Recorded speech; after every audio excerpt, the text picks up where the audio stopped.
Well. It's about time. Hello, everyone. It's your favorite programming error that just refuses to be fixed code here. And today is the day. After a very long journey, we are finishing club meetings. It is wrapping up today. Of course, Spinne decided to just lurk after dropping the question of the day, which means, once again, a question of the day goes unused, but will still have to be replaced because it has been displayed. Oh well. I have had plenty of thoughts about retiring that command, honestly. Because it is just, I mean, it's not a lot of extra work, but I do have to think about it every single time and just like, why? Anyway, I don't want to waste too much time on this screen because, again, we want BGM after all, and for that I have to open the game. So, let us open the game. It usually takes a moment. Also, Alex, hello. Probably swing by just for a short moment before getting some sleep, I assume. After all, it is pretty late. Alright, get it all centered. But yeah, hope everyone's having a great day. As great as can be. And I'm gonna go ahead and get through this little preamble real quick so we're not on a silent screen anymore. Sound good? Alright. Doki Doki Club Meetings is a Doki Doki Literature Club fan mod that is not affiliated in any way with Team Salvado. It is designed to be played only after the official game has been completed and contains spoilers for the official game. Game files for Doki Doki Literature Club are required to play this mod and can be downloaded for free at ddlc.me or on Steam. Please consult the readme.txt contained in the mod download for more information. By playing DDCM episode 50, you agree that you have completed Doki Doki Literature Club and accept any spoilers contained within. I agree. And now, let there be music. You'll always be a part of our literature club. Our final splash message. The final one. Have final exam tomorrow. Oh yeah, you definitely need enough sleep. What are you doing? What are you still doing up? What are you still doing up? Get some sleep now. You need it. Go for it. Being well rested is probably one of the things that matter the most, in my opinion, for exams. Because I always tried getting enough rest more than I tried getting enough studying done. So, yeah. Which is definitely a strategy that does not always work for everyone. But I definitely recommend that more than anything. Stuff to get my emotes image. Ah, okay, I see. So you were up because you were busy with other stuff. Even so, get that sleep. And I wish you the best of luck. Well, maybe not luck, because luck implies you didn't prepare enough for it, that you would need luck. So I wish you the best of success. There you go. I'm sure you got it. I'm sure you got it covered. And now get all the rest you need. Though it was nice of you to swing by. Also, Kaylee, hello to you as well. Ah yes, club meetings, it was okay. Let's label it as just okay. In all honesty, it's hard to say how I would rank it, honestly. I don't really like ranking stuff per se. Partially because there's a lot of not FNF, wrong mod game, wrong modded game. A lot of DDLC mods out there that I haven't played. So it's hard to form like prime opinions, but in all honesty, among the mods that I have played, I would put this definitely. I'm not sure, would I put it at the very top? I don't think it can beat Blue Skies. Blue Skies is such a classic that it's a classic for a reason. So yeah, I don't think I would rate it higher than Blue Skies.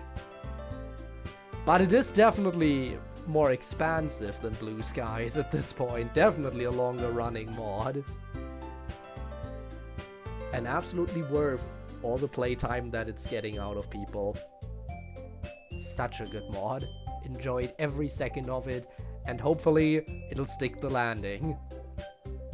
So let us load into a new game one more time. And see how... Oh, hey, new background. We're doing karaoke. What a way to start, huh?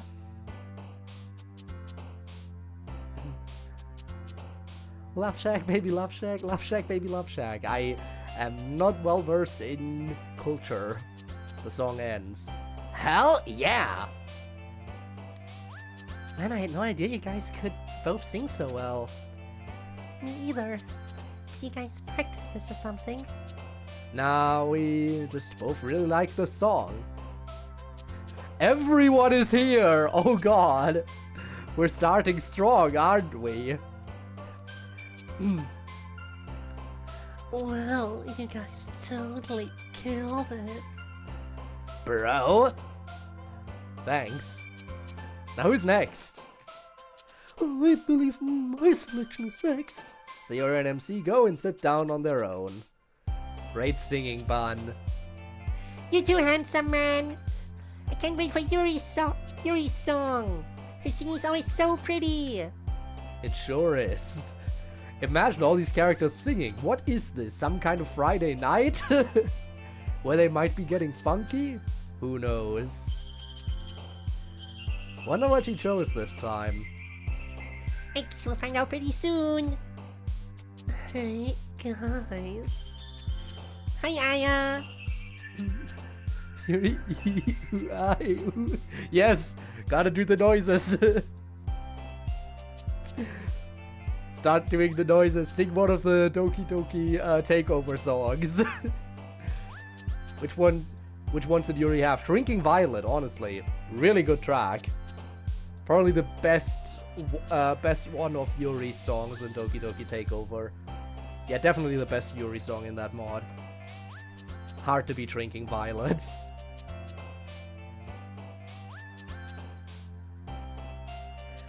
You both doing okay? Need drinks or anything? I'm going to do a run in case anyone needs anything. No, I'm good. I already have my water, and that's all I need for now. See, how about you? I'm good, Ayami. Really. Aya? Rumi, I didn't mean it in this way. But a few months ago, I did things that could arguably be construed as hitting on your boyfriend. Arguably be construed as? You did hit on him! Objective fact. I wasn't really trying to hit on him, just basically telling him that if you weren't around, I find him attractive. But you probably wouldn't have considered it kosher if you were there. Plus, you should know that he immediately shut down any talk of that kind whatsoever. But I wanted to say I'm sorry. How dare she be sorry? That's okay, Aya. I know you didn't mean anything by it. Really? That's it? I ended up telling her, Ayami. She pretty much already knew. I felt like she needed to know because you and I were acting a little weird about each other for a while. She wasn't even really angry at you at all. Really? I would have expected her to be furious. Yeah, I would have expected that. I would have expected that before too. But I know you, Ayami. Even at the time, I would have thought you didn't mean anything serious by it. And I trust MC. And I'm less jealous these days than I used to be. And I really love you, Ruby. I love you too, Ruby. You make me like such a better person just being around. I've learned so much about myself through you. Yeah, I've learned a lot because you are my roomie too. A lot of things that I want, that I like to try out with MC nowadays. Well, I'm glad we talked about that. Now we can get back to the fun. Happy birthday, Sayo. I hope you like my present. Yeah, I'm gonna use it every day. What is it? Yeah, better. I'll be able to make you if you don't. That's the good part of it.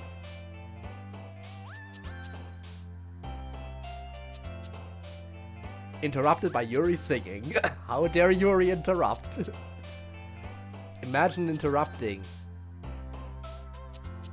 someone's conversation by singing on karaoke night. Of all places.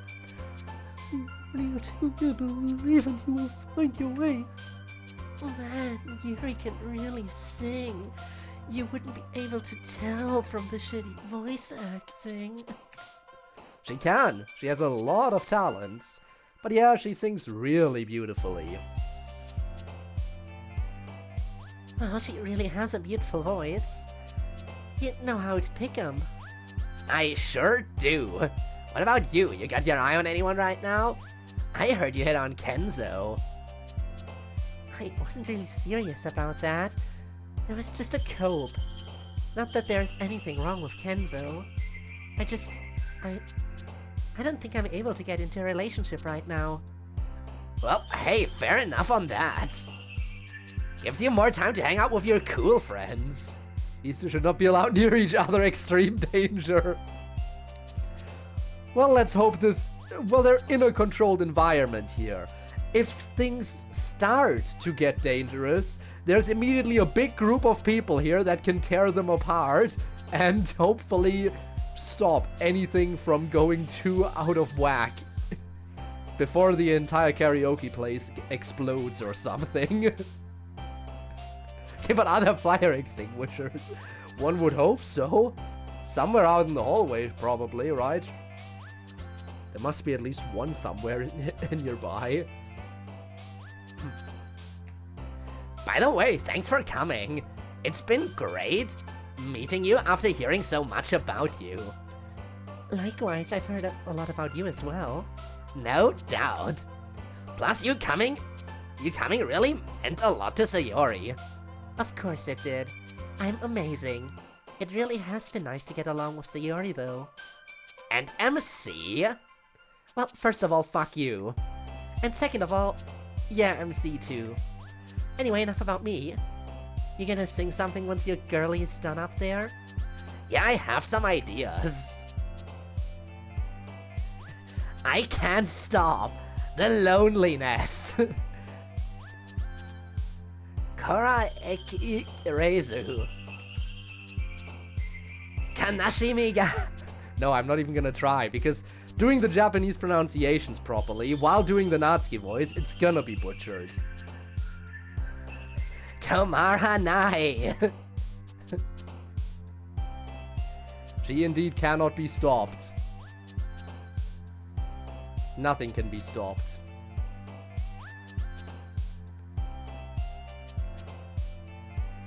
All that loneliness. Anyway. Looks like Natsuki's working through some feelings about having to probably move out of your room soon. Nor undone. Indeed. Yes, most likely. The hearing is indeed today. We started packing a little yesterday. I confess that I had some emotional difficulty with the process. It was much more difficult than normal because I wanted to cut, but could not because of my promise with Natsuki. It was like a swirling maelstrom of sorrow within me that I could not let out. I felt buffeted, but I'm feeling better now. I'm at peace with it. As I said when I first moved in, I am grateful for any and all the time that we received living together, no matter how brief. That's a healthy way of looking at it. I imagine. Yuri? Never mind. It was not a worthy thought. Well, now I'm curious. Well, I was going to suggest that perhaps you empathize somewhat with us, meaning that this is the last time for a while you and Code might, well... I am sorry. Did I offend? I didn't intend to. No, you're fine. I honestly wasn't really thinking of that much. I honestly wasn't really thinking of that much today until you reminded me of it.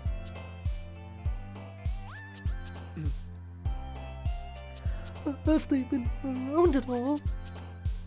Like right now? Yeah, I think they came in halfway through karaoke. I see. If I were in your position, I'd probably feel compelled to sing something to them. No, I probably won't. I don't want to. I'm trying to. I understand. What are you going to sing? Something of personal import? Probably not.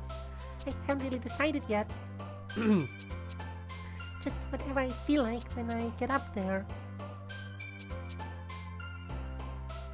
It didn't matter what they wanted to see. He thought he saw something that looked just like me. The summer memory that just never dies. We worked too long and hard to give it no time. He sees right through me. It's so easy with lies. Cracks in the road that I would try to disguise. He runs the scissors at the seam in the wall. He cannot break it down or else he would fall. 1,000 lonely stars hiding in the cold. Take it. I don't want to sing anymore. Anyone else think that this is a little... Yeah, it is. Poor Monica! There has to be something we can do for her. We already did. Besides, Saya, you know that when people need to work through feelings through self-expression, that doesn't mean they're asking for help or inviting deep personal analysis from other people. Indeed. You're right! Tormuse, hello! Woo, club meetings, indeed! I can't believe it's almost over! Last episode! It's insane!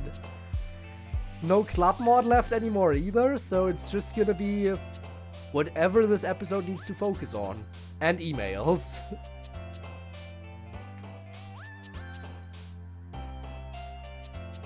I'm doing the thing that other people did to me all the time. And we will never be alone again, because it doesn't happen every day.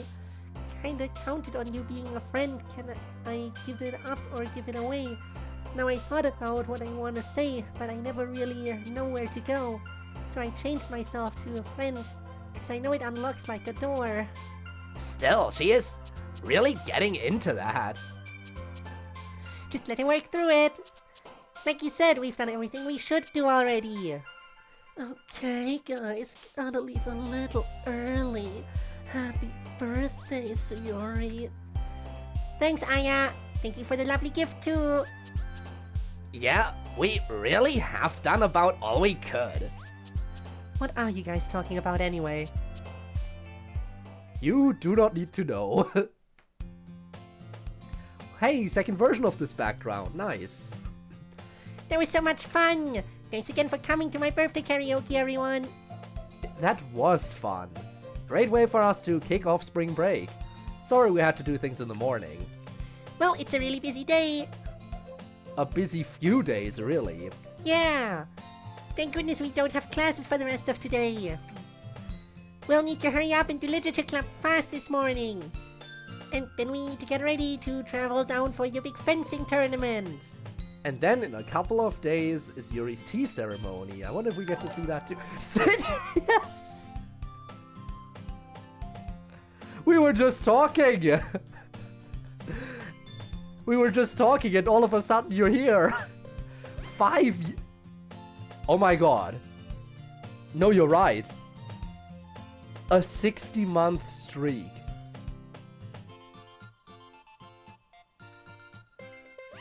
I don't think anyone can ever top that. Like, oh god. You have just been the silent supporter in the background. And now you show up here, reveal that massive streak number out of nowhere. Like, I don't have I don't really have anything else to say other than thank you. It is wild. Has it really been 5 years already since we... Has it really been 5 years already since we met? There's no way it's been that long. Oh god. That is... Wow. Quit my life-consuming job, so I really hope I have more free time to come hang out more. I mean... I would want to hang out more too. The thing is, again... I just never catch one. I mean, to be fair, it's been a while since you streamed, and then the recent stream came for me out of nowhere, and I was sleeping. How dare I? How dare I sleep in when you finally go live again? But I do hope your stream went well. I do hope you had a very, very nice stream. Even though it was very late for you. But yeah, hey, at least Twitch is indeed very good at keeping track of time. But yeah, happy to hear that you managed to get out of your life-consuming job. That sounds like a drain. I hope you got something better now. Glad to be back. Happy to hear that. 5 years is a long time. Started at the height of the pandemic. Oh god, don't remind me of the pandemic again as well. Can we just leave that in the past? Pretend it never happened? Please and thank you. Selling art now. So much happier. That's... Honestly, that's really great. Because your art, again, all of your art that I have seen is really nice. I'm happy you're able to make money from that. And you deserve it. Absolutely do. So happy to hear about that. I just do hope that making money from it doesn't turn into more of a chore. Because I get that. Like, when you have something as a hobby that you're doing, it's one thing. But once you start earning money from it, for a lot of people, it does eventually suck the joy out of it a little. I do hope that doesn't happen for you. I really do hope so. I hope you'll keep having fun with it. For who knows how long. Until you're just like... Until you're so tired that you can't move your arms to draw anymore. And do art in any other way. But yeah, happy to hear that happiness has gone up a lot. I will be a workaholic. Well, just gotta know when to hit the brakes. Eventually. Gotta hit the brakes at least a little bit. On the plus side, being a bit of a workaholic does mean you will get everything done. That is the good part of it. Oh yeah, things have been going pretty well on my end, all things considered. I mean, there's been some ups and downs in my life. Everyone goes through those, definitely. But in general, I've been doing pretty well.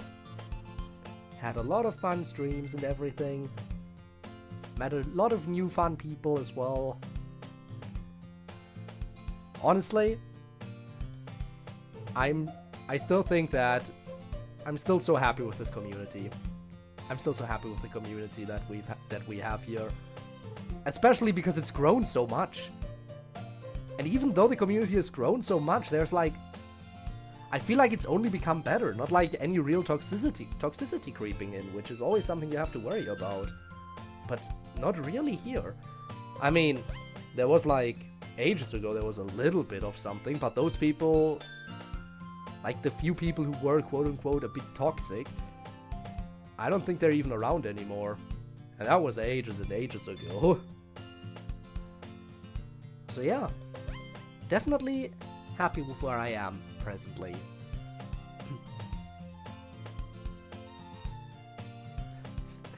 I do really hope I can catch yours too. Again, now that you are actually slowly coming back to it. Because I certainly have missed your streams as well. You're just such a chill person. Like, chilling in your streams is just so relaxing. looking forward to hopefully catching the next few. But I guess we will see. It is a little bit hard for me because my schedule is very inconsistent. Like, I slept in recently because late shift, but it's hard to regulate because sometimes I get the late shift, sometimes the early morning shift. So sometimes I have to already be working on stuff at 6 a.m. and other times I'm just like busy until late in the evening and and then you just drop the gift subs as well out of no. What was your 5 month? Was your 5-year streak not enough? Was your 5-year streak not enough bragging rights? Did you have to drop in the gift subs too?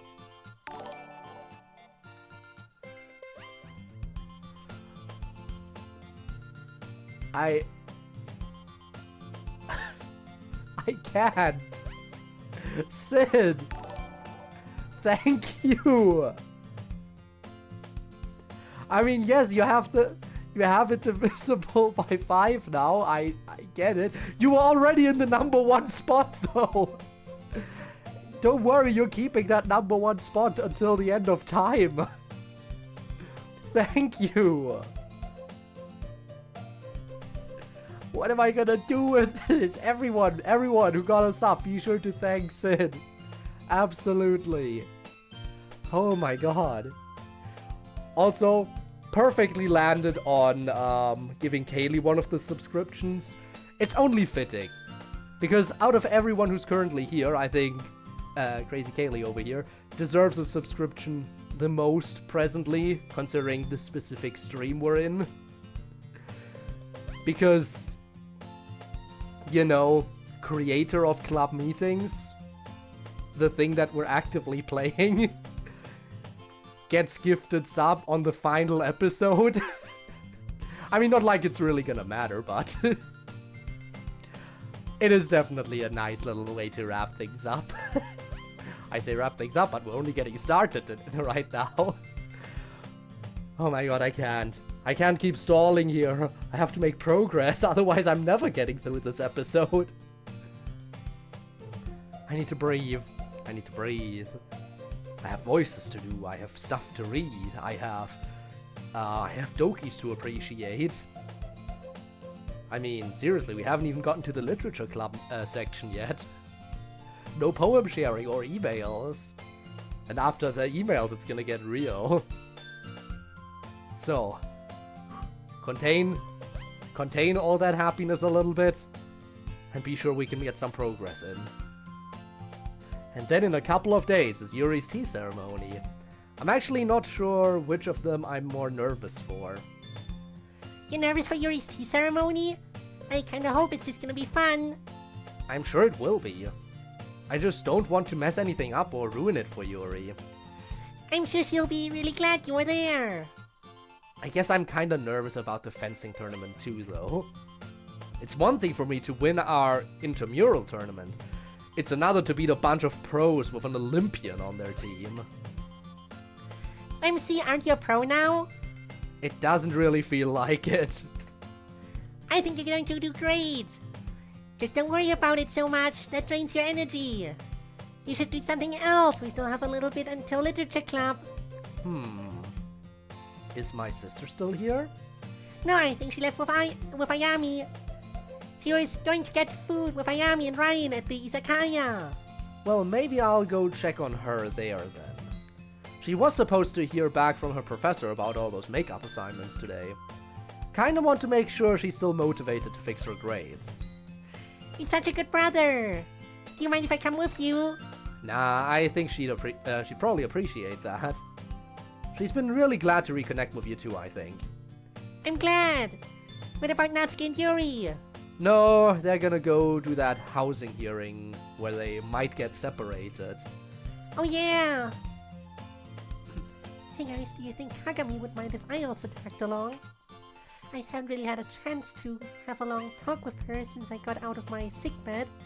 Need to see if she's also fully recovered from her gifted girl crash out. Absolutely. I don't see why not. And on they went. Ah, look at that absolute dreamboat standing there in the middle of the hot girl club.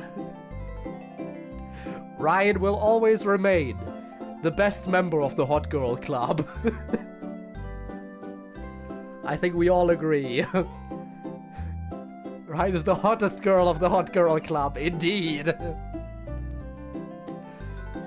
Absolute dreamboat. Nuh-uh, no way. You guys are not allowed to keep secrets like that from me. Especially if it means now this is no longer a friend group but a romantic couple plus me as a fucking third wheel. I mean, I'd be happy for you guys, but we're not official, Kagami. It was just a single date. Just to feel things out, see how it worked. Nice, you put the moves on him, Aya. No, I really wanted to keep it as just a date. Dang, so you're treating this seriously. Look out, Ryan, I bet she's most dangerous when she's being all prim and chaste. So did it work? You guys gonna do another date? Well, that's up to him. I asked him out this first time. So now the ball's in his court for the second date. Although even then he should be careful. Because after the second date is the third date. And after the third date is... And that's my cue to say I'll be right back. Gonna go wash my hands and check my emails. You ladies can talk amongst yourselves until I get back. Hey, so, The fourth date? Ah, yes. But did you know what comes after the fourth date? It's not the sixth date. How much context have I missed hopping into the story now? Oh, you know, just 49 previous episodes. Don't worry. It's not like this is the fourth season. And we're on episode 50, the finale of the entire story or anything. But to give you the quick explanation. Oh, cool, no big deal. So, post DDLC, Monica brings the club back. They all live they all keep living their life. They're all aware it's a game world, simulated world, whatever, but only one person has the proper, like, self-awareness and knows how to alter everything, and that's always the club president. They sometimes switch around the club presidency a little bit. Anyway, they were kind of stuck in repeating their senior year over and over again, and now they're finally moved out of their senior year and are going to college, and, that's where we're at right now. Also, they also started a fencing club, which a few of the literature club members are now also in the fencing club. Those being Monica, Natsuki, and MC. Oh yeah, MC is also a properly fleshed out character now, which is nice. Not just your self-insert, I observe the world through MC kind of guy. What else? I mean, that's basically the broad strokes of the story. MC and Sayori are together now. As are Yuri and Natsuki. Monica is still kind of obsessed with the player, but everyone is trying to get her together with Ryan. It is a lot of content. It is a lot. Which is why it's come in multiple seasons. I do wonder how it's gonna conclude. Way too much content. Nah, not nearly enough content. We're all waiting for the season 4 collection when that drops. God, I do wonder how big the email bag for the season 4 collection is gonna be. I don't even know how many emails are in this final episode. Oh, too much content would hypothetically take 1 years to make it all. Hypothetically, not like you would know anything about it. Hey, so, maybe be really careful with Ryan, yeah? I'm trying to be very careful, but why in particular? Well, you're both my really close friends, and I don't want either of you to get hurt. And And I really don't want things to go wrong and for our friend group to blow up. Or for me to have to split time between you guys or something. I really like having you both as friends. And I really like it when the three of us all hang out. Yeah, I feel the exact same way.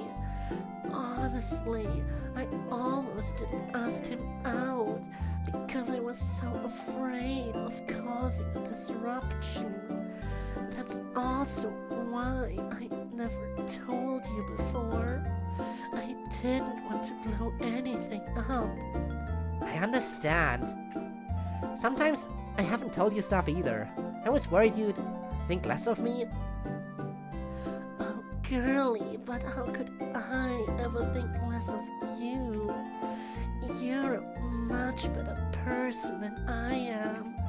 I would never judge you. Thanks, I always thought, well, I've always looked up to you. You deal with people so easily.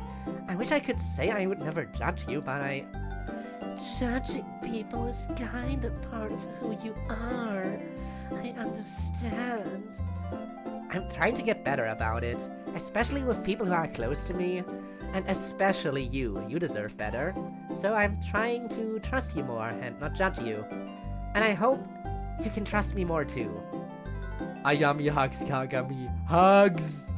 I already trust you, girly. I just wanted to make sure you didn't waste how smart you are. But it sounds like you're already correcting for your slip-ups this semester. Trying anyway? We'll see how much I can... I gotta go. Tell Ryan I said bye. What the hell? Ayami runs out of the izakaya. That was very abrupt. Fucking weird. She didn't even get a call or anything. What could she possibly...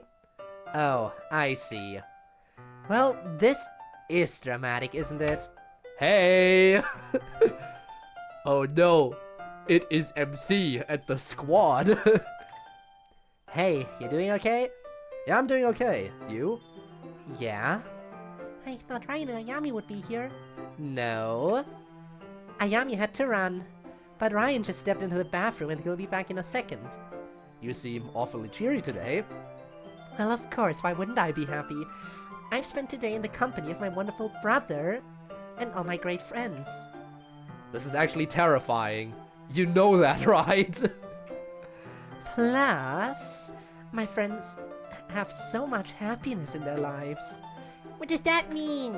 Oh, well, nothing in particular. I'm not sure I'm within my rights to talk about it. But just, you know, spring has come for my friends. Everyone is blossoming and discovering themselves so wonderfully. Like I said, absolutely terrifying. Maybe we should leave. He's probably planted a bomb or something. Yes, she would. Shut up. You guys gonna sit down or what? Actually, MC and Sayori, if you guys don't mind, do you think you could go up and order for me? I kind of need to be in and out of here real fast, so I don't want to wait for the waiter. You guys can put in your order too while you're up there. I don't really see why both of us... Sure we can! We'll be right back! Come on, MC! Gee! I wonder... They're dating, aren't they? Why? Whatever could you be talking about, so you're in MC? Of course they're dating. They don't exactly make a secret of it. I'm not stupid, Kagami. I saw Ayami leaving in a hurry, and then you dropped a bunch of really obvious hints. Are they dating now or what? You're no fun. I'm not sure if they're dating, actually. Or I guess it depends on what you mean by dating. They said they went on one date, but that they're not officially dating. Well, they worked fast. Fast after what? After he moved out of your place? Yeah, that's what I meant. Damn it, Monica, doesn't anything upset you? Why would this upset me? You like Ryan, I know you like Ryan. You should be seething right now. And yet I'm not. Sorry to disappoint. I am not disappointed. I don't give a fuck. You're the one who should give a fuck. You are absolutely 100% going to regret that this happened. Maybe you won't show it, but I know that you will lay awake at night thinking of how you let Riot get away from you. And you want me to do what exactly? Try to disrupt the relationship they're trying to build? Assert some kind of priority over Ryan, a human being who can think and decide for himself what he wants? Yes, that is exactly what you should do. What if I wanted to do that? Even if I wanted to do that, wouldn't you be sad for the damage it would cause to Ayami or Ryan? Yeah, that would suck. But it'd still be worth it. You just love chaos. Partially. Loving chaos, she could fit in right here. She could fit in right here in chat. There's quite a few people who she would get so along well with. Oh my god, I can't even speak anymore.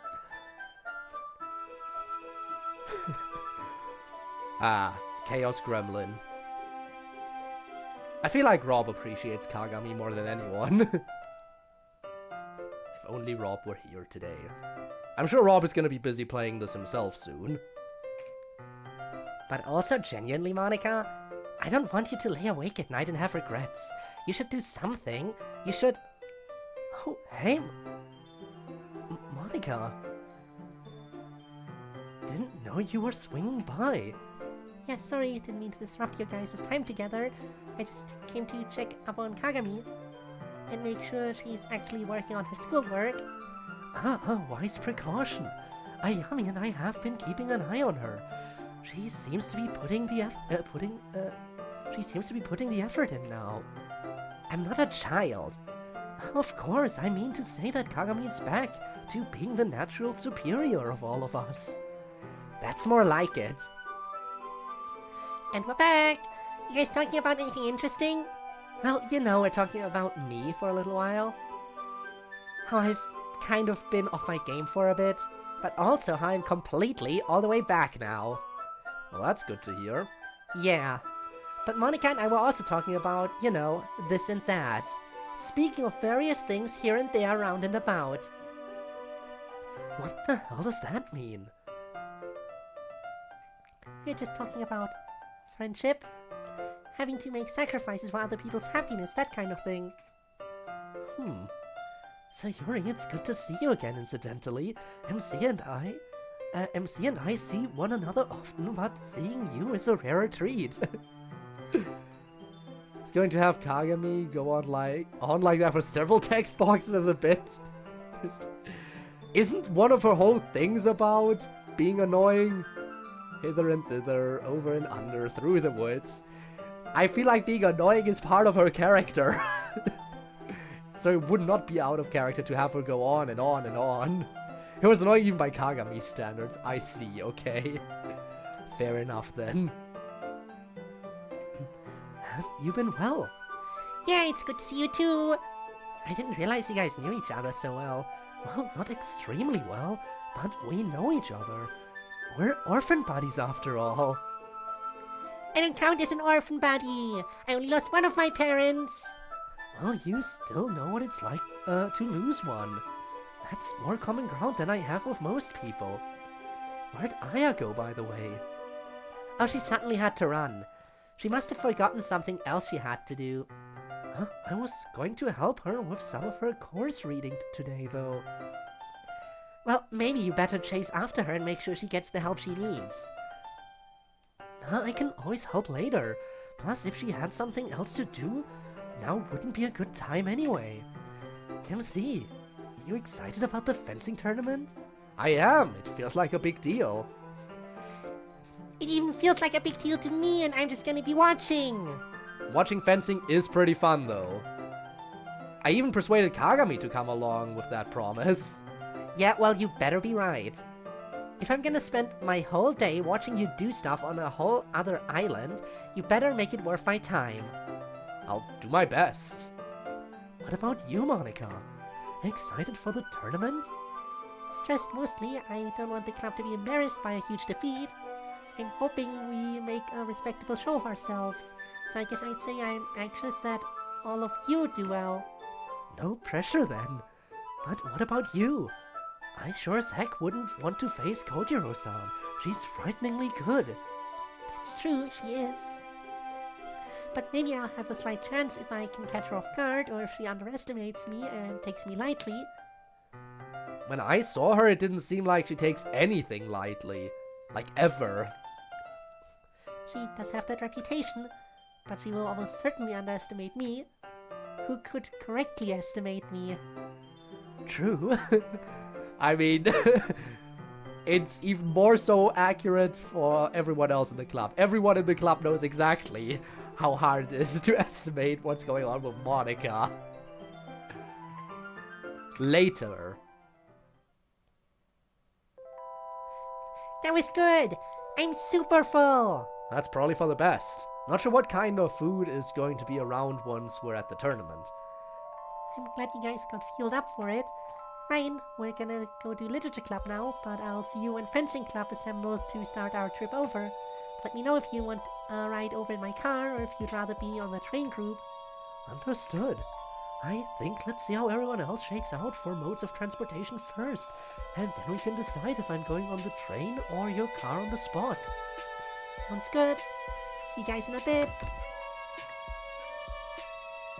Not interested in a ride from Monika? Some people might not be able to take the train. Makes the most sense to let them have a seat in her car. I wasn't talking about her car, but sure, that too. The blush! Oh, not the car? What could she mean by that? What else could she possibly imply? Oh, shut up, KG. Seriously, though. Chaos Kagami strikes again. She's a menace.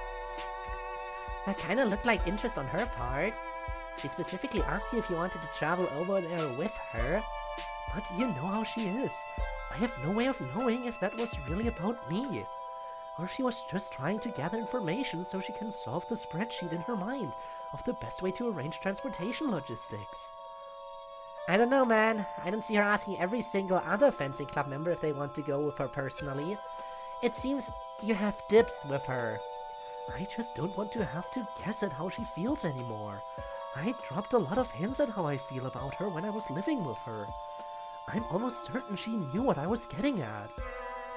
Sometimes I thought she was responding, but anytime I thought we were getting somewhere, she'd just go right back into enigmatic Sphinx mode. I don't know why she does that, but it's rough. I mean, I guess maybe I'm wrong and she really does have interest, but it feels like this is her way of politely putting me off. I just don't see why a girl who's not interested invites you personally to get in her car when other options are available. And I think based on strong circumstantial evidence from my own talks and observations with her that she does like you. Well, if she does, she needs to say so, or at least show it more clearly. Right now it doesn't feel like she likes me very much, even though she kissed me before. I think she's showing it as best as she can. Maybe if you were a little more... No, I'm tired of having to fight for people's love and care. That's been my whole life. If, and I do mean if, she feels some kind of way about me, she can be the one who's obvious about it. She was psychotic when she did that.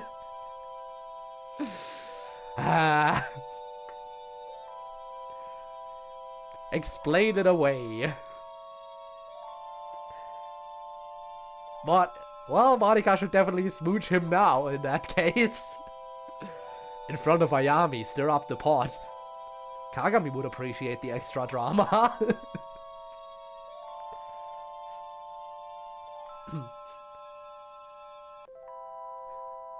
Or it should be like one of those scenarios where like both Ayami and Monika are just like right there both in front of him, like, who do you choose? Who would Ryan pick then? Well, in that case I think he would go for Monika, but only if she makes it clear. Like, if she were to make it clear, he would go for her, I think. That much seems like straightforward. But if she doesn't, Ayami it is. Feels a little bit like throwing shade at Ayami, you know, because she's the backup option, but It's fine. She knew from the beginning that she wasn't the first choice for Ryan. She knew it from the start. And she's clearly fine with it. I'm sure it was just a friendly kiss. You know, as people do. Don't you always kiss the homies goodnight? Natsuki says friends do that, yeah.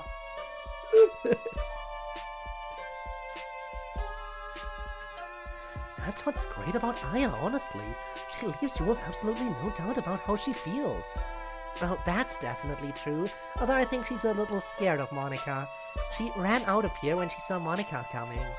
I guess that's pretty understandable. Monika's... You know, for someone who says he's tired of waiting for her to make things clear, you sure do lapse into blushy daydreams about her a lot. Shut up, KG. We're just have incredibly savvy longing for each other, Ryan. I'm not a girl. Directly into yours, and God, she's so pretty yet. Oh, it's the hearing.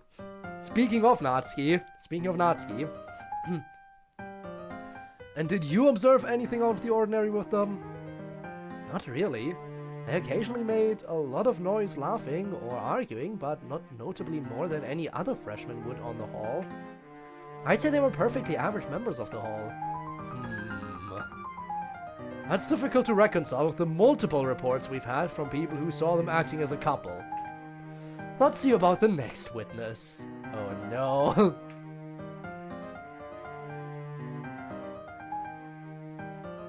Did she ever say anything to you about Yuri?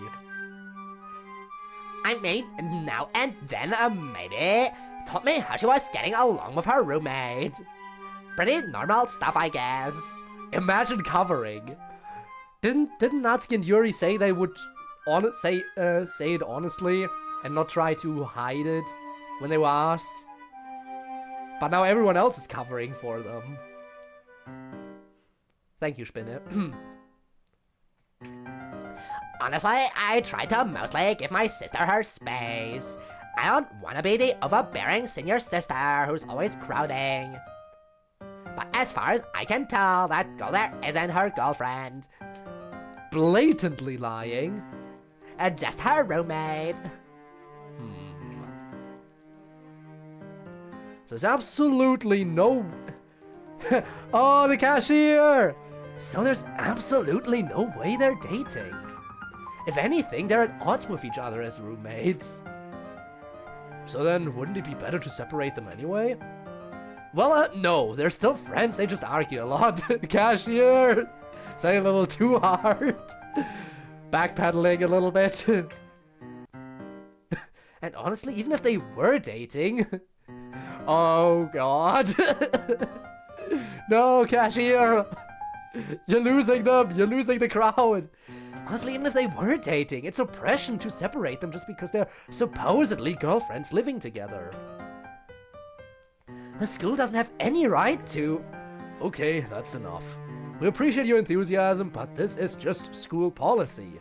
We don't separate freshman students living together based on their sexual preference or gender.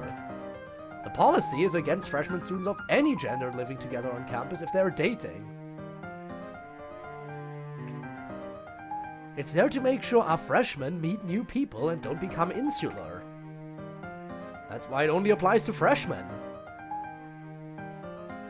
Still, it's unfair, We've taken your viewpoint into account, thank you, that will be all. And with that, there are no more witnesses. Ladies, it is obvious that you have many friends here on campus who care greatly for you, and will go to great lengths for you. Some more persuasive than others. Student union cashier, you lost them. You lost the crowd too hard. The school respects that you yourselves have no statement to make on the matter and will not hold that as evidence against you. But while the case is far from clear, the evidence seems to me to indicate that it's somewhat more likely that you are in a romantic relationship. If that's not the case, then I hope you will excuse the inconvenience of having to move out. But that's the finding that we're going to... There's are more witnesses you haven't heard from. There's are. I guess there's are. Fix that one already? Figures. But then again, you never know. You never know, so I had to point it out. There's are more witnesses you haven't heard from.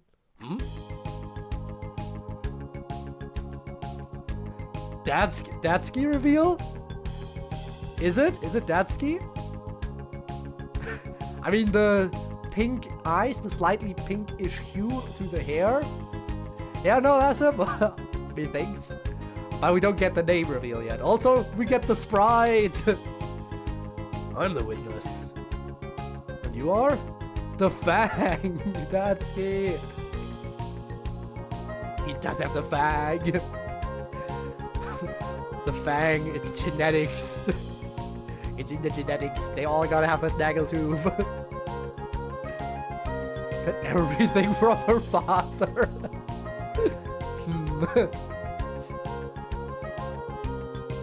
Let's leave her at the Fang. Ah, peak. I'm Taru. I'm Natsuki's father. Also, this is the first time we get Natsuki called Taru.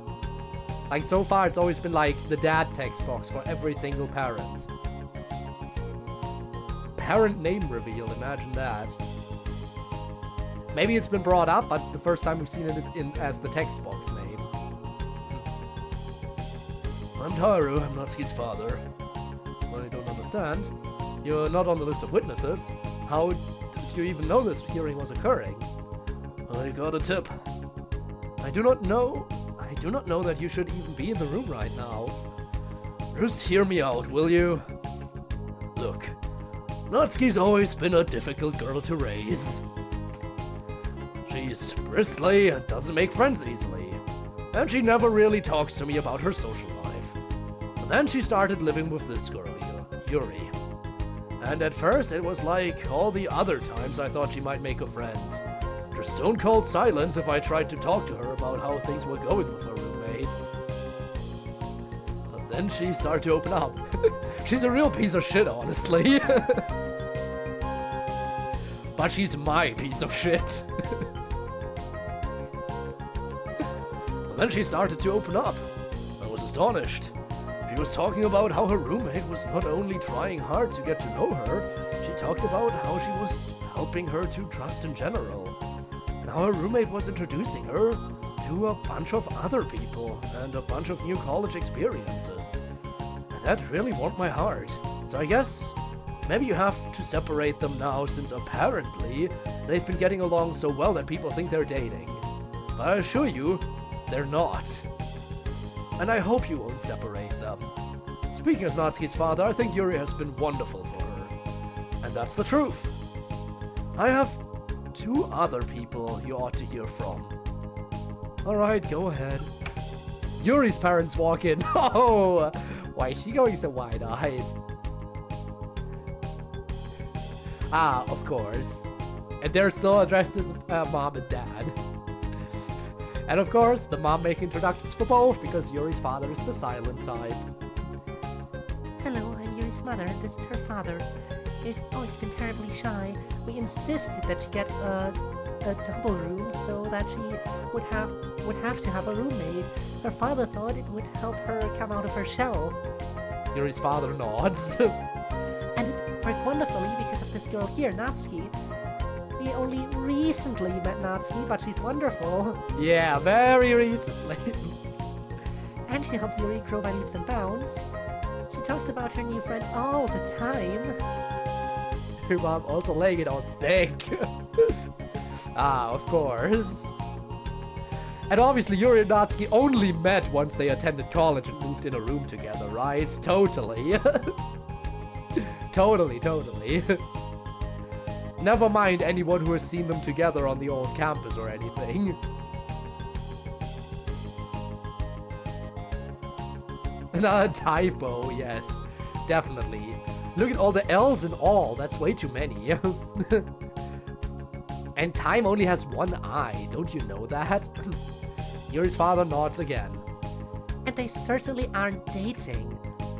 We know it for a fact. I am very close with my daughter. I would know if she were dating someone. I'm not gonna say whether or not she is. I'm just saying that I know. I would know. I'm not sharing what I know. Just that I know. Anyway, that's all. Just thought you ought to hear it from the parents before you made a decision. We think our girls are very good for each other. that lawyer-appropriate sense of technicalities. Glad I do have that one. I'm sure that can come in handy.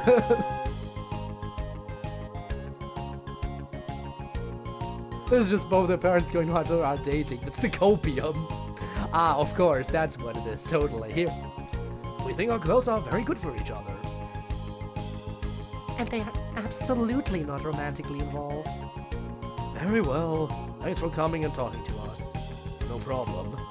Guess we'll go wait outside. Well, there's an interesting development. In light of this new evidence...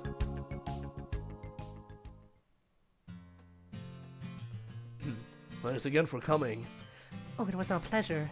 Once you told us what was happening, we knew we had to help out. Yuri's mom looks around conspiratorially.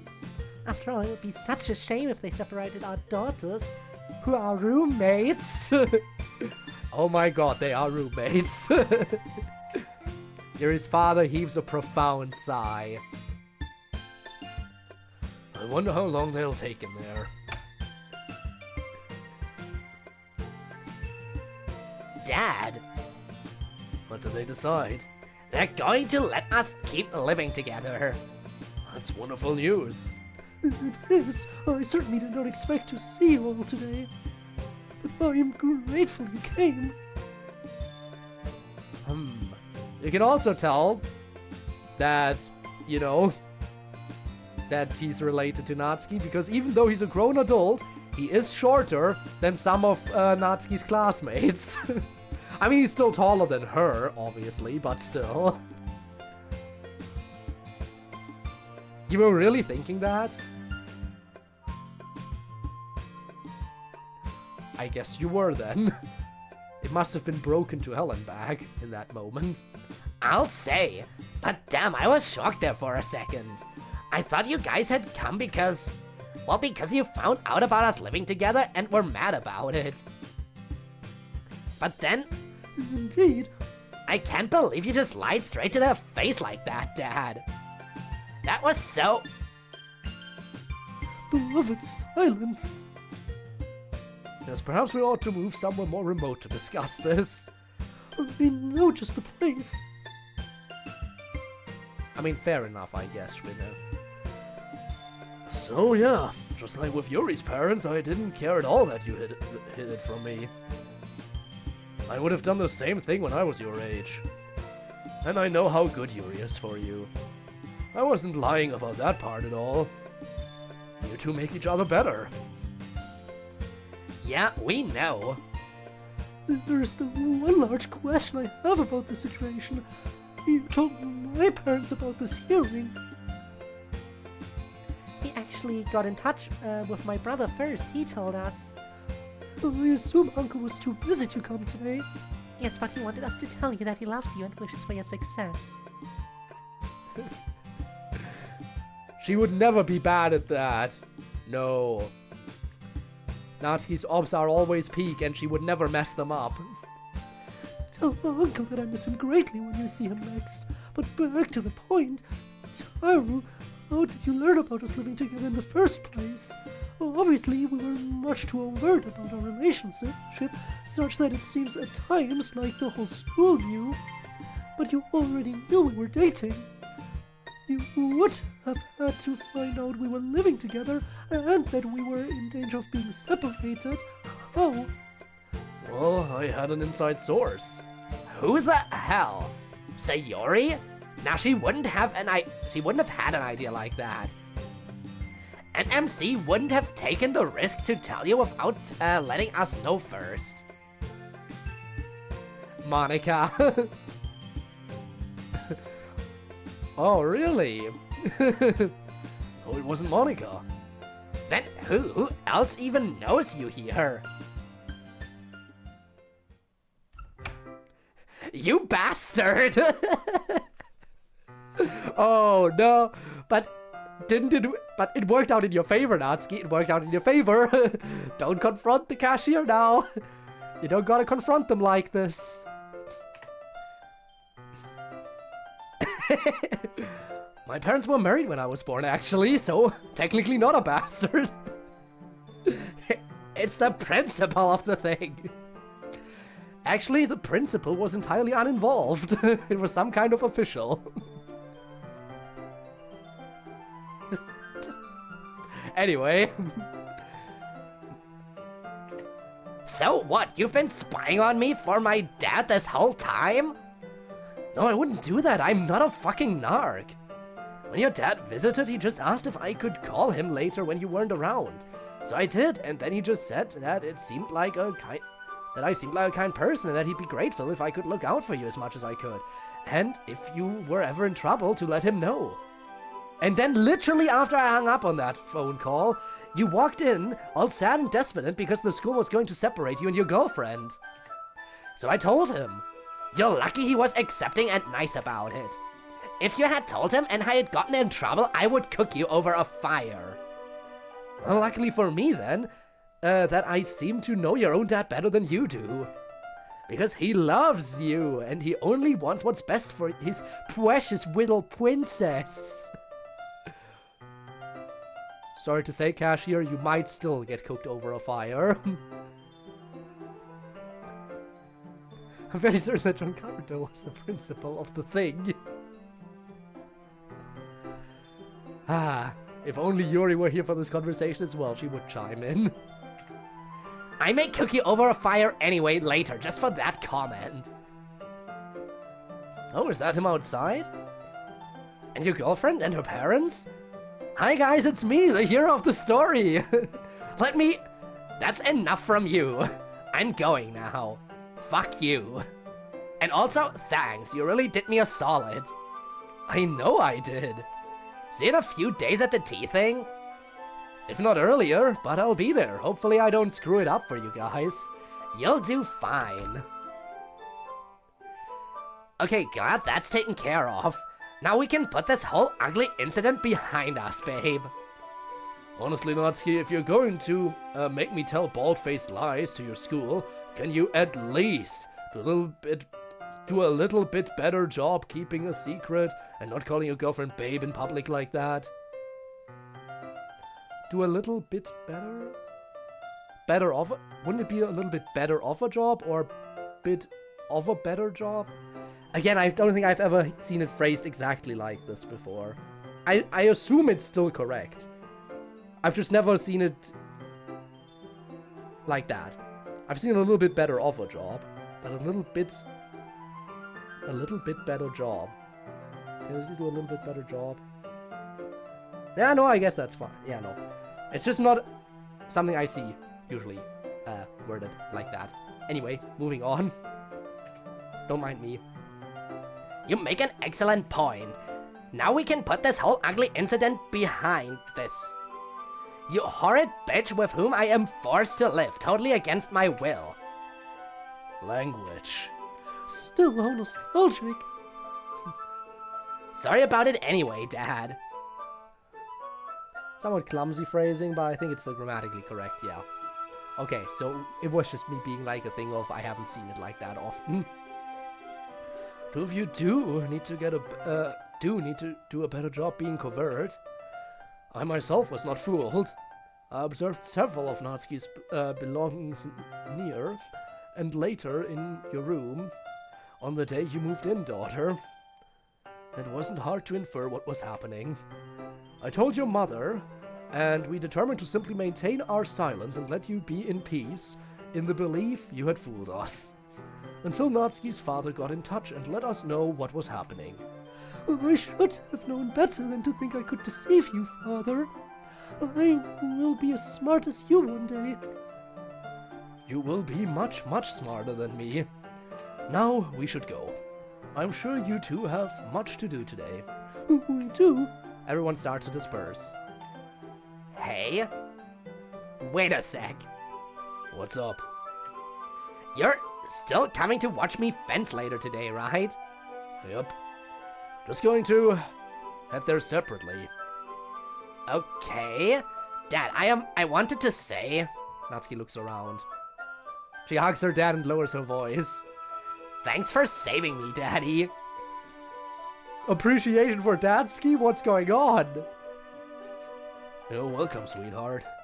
In the future, just call if you get into trouble, okay? No matter what it is. Ahem. Yes, well, I shall, if necessary. I will see you later. Okay, bye. Huh. Is it club time? I think it's club time. The club is dispersed in the room, all doing separate activities. Who to check up on? Well, I know I get to go down the list, but when prompted with a choice menu, you always save. So let's go down the list, starting with everyone's favorite couple. Please tell me I'm not the only one who's like, this is peak. The MC Sayori couple. Don't get me wrong, the Yuri Natsuki couple is also going strong, but these two are just the sweetest together. And I don't think the Yuri and Natsuki pairing can top it for me. Thanks for the pats. Appreciate them. So Yuri and MC are once again watching anime together, making the most of Literature Club. Man, I do not understand half of what happens in this show. Yeah, I totally get what you mean. Plus, it's so sad. Yeah. Anytime it seems like Shinji's finally going to get a leg up, something terrible happens to knock him back down. Oh, watching Evangelion finally? Yeah, I really don't get this ending though. It seems kind of abrupt. Yeah, I guess that's kind of true. There's a lot of trouble topping anything. Of course. Indeed, indeed. It's obvious that would be Natsuki's job in their relationship. Makes a lot of sense.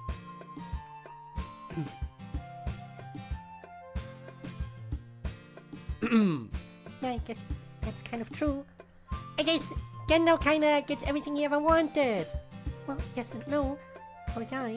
I empathize a lot with him. Even though he's kind of a cruel man sometimes. Yeah, I can see it. But why do you say both yes and no? Are you guys gonna watch the end of Evangelion too? I mean, not today, but eventually, yeah. You'll probably understand what I mean once you do. Anyway, sorry to interrupt. Just wanted to see how you are getting along. Have fun, guys. I definitely see why this is her favorite anime. Yep. I probably am kind of the Shinji of the group. No way! You're way more confident put together than Shinji. Well, I try. Let's keep watching though, the free time period is short. I think that both of them insist that they are on top.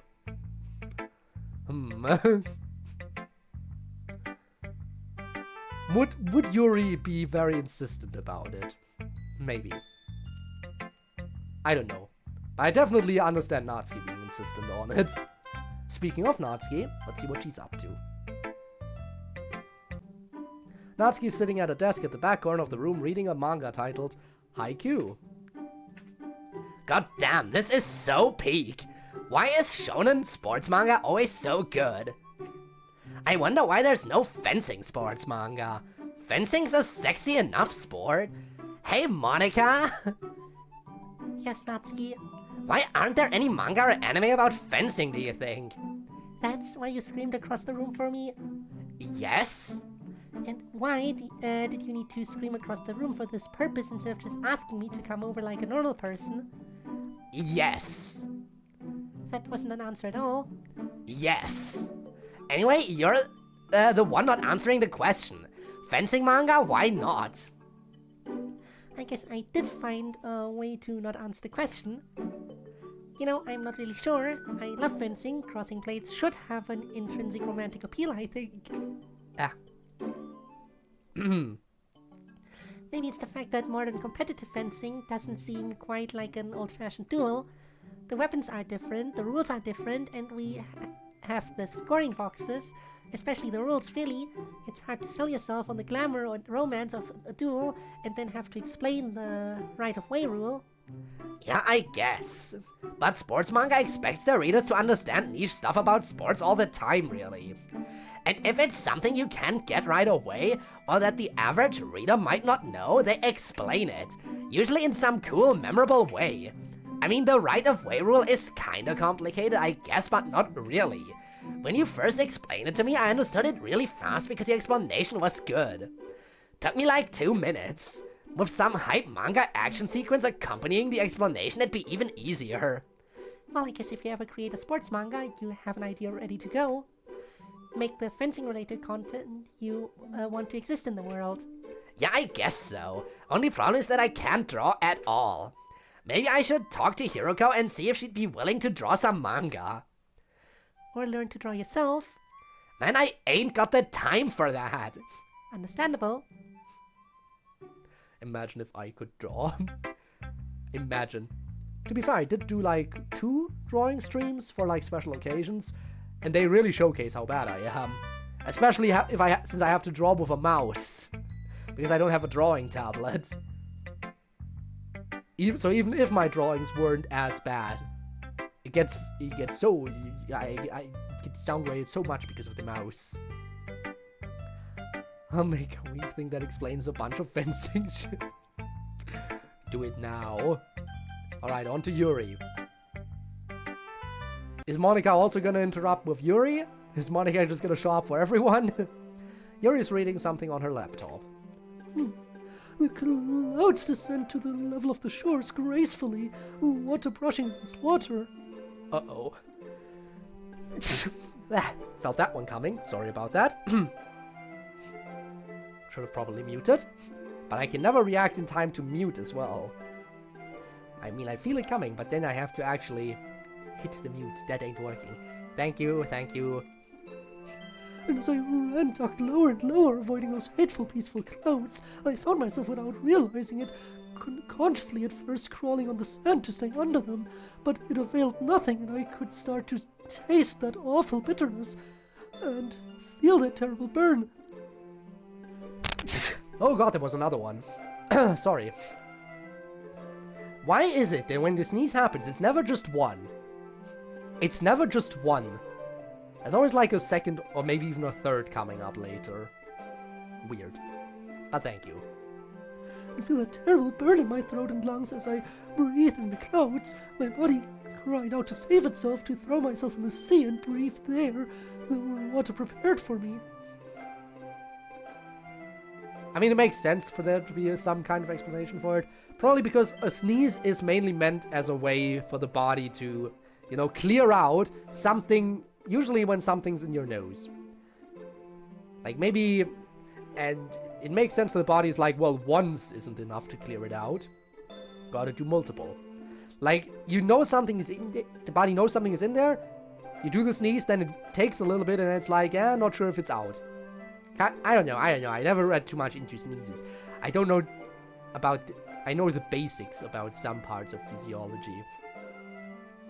And by that I mean I know probably more about human physiology than you would expect me to. But, knowing the ins and outs of how exactly the sneezing stuff functions.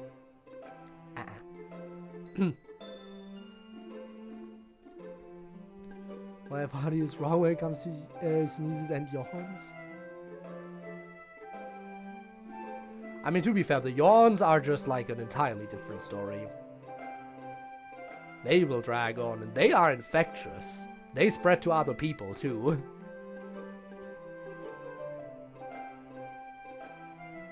But that was a fate more hateful than a death by agony from the tearing ears above. It was when I started to feel the walls of my esophagus parting entirely that I finally collapsed. I fell on the sands with my right hand, damned forever below the level of the rising tides, and as the waves successfully washed over it, first the fingers scratched, and then the palm dragged, and then the wrist snapped back and forth, pulling all of me closer and closer. I was far too gone to notice my arm pulling me beneath the waves. Also, hi, Eric. Hope things are going well with your projects. And hope you're taking all the time you need to make those projects fun, both for yourself in the process of making them, and possibly for the people playing them. Which, you know, I'm included in, obviously. Especially for CodeMix, I mean, come on. Which, again, I still have to play, like, 2 more things that the most recent, the April Fool's update of CodeMix added, I know. I'll see when I'll get around to it. But we already know that this Friday is kind of taken up by a certain legacy FNF mod that came up. Only when I woke up to lungs filled with liquid did I realize. Spooky. And yep, Monica did show up here as well. She shows up for everyone now. More Mythos horror? Indeed. I'm astonished that you're reading it on a computer and not a physical book. Oh, well, there are 2 reasons for that. And those are? The first is that this text does not exist as a physical book, for I wrote it myself. Yuri scrolls the screen to reveal that she's reading the text from a word processor. Yuri, that's amazing. You should try to get that into a printed book. We will see. I'm not happy with it as of yet. I need more practice actually writing. Well, everything I've ever seen you try to learn, you've gotten very, very good at, so I'm looking forward to more. I will do my best not to disappoint you. There was one other reason I was on my computer. Alright, what was it? Yuri brings up a different screen. Oh, I see. Already, huh? Well, you know, it seems like this is something of a special one for them, you know. Plus, in a way, this is something like what I was trying to accomplish last year. Only now I can do it in a much more... not the right phrasing.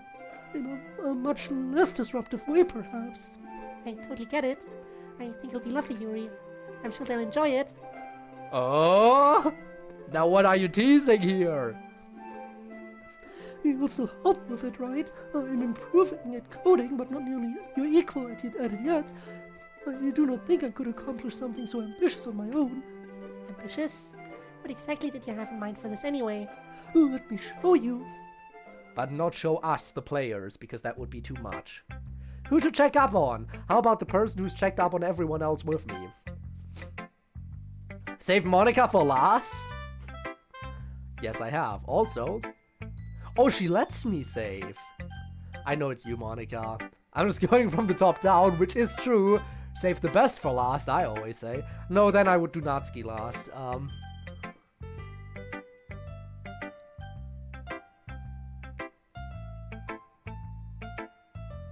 I mean, yeah, I know it's you. You always see right through me, but I'll have you know that I worked really hard on this menu system. Well, let's just drop the pretense of the whole menu thing, I suppose. In any event, hello. Thanks for dropping by to see me. Not that you have any particular choice, since you have to move past that menu. I'm trying to treat this as a normal interaction, and not as the last time we'll see each other, because really it's not. Even today is not the day we're going to shut things down. That's a couple days from now. What with the long, busy day we all have today, we wanted to put it off a little bit, to a little bit less stressful day. So many things are going on today. It's Yuri's birthday, Natsuki and Yuri expectedly get to continue living together. That was a welcome surprise, unexpectedly. After club today, we're heading straight to KCU to do our fencing tournament, and then I have my meeting with the dean tomorrow. Just to play chess, you understand, no scheming this time, at least not by me, although we might also talk some business. He tells me the situation with Ryan is more or less wrapped up, and Ryan is going to get a place to live of his own on campus. I don't know the details yet, but we'll learn them then. The thing I hate about my PC is that sometimes things just don't work, even though they did work previously. For example, Nightmare Engine just decided that it will no longer work on my PC, despite me using it for a long time. That is very weird. No Imposter Legacy, huh? E-sides to base psych engine. Fair enough. Speaking of base psych engine, we talked about achievements in the past, right? How base psych engine does have them. P-Slice engine, the engine that CodeMix is running on, also does have achievements. I've seen achievements pop up on a few people who've played on a few people's streams who've played CodeMix. And I think I might have had them pop up at some point too, probably, but I don't recall. It's been a while. But yeah, achievements are definitely a thing. It's just a matter of I don't understand how they work and how to set them up. So I don't know. I don't even know if it's difficult to set up achievements or not, but I know it's doable at the very least. If you ever felt like adding FC achievements and stuff like that.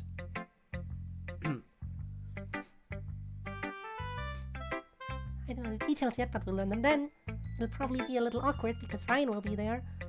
I can tell the club is trying to avoid the subject of Ryan with me. Perhaps they think I don't know that Ryan has been out with Ayami 2 times, and once as an official date, and they're worried that I would take it poorly if I did, but they worry too much. I'm fine.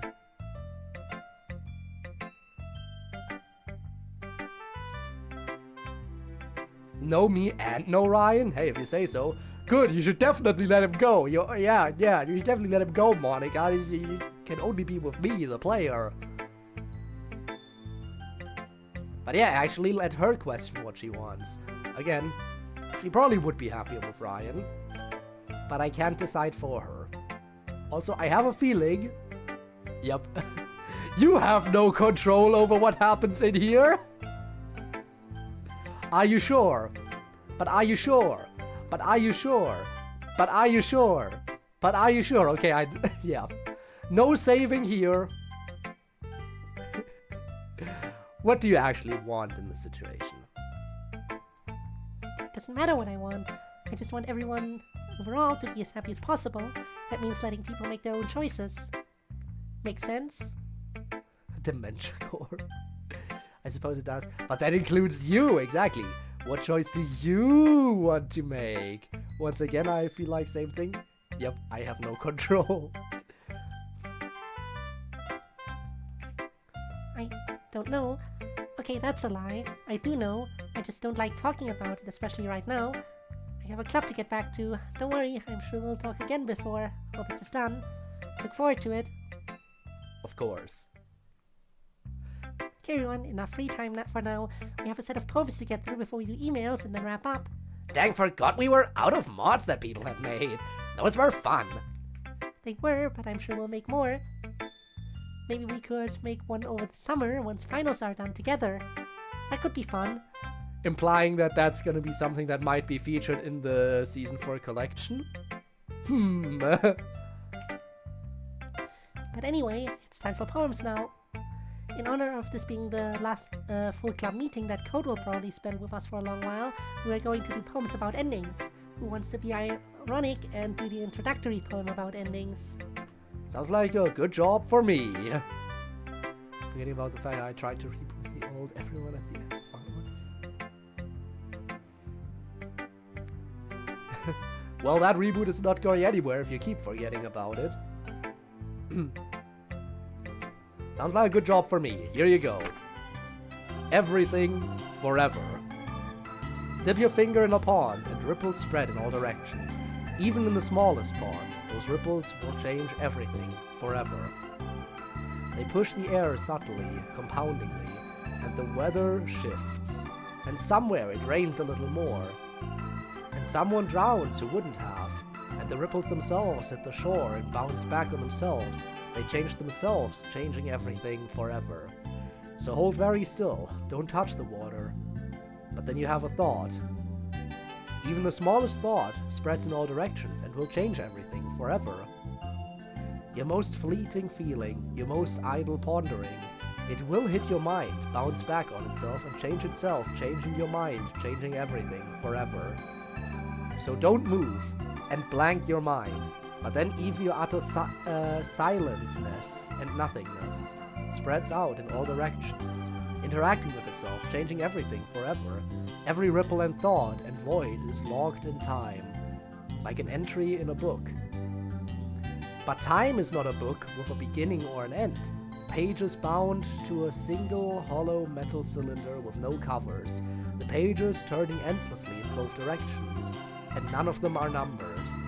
You read and you read, but the pages are never the same, even when you go all the way around. Because the ideas are echoing, the ripples are spreading, backwards and forwards in the book, changing everything, forever. We say everything ends eventually, but what does end mean? If everything changes everything else, forever. Ha! Okay, MC popping off with this one. Oh, MC, this is great. I thought you might like it.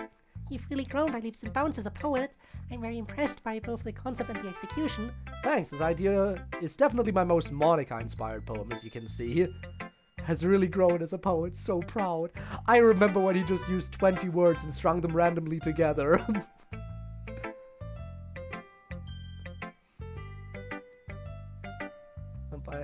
To be the title theme, just kind of said, yeah, I'll use this one. It was supposed to be a filler theme.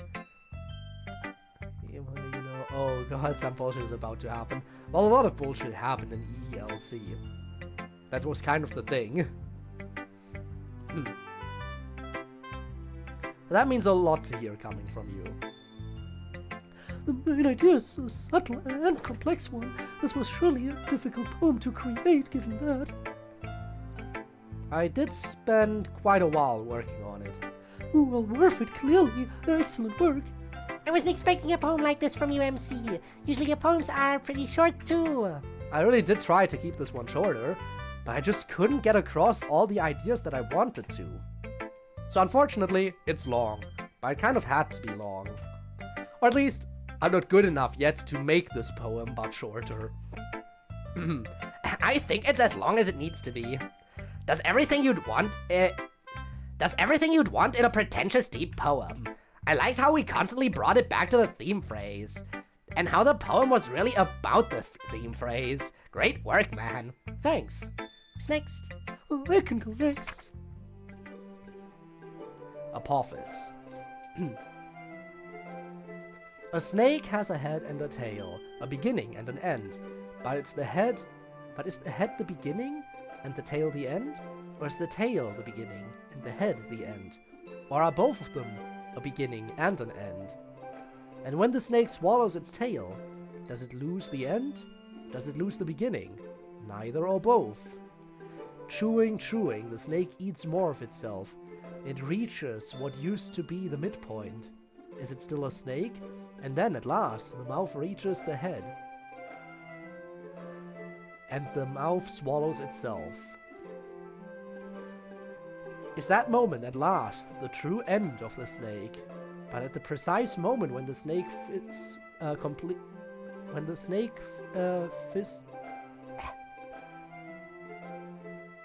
the snake first completely no longer existed, what exactly ended it? It can't be the snake because it no longer existed. Perhaps ends are caused by what comes before them and outlast their causes. Before them. So perhaps the tail can also swallow the head, and endings control what comes before them. And when the snake's mouth finishes eating itself, that is the moment that a tail starts eating it instead, slithering inside out through itself until a whole snake emerges. Alright, going for the Ouroboros theme here. I see you. Cersei and Square as Jokemies, but I'm starting to like him. Ah man, I hear so much good stuff about Tomodachi Life. I feel like I should get into it. Also, by the way, Eric, how's our daughter doing right now? Is she doing well, living out on her own? I hope so. Hey, great job, babe. Just one quick question. What the heck is this poem actually even about? A snake that eats its own tail. Okay, cool. But what is it about besides just the literal meaning? I have no better answer for that question than the poem itself, and the fact that the prompt was endings. I usually know what Yuri's thinking with poems pretty well, but even I can figure out this one. I get the mythological allusion in the title, but it gets abstract really fast. Yeah, I don't get it either. It's very well written, and the words are elegant, but I just do not grasp the meaning. I think I kinda get it. Like the snake swallows itself, and while it's swallowing itself, it doesn't have a beginning or an end, right? But then, when it has completely swallowed itself, it like unswallows itself. So then it goes back to being unswallowed. So I think it's about like a cycle. Like things have beginnings and ends, and then they don't, and then they do again. And that whole cycle itself has no beginning and no end. And that's what I think. Oh, I think that would be a very insightful interpretation of the poem, Sayori. Instead of Redux release, it'd be like D-Sides Redux, where it has a few weeks of remade content. That makes sense. No, that makes a lot of sense. She's doing good. I'm trying to make her friends with Sayori. But the original game must come true. He even gave her a visual novel. Peak. Just promise me you'll look out for her. Because I can't be there for her. I am the absentee dad. I am so sorry.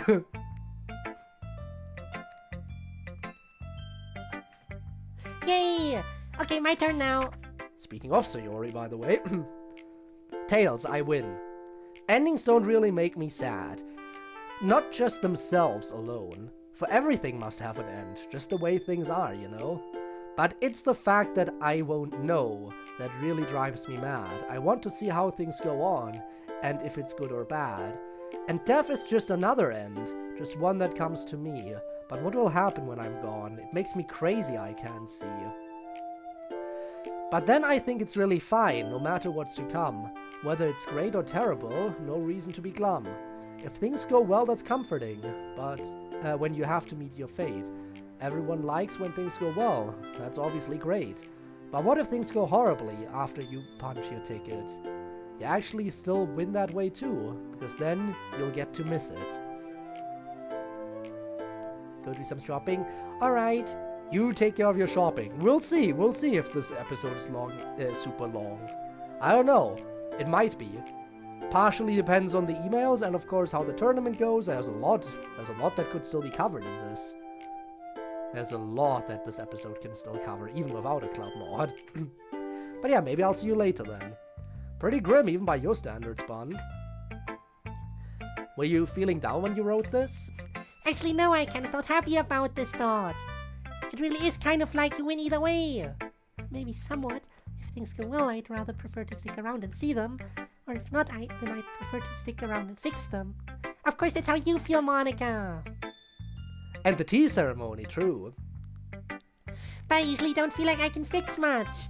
Definitely not really big world problems or anything. So I find this thought pretty comforting. The part that bothers me the most is not knowing what gets to happen after. It's like you only get to see a tiny part of the story.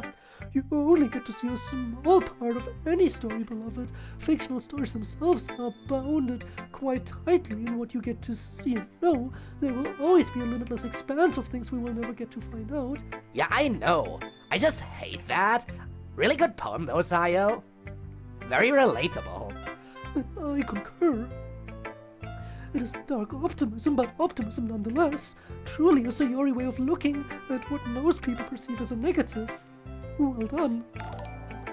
Thank you, Yuri. And thank you, Gabe! How are you doing, Gabe?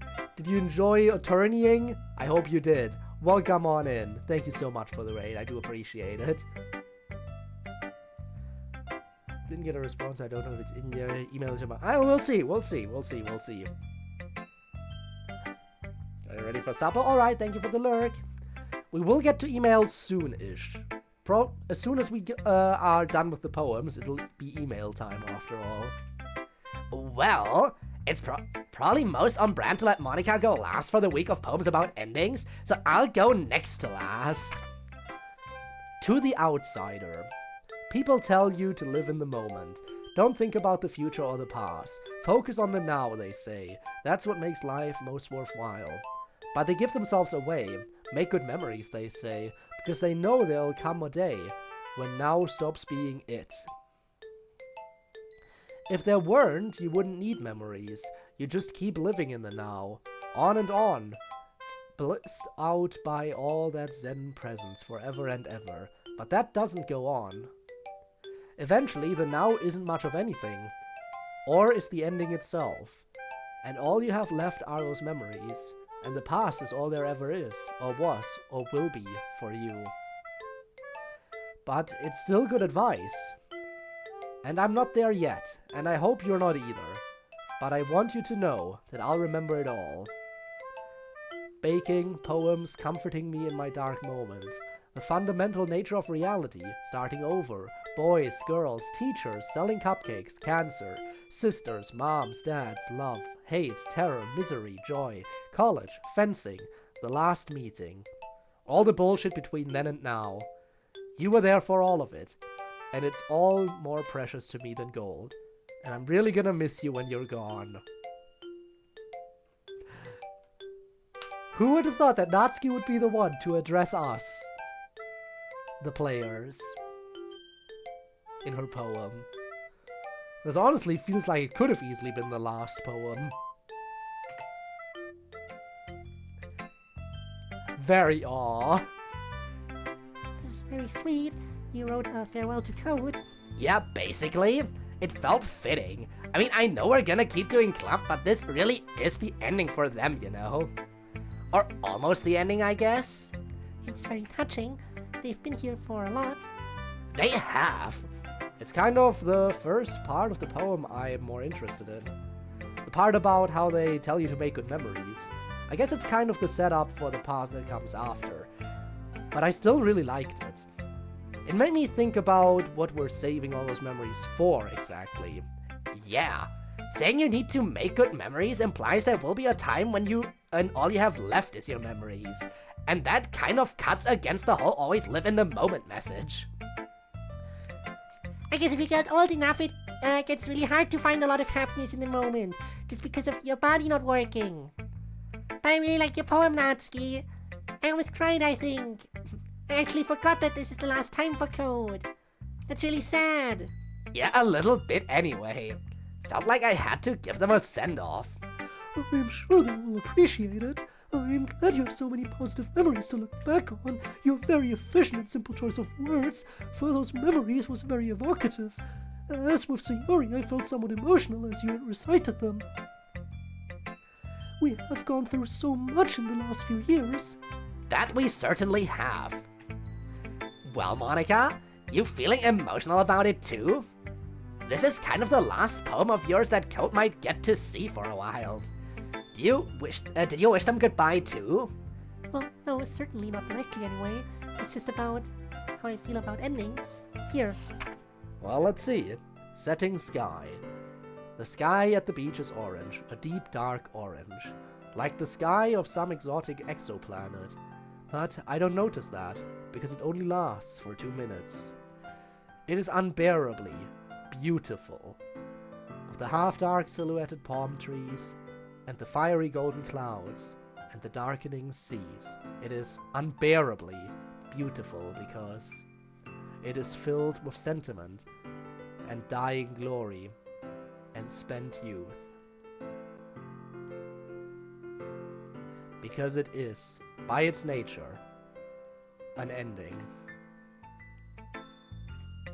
This is very beautiful. It is one of my favorite genres of poem. Something that forces you to consider a mundane, ordinary thing in a way you have not previously. Sunsets are filled with pathos indeed. Yes, I was focused on the sky in particular here. Though. The way it changes color and fades at the end of a day. And the way other objects like trees are silhouetted. Yes, it's all very beautiful, but it only lasts for a moment. Maybe it's beautiful because it only lasts for a moment.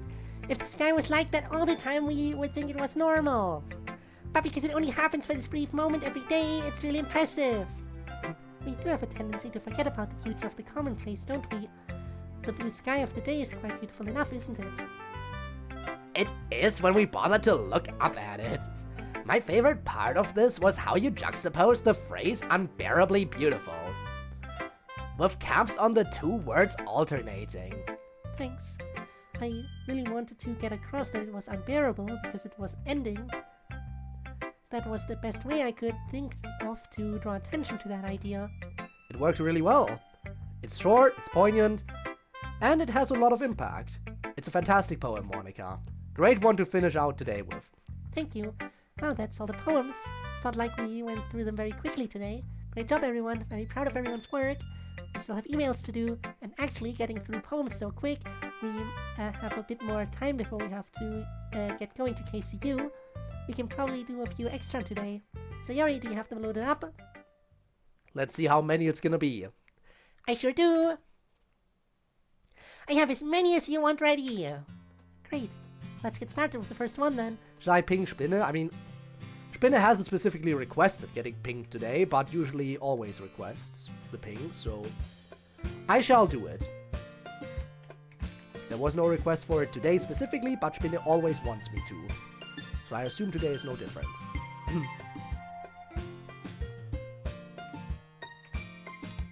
Dear Monica and everyone in the Literature Club, the name's Adam, and it's nice to meet you all. I'm a college graduate with a Bachelor of Arts degree, who loves Nintendo games, and who continuously nurtures his own penchant for creativity.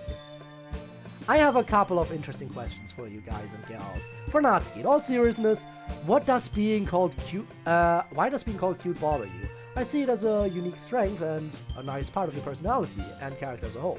For Yuri, have you ever heard of a video game series called Darkstalkers? It's called Vampire in Japan. If so, what are your thoughts on it? For Monica, do you know who Crazy Beta from Eastside is? If so, what are your thoughts on her? For Sayori, chocolate chip cookies or Oreos? For MC, have you ever played Xenoblade Chronicles 2? If so, who's your favorite blade from that game, besides main story ones? For Miss Ida, what is your favorite scientific topic to discuss? For the entire Literature Club, do you guys play Pokemon at all? If so, here's a follow-up question. Which Pokemon do you believe best represents you? We have had so many Pokemon questions, I'm not sure if this is going to be anything new, really. P.S. I'll give my own answers and reasons why for that question at a later time. Also, as a last bonus, here's 2 pieces of fan art that I made in the recent past. One is a finished colored pencil drawing and the other is an unfinished sketch. A multi-part it appears. Don't forget you can right-click to hide the text box. Let's get to it, starting with Natsuki. Yuri kinda talked about why I hate being called cute a while back. Like, maybe I am cute, maybe, but I don't like being reduced to being cute. I'm a lot more than that. Cute just feels like such a cheap word, I guess. People don't usually think a girl is cute and smart, or cute and kind. They just think cute first, and that's where the surface judgment ends 9 times out of 10. That's why. You're up next, Fabe. Let me see. I have almost never heard of this game series.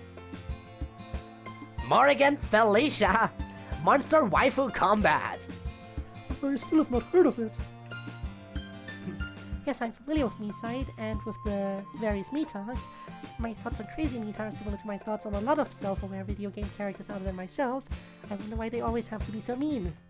Gee, I wonder why. Yeah, not like you were ever mean or anything. It seems like all of them tend to be just psychotic and homicidal, or at least very sociopathic. Miyuki Sone is similar, for instance. I guess some people would say I am too. But really, I'm not. I was just put in a very strange and frightening situation. As soon as I realized my mistake, I did try to fix it, and hopefully have fixed it mostly at this point. But yeah, I just wonder why Crazy Mita has to be so hostile. On to you, Sayori. Hard decision. I think almost all the time your answer is going to be chocolate chip cookies. If they're at all good, though. If they're not good, then Oreos are perfectly fine. I hope that answers your question. I have not played any Xenoblade game, sorry. Is it good? Natsuki, have you played it? Nah. Sorry, emailer, no experience. Oh, right. I forgot to call Miss Ida. Hi, Miss Ida. Hi, Monica. It's email time.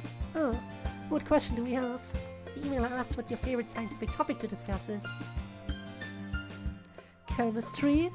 But I guess if you mean within chemistry, my favorite thing is reaction stoichiometry. It's not the hardest concept, but it's just very zen for me. I like to do reaction stoichiometry just for fun sometimes. Man, I know we have some nerds around this club, but damn. Yeah, it's pretty nerdy, but that's the answer. Let's see, the next part was about Pokemon. emailer asked what his favorite science topic was, we would never have known otherwise. The deep lore. Yeah, I think all of us but Yuri have at least briefly touched Pokemon at some point. So Yuri, MC, and Natsuki are most into it. We actually answered the which Pokemon are you email last time. It was Porygon, so Yuri was Mimikyu, Yuri was Mages, Natsuki was Tinkaton, and MC was Greninja. But what about Miss Ida? Salazzle. She knows Pokemon and she's going straight for Salazzle? Interesting. Huh. Going for one of the very... that's Ida for you. I mean, to be fair, she's the chemistry teacher. Salazzle is toxic and controls fire. I mean, yeah, fire check, toxic check, hot woman check. Very appropriate, Teach. And finally, let's see your 2 pieces of fan art. Ah. Good old Hatterene. Was the knife necessary? Oh man, that's actually a really baller art of Yuri and Hatterene. Super stylized. And of course it's Tinkaton. Oh hell yeah, you foresaw the Tinkaton. Where's the hammer though? You gotta have the hammer. Fantastic art, dude. Awesome work. Let's bring up the next email. Alright. Hey guys, this is not a question. Instead, it's a writing game I want to play with y'all. I wrote a poem and I'm curious what each of you would title it and why. This is a fun exercise I've done in my own writing groups. Have fun with it. Nothing else that I would be, kneeling at my altar of your memory. From lying down to waking up, in my dreams I'm holding out for just enough. Life for life and what to do. All I want from you is you. Nothing else I'd want to see. My last memory of you is this future you've left for me. In those nightmares, I'll forget you too. Then I'll live my life anew. Also, I'm Pan too, Monica. We sizzling, girl. Ah, yes, the Pans. Imagine knowing your sexuality. Here I am, still theorizing what mine is. Again. Again, we're theorizing that I'm probably Demi. But I don't know for sure because I have not had any kind of, like, proper, you know. I've just never been in the position where I've had another person to be with, be interested in, be there. My relationship experience is null and void. And I feel like I will probably just discover things about myself eventually, probably. Oh, I'm also... well, at least you are sure about it. I, for one, am not 100% certain. Again, I've lived all my life growing up thinking that, oh yeah, probably straight. Because that's the expected norm, quote-unquote. But from all that I feel I know about myself, I think Demi is probably the most accurate. But again, due to my lack of experience, I am just out there guessing. Thought I was Ace for a while. You know what? I mean, I could see how that could happen, where, like, again, because the whole thing about Demi is, like, you need that emotional connection first, and obviously, before you have the opportunity to build that up, you naturally don't feel stuff, so you would probably assume the Ace, yeah. But yeah, I feel like, again, it's just, I need the closeness. I could never. But who knows if I ever will be able to explore myself properly. I would need to meet more people and actually try to get something going, which I just suck at that. I see. The challenge is for us to provide a title for this poem. There's some difficulty since I cannot be entirely sure what your mindset is, but I will title it What Remains. Sacrifice. Man, this is hard. Come back to me. I can't really see the poem, so... Yeah, fair enough. I'd call it a progression, I think. This is just not a poem I'd write. Hard to think of a title. I think I'd go with It'll Have to Do. Oh, I've thought of one. Past is Future. An excellent title. Thank you for gracing us with that poem, my fellow Pan. Let's see another. Hello, hope college has been going well for you all. I've got some questions to ask you, all addressed to the club as a whole. On the topic of mods, what's your favorite DDLC mod? I know this question's probably been asked before, but I'm wondering if your opinions have changed in the wake of new DDLC mods that have come out recently. Focusing on the club itself, what is your favorite mod that was made for the club? I'm curious to know what your opinions on the club mods are looking back at them. Speaking of which, if you could take the first mod that you ever made for the club and remake it today, what would you change about it? I'm very curious to hear about what you think about your first mods looking back at them. Going outward? If people like Fuyuki, Misida, Rie, Kenzo made their own separate mods, what do you think those mods would look like? I'm asking because I'm interested in knowing what mods made by those people would be like. I think that's all that I wanted to ask. I hope college continues to go well for you. Have fun and stay safe from Robbie. Questions about mods? My favorite mod is Sayori Says No to Suicide, a really short but cute one by Tormuse. Tormuse once again cooking. And I like Turquoise, which is also by Tormuse. Tormuse getting all the wins. I suppose we'll go with the hypno pumping mod and the M mods generally. I just plain old am not into real world mods, they just weird me out a little. Yeah, me too. Miss Ida, do you have a favorite? I don't really have the time to play mods of our game, so I don't really have one. My favorite club mod was Natsuki Quest. On a similar note, mine was Baking with Natsuki 3. Amazing work. I think I might have to go with that one too still at this point. I liked Yuri's gender bend dating simulator the most.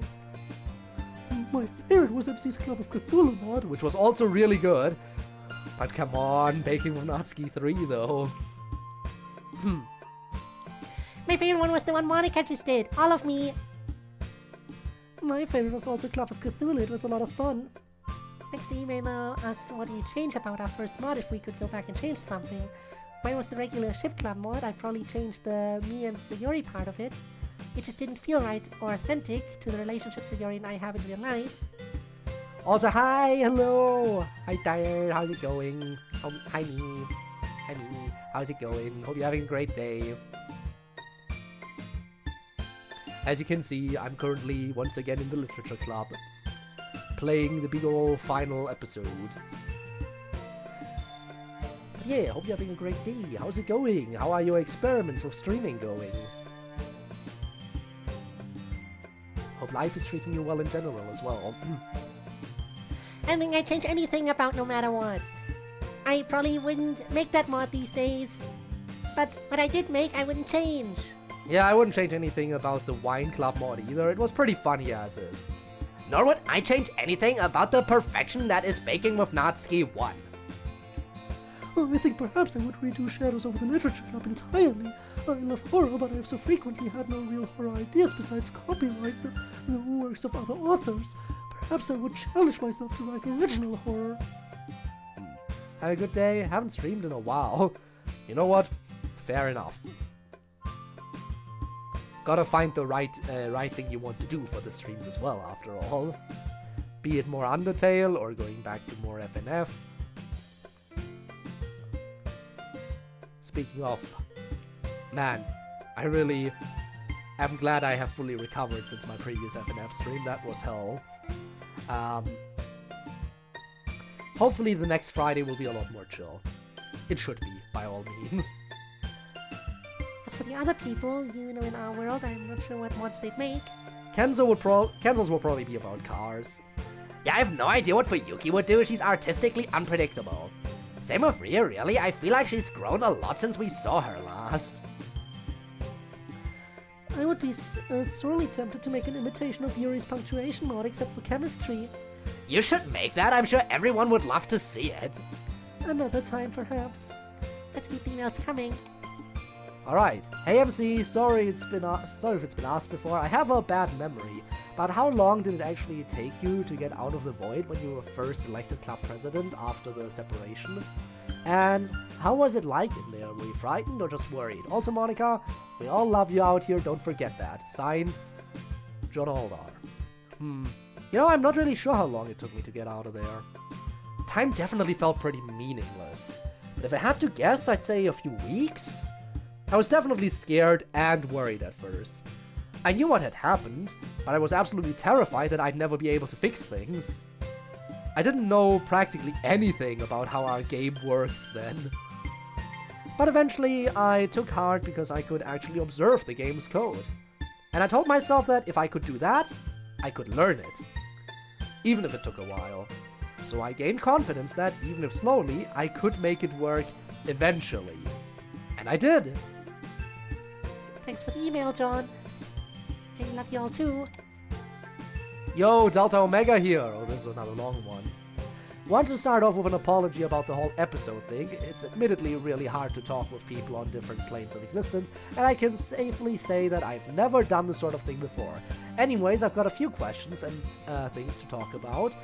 First off, I noticed that the college uniforms look identical to the high school ones, at least from what I've seen so far. I'm guessing it's some sort of simulation restriction that probably reduces the strain on it by optimizing things. Just wondering, has there been any explanation for this detail?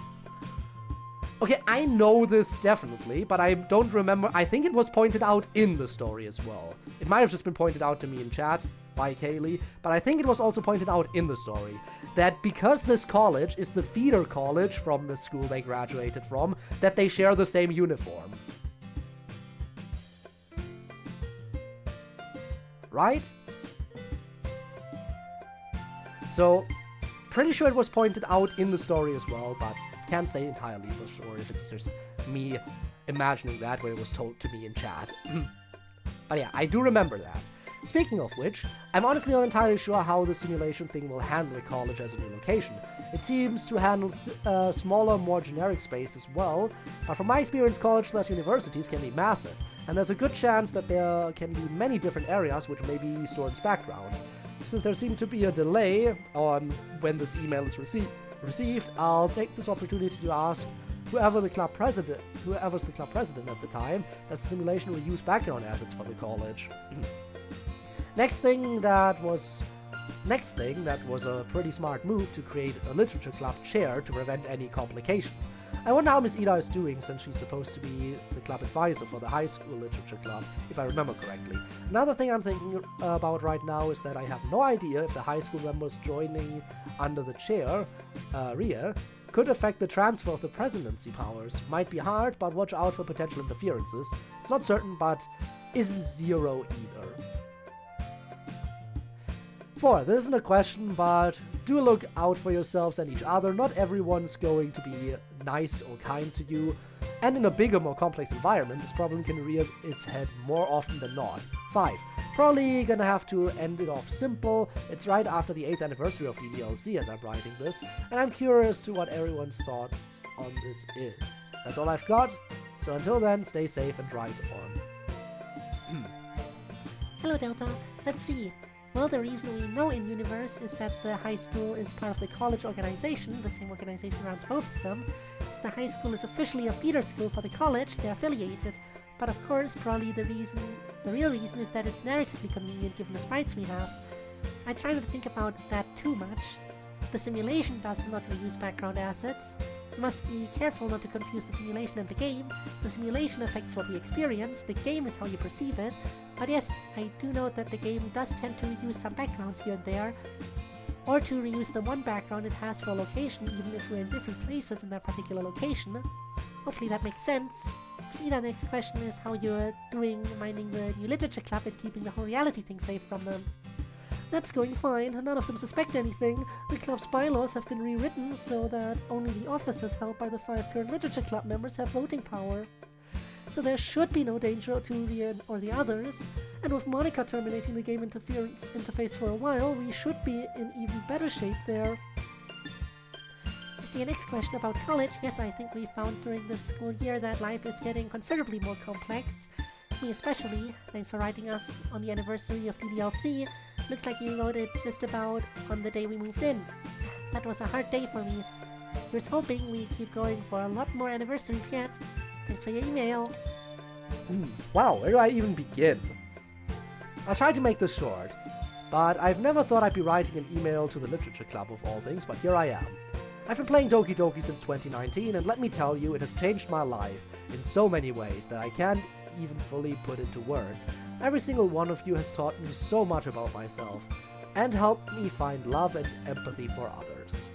I've spent countless hours not only immersed in club meetings, but all kinds of other mods, and I just want to say thank you.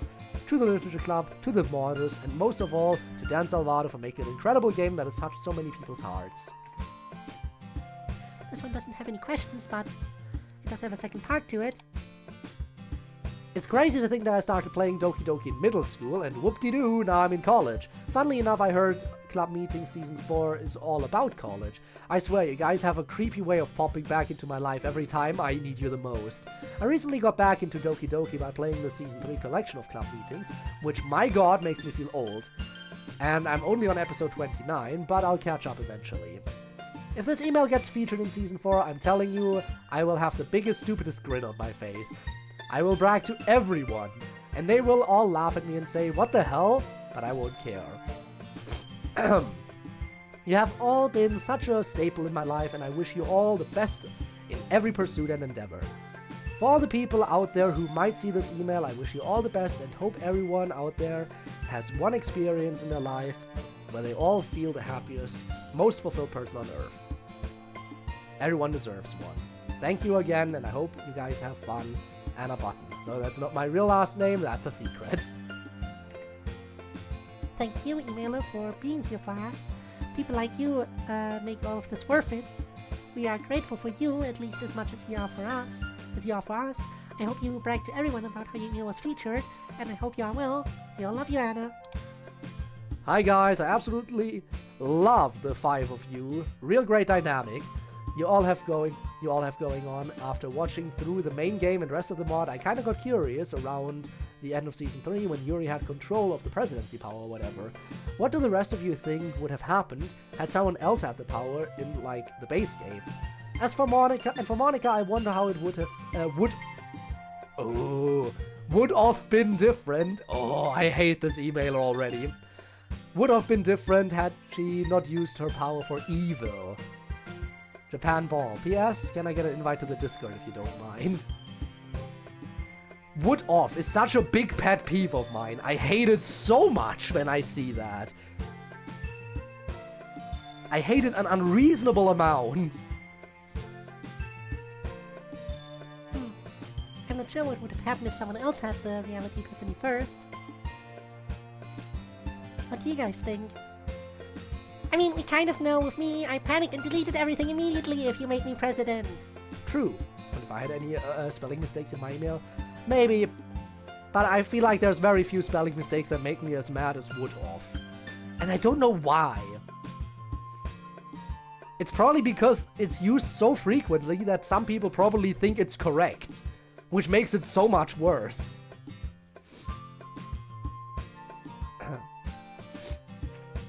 So there you go. I don't think it would have been possible for me to be president. I didn't really exist as myself. I'm unsure how I would have dealt with it. My mind can go in 2 different directions under considerable stress. It is possible I would have been able to cope with the experience and decide on a rational course of action, but more probably I would have snapped under the pressure in a way at least as destructive as Monica. No, if anyone could have dealt with it well, it would have to be Natsuki. It would be Natsuki. I have to agree, Natsuki's the one of us who probably could have handled all that without going insane or doing something horrible. But I don't deal with any of this reality shit well. I hate it. I think that's part of why you deal with it so well. That and your general mental fortitude and courage. You guys all have plenty of courage. I don't think Monica was using her power for evil. She was just coping, man. She did as well as anyone could have expected, I think, given everything. I think I was pissed at her at first, but I don't feel like that now. I think she did better than I would have done. I wonder. Hi there. I hope you and the others are doing well. I have a few questions for you guys. 1. For everyone, if you could have a package with 1 or more sets of items, what items would be in it? What kind of question is that? 2. For everyone. Best part about college so far. 3. For everyone. Let's say that hypothetically you wanted to go to the old school for a day to visit anyone. If so, who would you see? I mean, they visited the club, the other literature club, recently. 4. For everyone. If you reincarnated as actual living human beings in the real world, do you think your appearances would change, including eye color, hair color, and overall height? 5. For Sayori. Is there a particular kind of food that you like but others don't? 5.1 follow-up question. Is there a food you don't like that others do? 6. For Natsuki. What is your opinion on the current state of video game prices these days? 7. To Natsuki. And Yuri. Best part about Rubik together. 8. For everyone. Do you have a favorite and least favorite college subject? 9. To everyone. Is there anything that always makes you laugh? 10. To Monica. Is there a favorite poem that you've written that you haven't shared with anyone? That's all for today. Thanks. As for stuff that Sayori likes that others don't, I mean, there's always gonna be people who dislike something. So yeah. Whatever food you're looking at, there'll always be people who like it and people who dislike it. So obviously the answer to both questions is yes.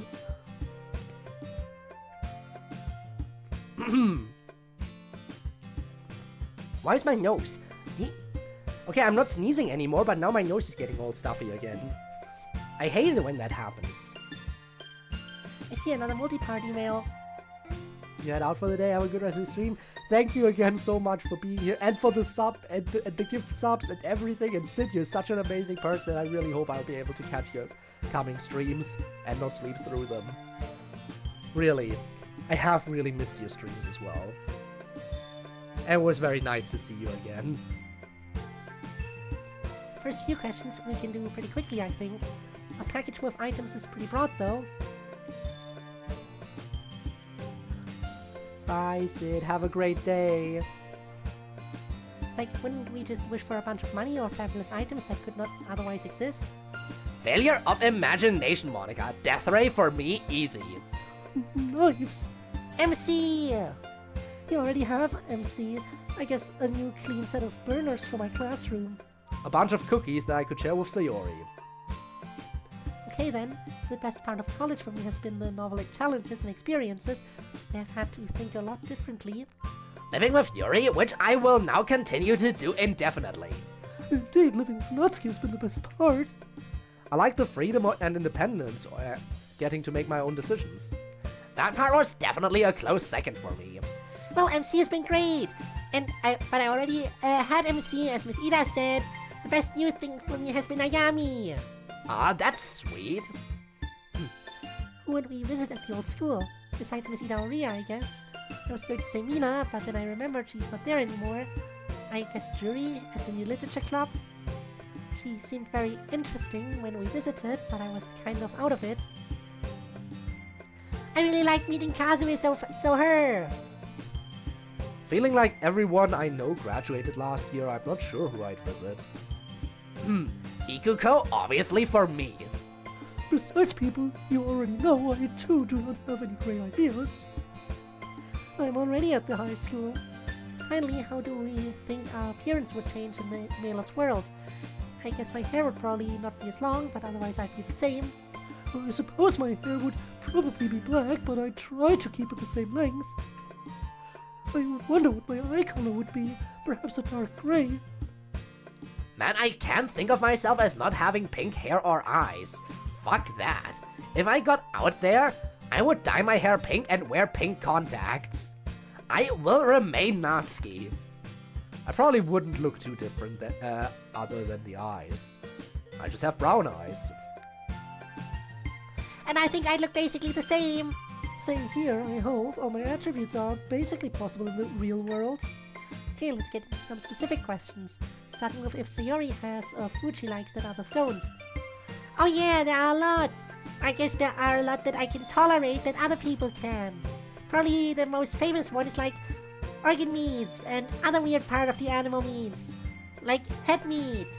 I love that kind of stuff, but most people think it's gross. I also like weird flavored candies, like vegetable flavored candies or sodas. It's still a sweet thing. There aren't really a lot of foods that I don't like that other people usually do. I like mostly anything. Pineapple pizza. There are people who like that. And Sayori, like any sane person, thinks it's a crime. Yep.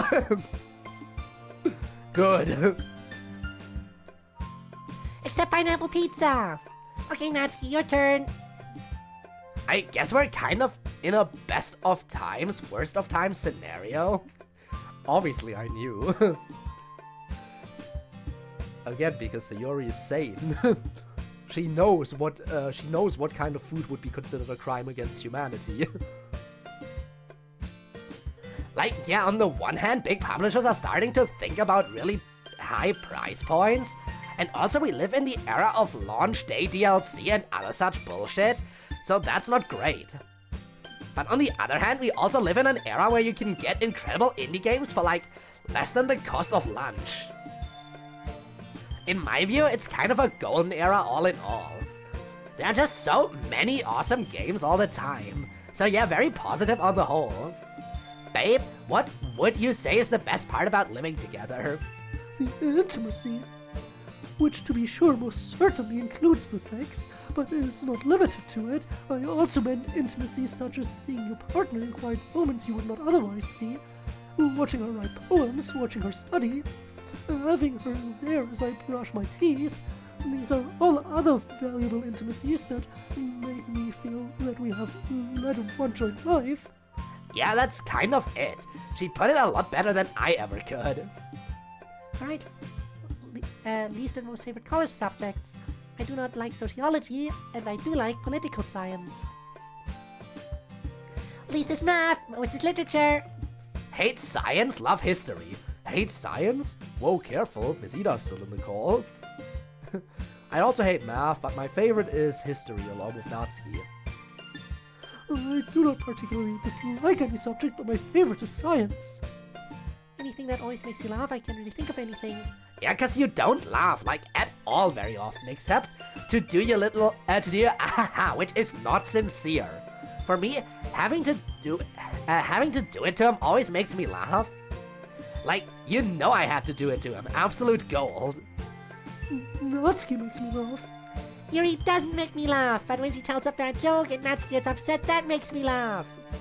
Recently I've noticed that my sister has an absolute foul sense of humor. But that's very funny. Miss Ida, what always makes you laugh? Videos on the internet of people suffering mild to moderate injuries because they did something stupid. Fair. My dad loves those, too. It's a classic genre. It really is. And finally, they have a favorite poem that I've written but never shared.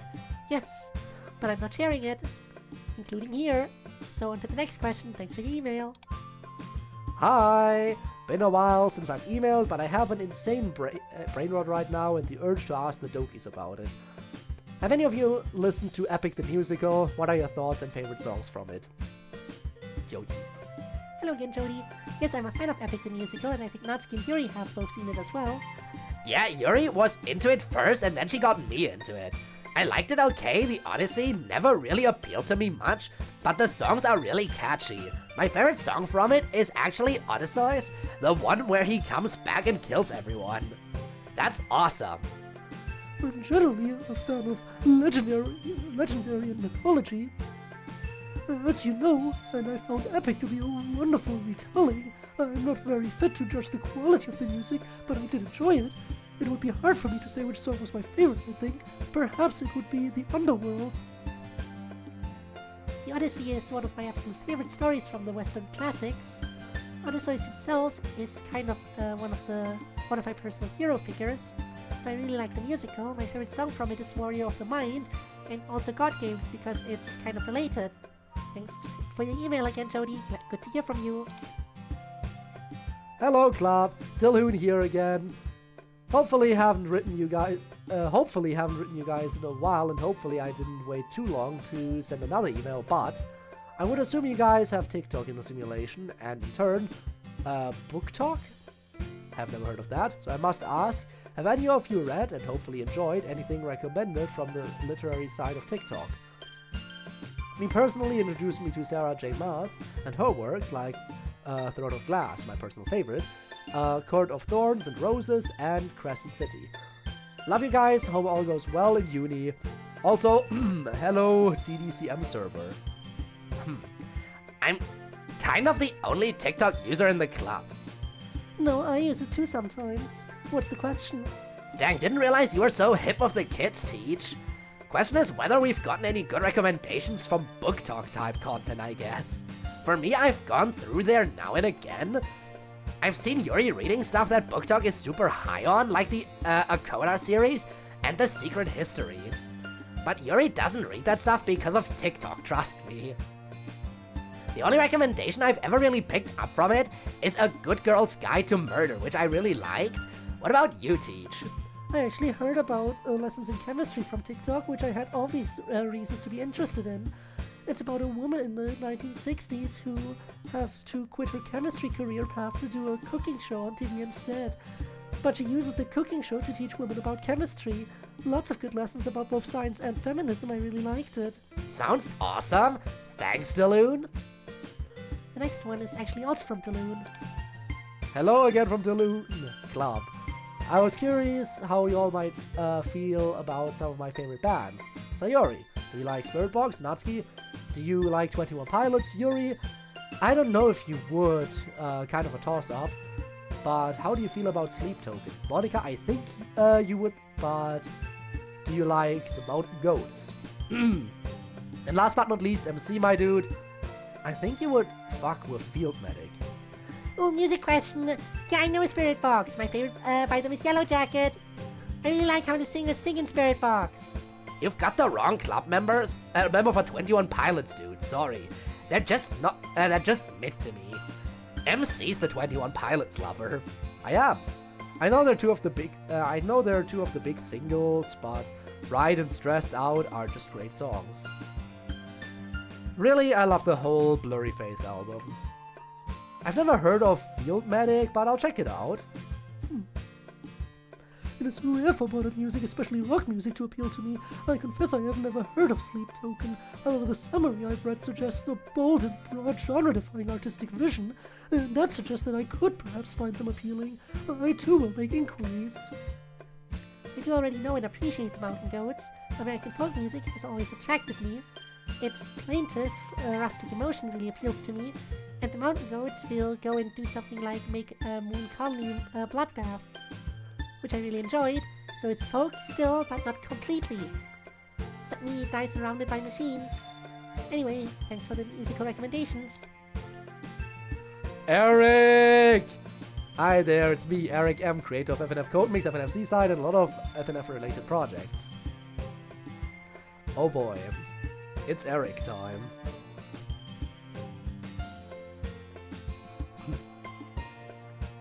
God is a VTuber who currently loves these club meetings. I do. I have written 2 emails already in the past, and especially this email segment. Well, I wouldn't say I love this email segment especially much, but it is a fun little thing. And I wanted to ask, what do you think about him? And if you don't know who he is, what do you think about VTubers in general? This is for Monica, by the way. Well, Monica has talked about VTubers in the past, hasn't she? Yes, I'm familiar with CodeErr. I know you are. Why, you might say I know him very well. You might even say I'm on his screen right this very instant. Gee. You might even say that that's the case. Hello, chat. Everyone say hi to Monica. I appreciate Code streams. I'm obviously not much of a gacha or rhythm gamer, but Natsuki has enjoyed his gameplay. Has she now? I just tend to like it when I'm on screen in his stream. Look who's so self-absorbed. And in general, I think VTubers are a wonderful idea. It allows us streamers natural talent and skill at entertaining to shine through without having to worry about looks.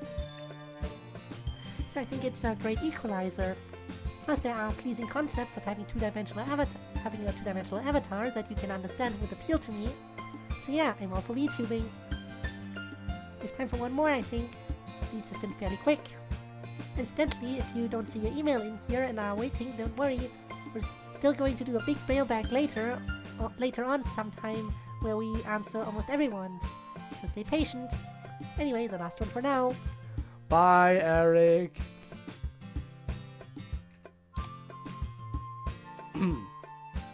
Hi, I hope you're all doing well. And yeah, I've been a huge fan for ages. I was wondering, what were y'all's favorite poems for the club from the club members? Thank you. Have a great day, Monica, Sayori, Natsuki, Yuri, and MC. See, this is a nice little question to end on. Miss Ida, the question is, what's your favorite poem from the various club members? If you wanted to start. Ooh, a nice question indeed. I haven't seen all their poetry since they've been in college, but my favorite are Sayori's poem about fire and parasocial relationships, Natsuki's about global warming, MC's grass stains poem, Monica's poem about the tortoise, and Yuri's horizon poem. Great choices.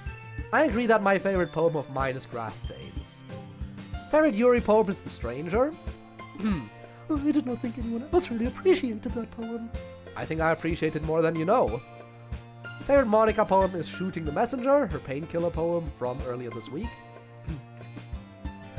Natsuki is tough, lots of choices.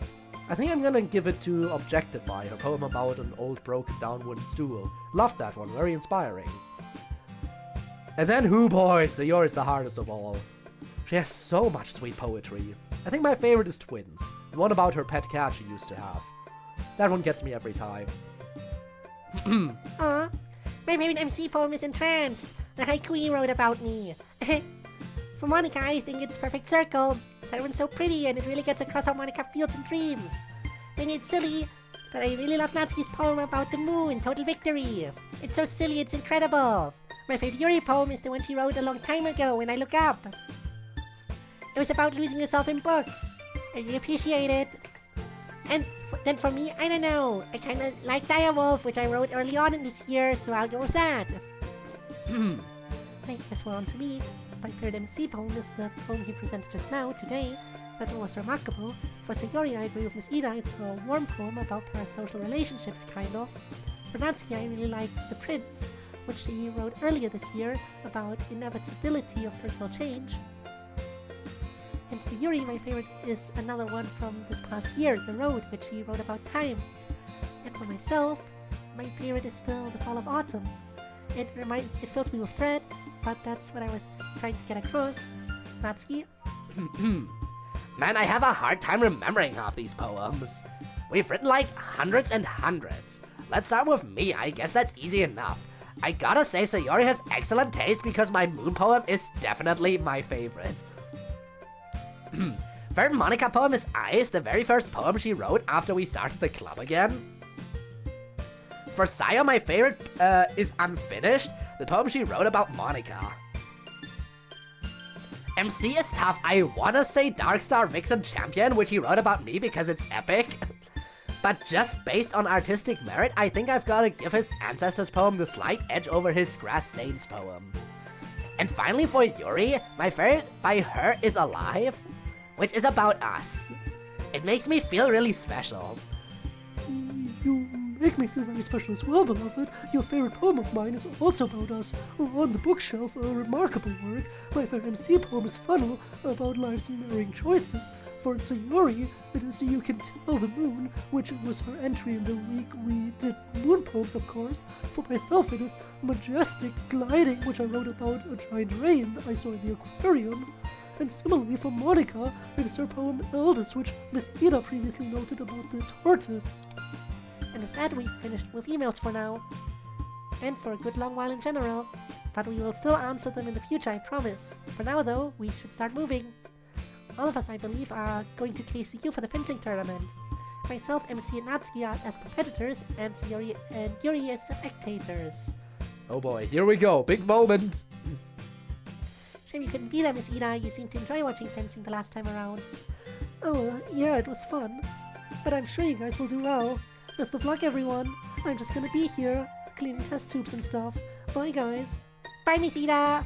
Miss Ida hangs up. So are we taking your car or what? No, after thinking about it, I realized it would probably be best if we met with the rest of the team and took the train all together. Not worried about it being awkward? Why would it be awkward? Well, Ryan. Oh, please, it's fine. Ryan and I are friends. We get along fine. Yeah, but I think there are some spectators coming to watch him. Like, you know how Kagami is coming to see you and MC, and for Yuki and my dad are coming to see me? Pretty sure Kenzo is coming to see Ryan, and also Ayami. Yami's probably coming to see you too, you know, and Sayori. And besides, that's fine. Ayami and I get along with no problems whatsoever. As do Ryan and I. I mean, I'm just saying. Honestly, Natsuki, that's enough. Ryan and Ayami and I are all grown-ups who respect each other. We will be fine. And besides, I have bigger fish to fry. So don't distract me with considerations like that unless you want to lose your bet to Kenko. Yeah, fair point.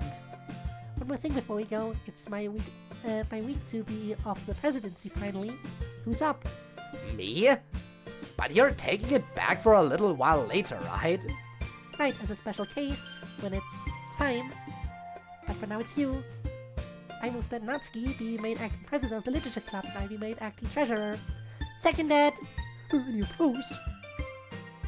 The motion passes.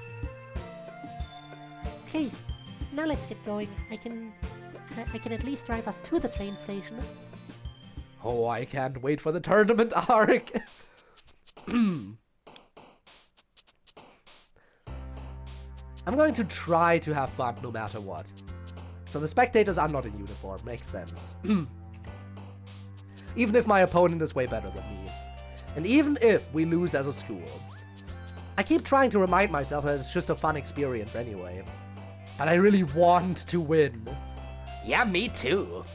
Underdog aura. It's stupid that we have to wear the uniform, though. Sayori and Yuri don't have to wear the uniform. We're officially representing the school at the tournament, though.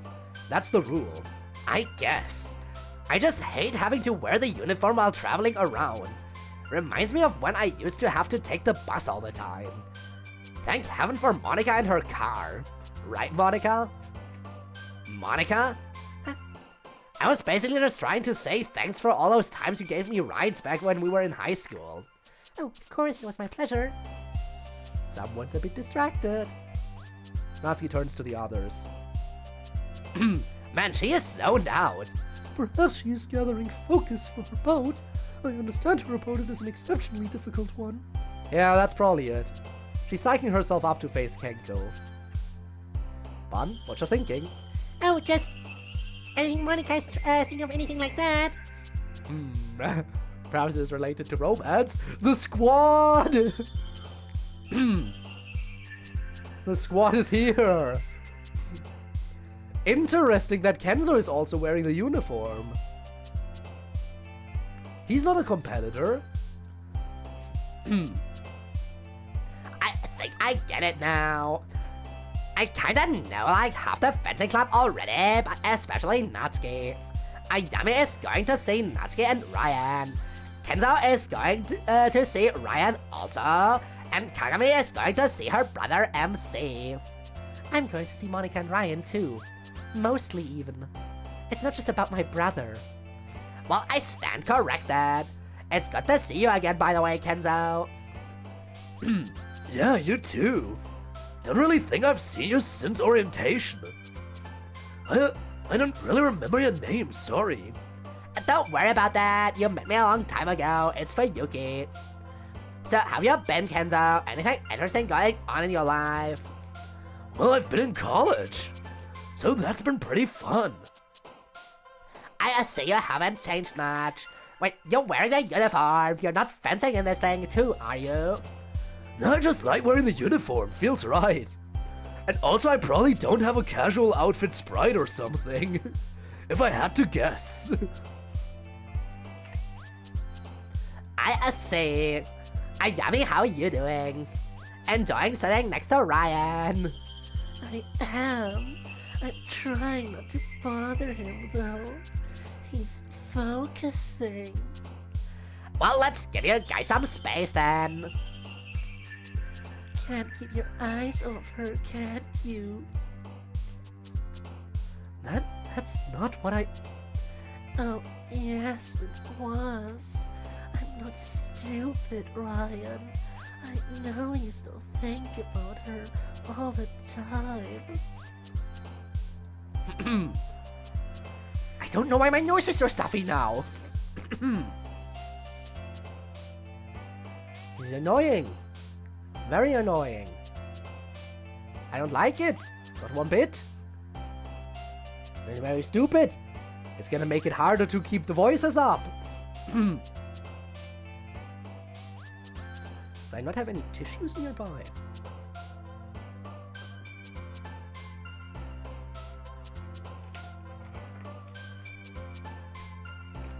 Of course I don't. Well, I guess we'll have to keep going then. It's okay, I'm not mad. Really, it's pretty sweet. I remember listening to your many long reveries about her after you moved in with her. So I get how you feel. That's in the past now. I'm not so sure. I do think you wanted to be in the past, but it's pretty clear it's not, at least yet. Just remember that if you want me to help it be in the past, I'm here, okay? It's hard to forget that. Good, I want it to be hard to forget. But anyway, I'll leave you alone to brood about your sword play. Don't want to distract you too badly. I'm sure you'd love for him to bring out the sword later. Not the weapon, obviously. The weapon is reserved for the tournament. The sword, quote unquote, shall be reserved for Ayami. Perhaps. Yes, sure, your wiles are too effective and will ruin my mental efficacy. Ma'am? Alright, but you better come see me when the tournament's over. And not just as a group of me and Kagami. I want to see you one-on-one. I will, I promise.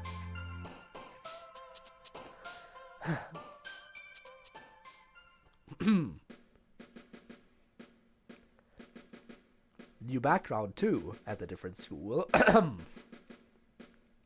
Alright, I see fencing equipment being set up. This must be the place.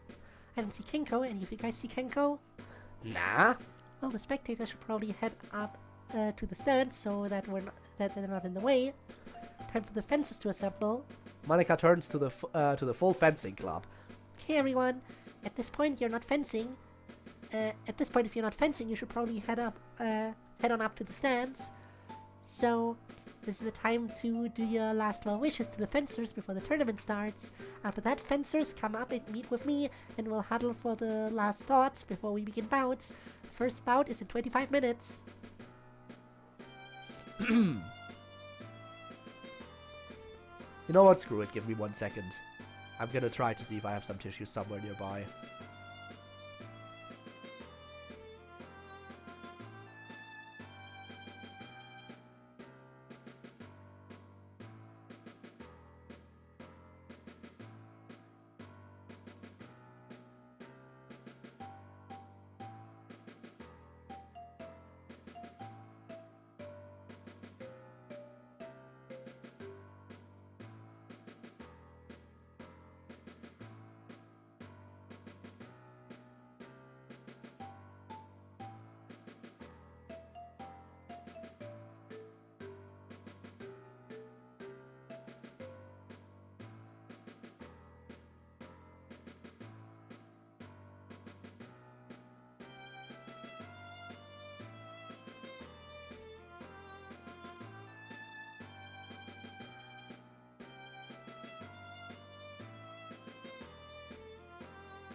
Okay.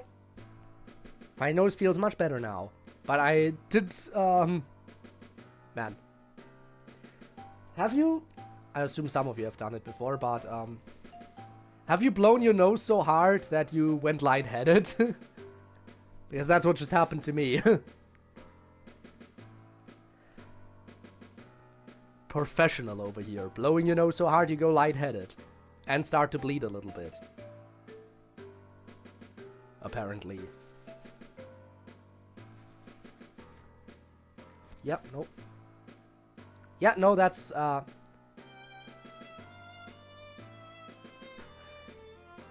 it's fine. Must have been a small blood vessel because it's not much. Anyway, we're back. Where were we?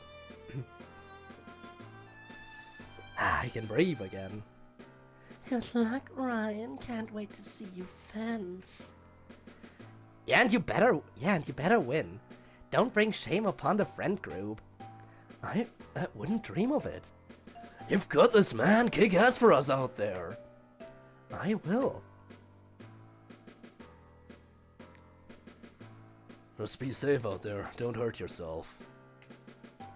I'll be fine, Dad. She really has been working hard. You don't need to worry about her. I hope so. It's just a lot to deal with. There's a lot of fast-moving bodies in this sport. Let alone the actual swords. Weapons. Yeah, weapons? Right. Come on for Yuki, let's give Natsuki her space. Yep. Hey, kiddo. Yeah? Kill 'em, babe. What are the fields with their blood? Salt the fucking earth. On it, sis. Best of luck, my brave champion. Whether you win or lose, know that my pride goes with you and all my love. I shall do my best to win honor for my beauteous lady. Wah.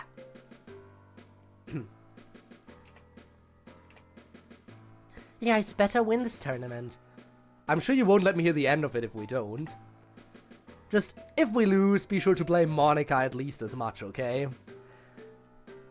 It's like way more fun to blame you. So it would seem. You're gonna do fine, handsome man. We're cheering for you, whether you win or lose. True, but I'm gonna cheer more if he wins. I guess that's fair enough. I should probably get to it. Thanks, Kagami. Love you, Ban. I love you the most of anything.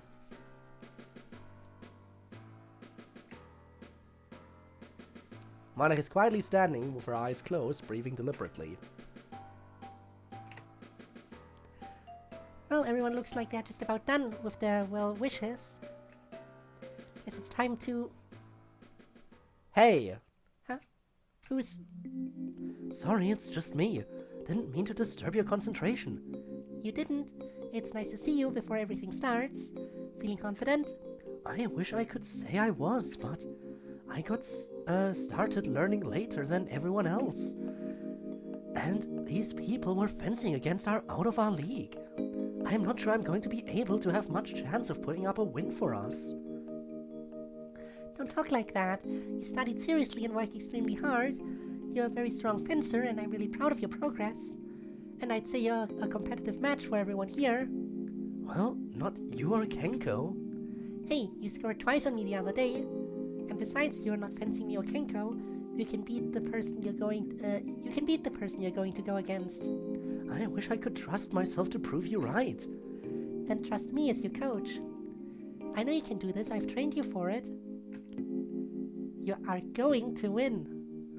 The blush, the blush, the blush. Thanks, coach. Speaking of our match the other day, though, how's your leg? Oh, it's fine. I mean, you do still kinda seem to be trying to hide a limp. I know you of all people have reason to doubt me when I say I'm fine despite something appearing to be wrong. But trust me on this one. I really am fine. You don't need to worry about it. If you say so. I do say so. I'm very much in my right mind this time, and I know my own body, and I'm going to be at 100% against Kenko. Well, good. Beat her for me then. Well, I'll at least try to get the 7 touches Natsuki needs. And in your case, remember your counter parries. Especially against these guys, they're going to disengage a lot. Don't worry, I remember. I've been practicing them ever since. Suddenly a hush falls over the assembled crowd and fencers and spectators. From the entry to the gym comes the sound of many footsteps. KCU's fencers enter in orderly rows, led by Kenko Kojiro, holding her helmet and foil. As they reach Monika's fences, they stop and Kenko bows deeply. Welcome, honored guests. We thank you for traveling to our institution and for giving us the ultimate complement of competition and sportsmanship. We wish you good luck and may the best team win. Let the tournament commence. Tournament arc! 2 hours later. Oh man, this is exciting! I can't believe our school is ahead! Wait, where's the score? What's the score? Well, it was tied at 13-13, then Maya won her match, so now it's 14-13 us. How many matches are there? 33, so whoever gets 17 to 17 first wins. Yeah, but Monika's match is hopeless because she's up against that Olympics girl, basically. So they still kinda have to win 3 of the next 5 because it's the unwinnable match after that. I mean, is the Olympics girl really that good that Monika doesn't have a chance? She's the Olympics girl, what do you think? Monika's supposed to be pretty good herself, right? Supposedly, Kenko is not only a future Olympian, but a probable medal winner. Monika herself describes her as one of the world's best living fencers. Yeah, Natsuki bet Kenko that Monika would be able to score 7 touches against her in a match to 15, and Kenko accepted. So she's pretty good, I guess. Who's fencing next? Up next are number 6 listed fencers. Rikimaru versus Ryan. Ooh, go Ryan, you've got this.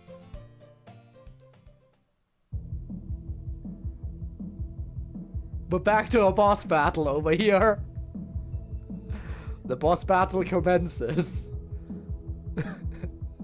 Imagine this turns into imagine we get the prompts. Imagine we get a battle menu to control Ryan here.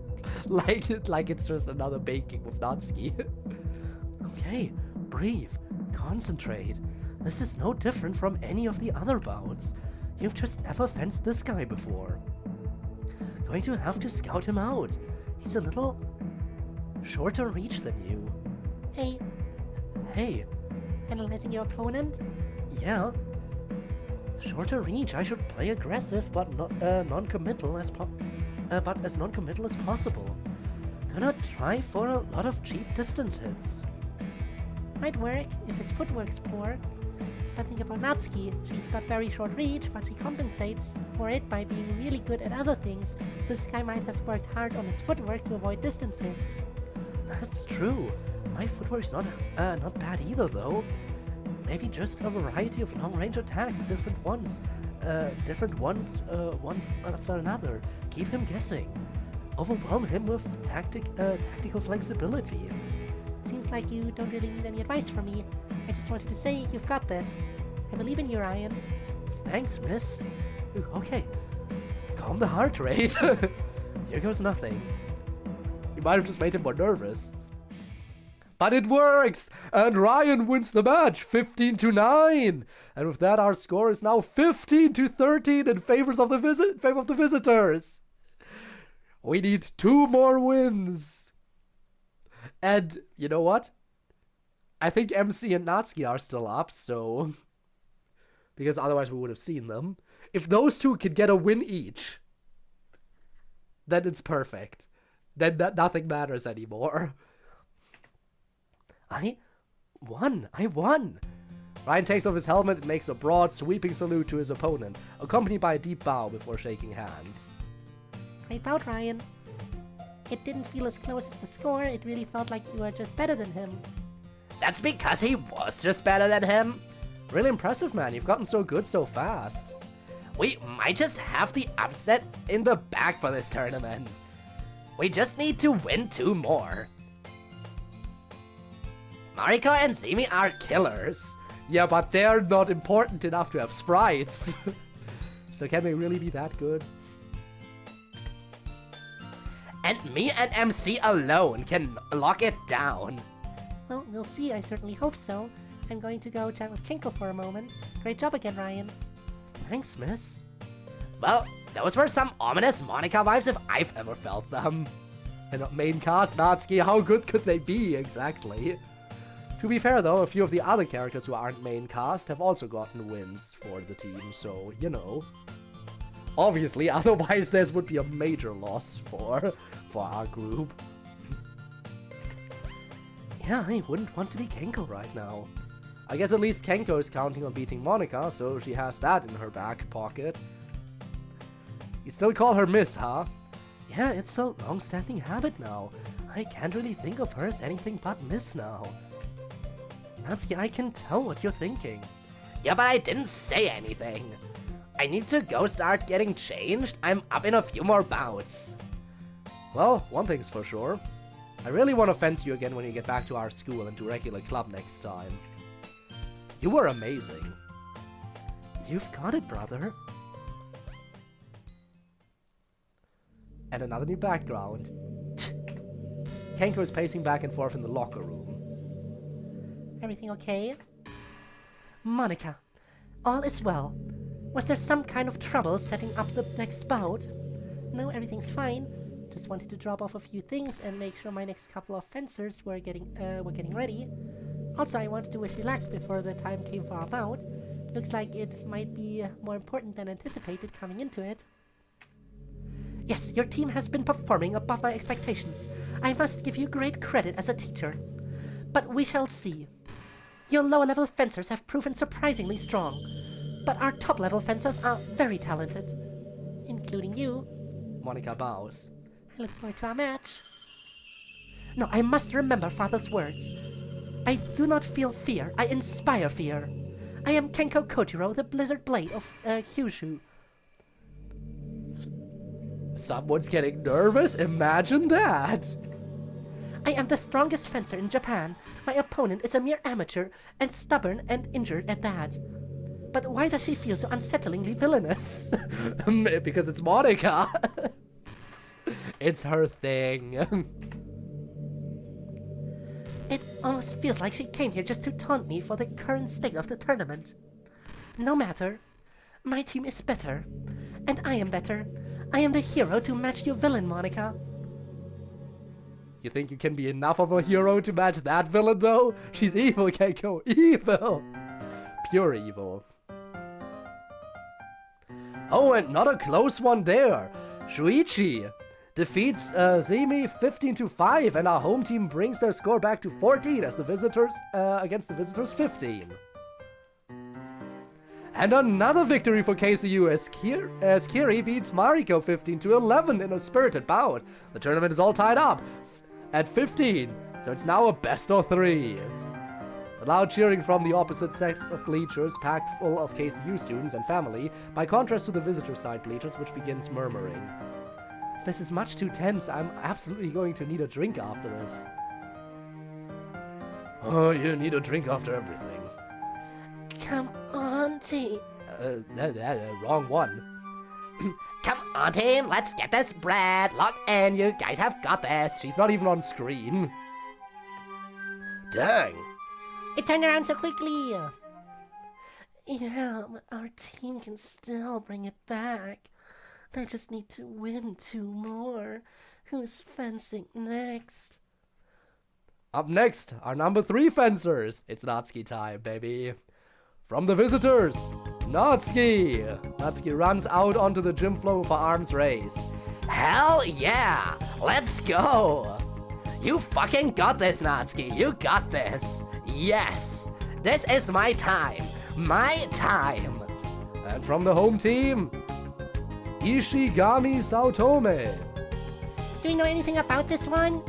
What does it say in the pamphlet we got? Just that he comes from around here as an economics major. He's kind of a baddie, though. tall, dark, and mysterious. Contain yourself, woman. Does she really need to contain herself, though? The score is 14-all. Match point, both fencers. On guard. Ready? Fence. Natsuki waits patiently. Natsuki being patient? Impossible. Ishigami approaches. Then he starts an attack. Natsuki drops low and extends her arm to try and intercept Ishigami's attack, but he backs off quickly. Damn it, he knew I would do the signature move. What can I do?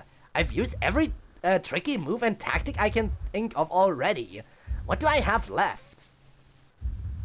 Attack. Natsuki lunges at Monika, twists without moving her feet, and evades the strike. No, not enough bend in your knee. She has to finally follow through, huh? Which made it too slow. Again. Natsuki lunges again, but Monika is again able to twist out of the way. This is bullshit. You know the attack is coming. And what, do you expect your opponent to never suspect that the person they're fighting is going to try to stab them? Do it again.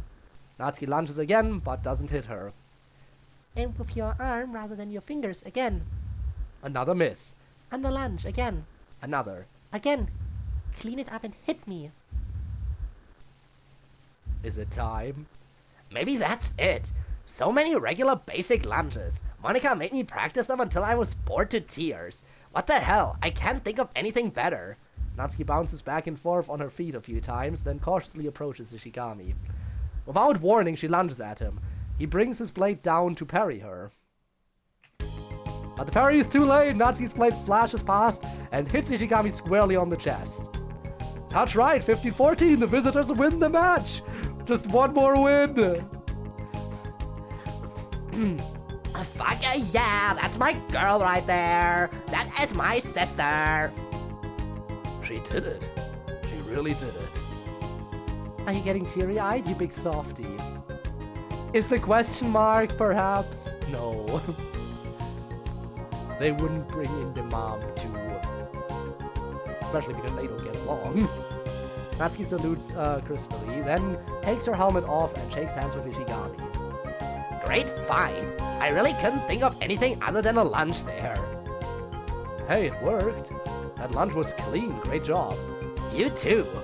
And the visitors pull ahead. KCU will need a comeback to win as the score is 60-15 in their favor with 2 matches to go. I'm so proud of her. That was a beautiful lunge. It really was. I again must compliment you on your ability as a coach and teacher.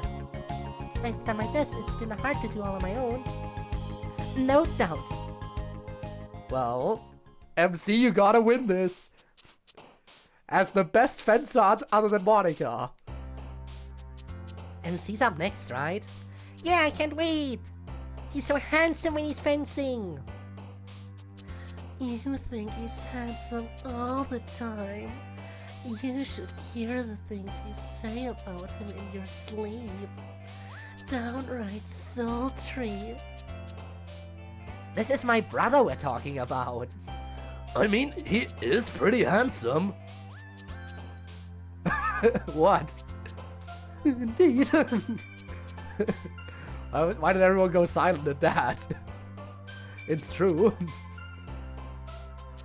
Kent is unfathomably based. What, can't bros call each other handsome anymore? And now, it's time for our number 2 ranked match. From the visitors we have MC. Yay, go MC! And our KCU fencer, the number 21 ranked fencer in Japan. Oh shit. Oh man! Winner of last month's Kyoto Open. Oh man! Hange Fujiwara. Oh yeah! I heard some of the KCU students talking about this one. They like Kenko's right-hand fencer. Sounds like MC's in for a tough match. Oh boy, I all of a sudden don't have as much faith in MC anymore. Okay, halt. Time for the final break. What a barn burner. It's another 14-14 match where the next point wins. MC is a legend. KCU needs this next point or the visitors will walk away with the tournament. You can do this, MC. Just focus. Focus. Alright, breaks over. To your lines, on guard. Ready, fence. MC immediately attacks. Hange parries and riposts, but MC parries back. MC tries to counter riposte, but Hange backs out of range. So fast. Just need to find an opening. To be fair though, the fact that MC is doing this well against someone who's ranked this highly, like even if they don't win this tournament, the fact that it's this close, the fact that even if they lose now, they will lose by 1 point. Even if they lose by 1 point, and they had a lot of really close matches as well. Like this one. Yeah, it truly is a moral victory. If they're going up against such a superior club and cutting it this close. Just need to find an opening. The scoring buzzer sounds. What? Was that a flange? I could barely even see it. That was the fastest fencing move I've ever seen in my life. Auto setting you up to feel like they did well even though they lose. Yeah. I mean, it is like that. Again, now it's tied. It comes down to the last point, and considering how Monica just started this fencing club very recently, and this school is apparently, they've got such a good fencing club, and they have an Olympic level fencer leading it, and they still just barely get the win out of it. Yeah, no, absolute moral victory for us. Touch left, 15-14, KCU's match. MC salutes and shakes Hange's hand. Amazing. That was incredible. I've been practicing that move over and over hundreds of times a day for weeks, and I can see I'm nowhere near perfect yet. Great bout. Don't sell yourself short. You fenced beautifully. Very well done, MC. And with that, KCU pulls even at 16-16. The tournament comes down to the final match. Get the 7 points at least, for the true moral victory. Too strong an opponent. Still, what a great job, MC. It was. I would not have expected anyone in this building but me to get 14 points against Hange. MC is certainly a fencer to watch for the future. But now I suggest you change. You and I have an appointment. We do. It's time. The climax is here. Man, I still can't believe how fast that flange was. That was crazy. Yeah, I saw. That shit was insane. Fortunately, I won my bout to keep us in this shit. Although, honestly, it seems like I had the easier opponent. You fenced a hell of a bout. And let's not forget that Ryan had to win his bout too. Glad to have played my part. Guess it's all on Monica now. You guys think I should go talk to her before her match starts? Give her a pep talk or something? Give Monica a pep talk? Yeah, why are you so eager to give her a pep talk? This is Monica we're talking about. She pep talks herself. I mean, she gave me one and it really helped. Kinda wanted to repay the favor. Well, don't let us stop you. Indeed. It's time. Hey again. Sorry I keep breaking in on you in your quiet moments. It's alright. I really don't mind you doing so at all. Come to wish me good luck? Something like that, yeah. Not that you ever need luck, miss. You make your own luck. I also wanted to say, well, I know things have been awkward with us for a while. I'm sorry for that. But, I wanted you to know I really look up to you. I think you're pretty awesome. And I also wanted to thank you for teaching me fencing. This has been one of the coolest experiences of my life. Being here and being part of this team. Maybe that seems kinda silly, but it really has.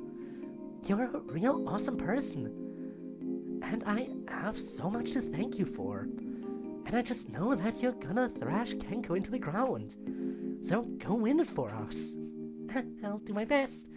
Maybe at least I'll get Natsuki her 7 touches for her bet. But don't apologize for anything. You've done absolutely nothing to apologize for.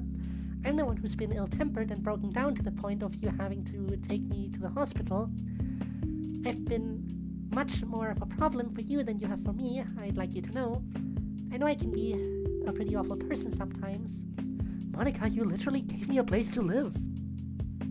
I know, but you still deserve much better than, well, see, another thing that I did wrong with you is that I never...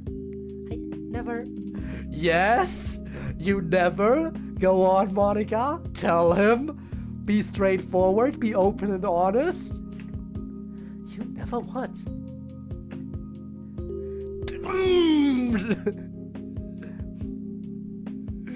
Ah, perfect interruption. I feel like if Natsuki knew what was going on there, she would have waited. Natsuki absolutely would have waited until the moment happened. Yeah, accidentally ruining her own plan. It would have been so good. Oh well. Hey guys, sorry to break in, but it's time for the bout. You should head on up, Monica. Okay, let's go. And now, it all comes down to this. A final match of the tournament, pitting these teams' top 2 fencers. First, from the visitors, we have Monica. Yay, Monica! You've got this, Monica. The lights suddenly go out. And now, from KCU, representing Japan in the next Olympic Games, winner of over 40 regional and national level tournaments, the reigning Japanese national foil and Sombra Women's Champion, the Blizzard Blade of Kyushu. The KCU bleachers begin to roar with cheers. Kenko Kojiro! Home hype entrance. I mean, again, it's the home team hype. Obviously, if they were doing this at the other school, we would have gotten the hype. And obviously, she gets first and last name. Whereas for Monica, it will always be just Monica, because none of them have last names that we know. As the lights turn back on, Kenko enters to a cacophony of wild cheering. Monica stands impassively as she approaches. Fencers, to your lines, please. Monica and Kenko come to their starting lines. Kenko offers a crisp fencing salute and smile to Monica, then puts on her helmet. Monica does a short salute before putting on hers. Good luck, Monica. Kenko reaches with her right hand to check that her blade's wiring is securely connected. On guard. The fences fall into the on guard position.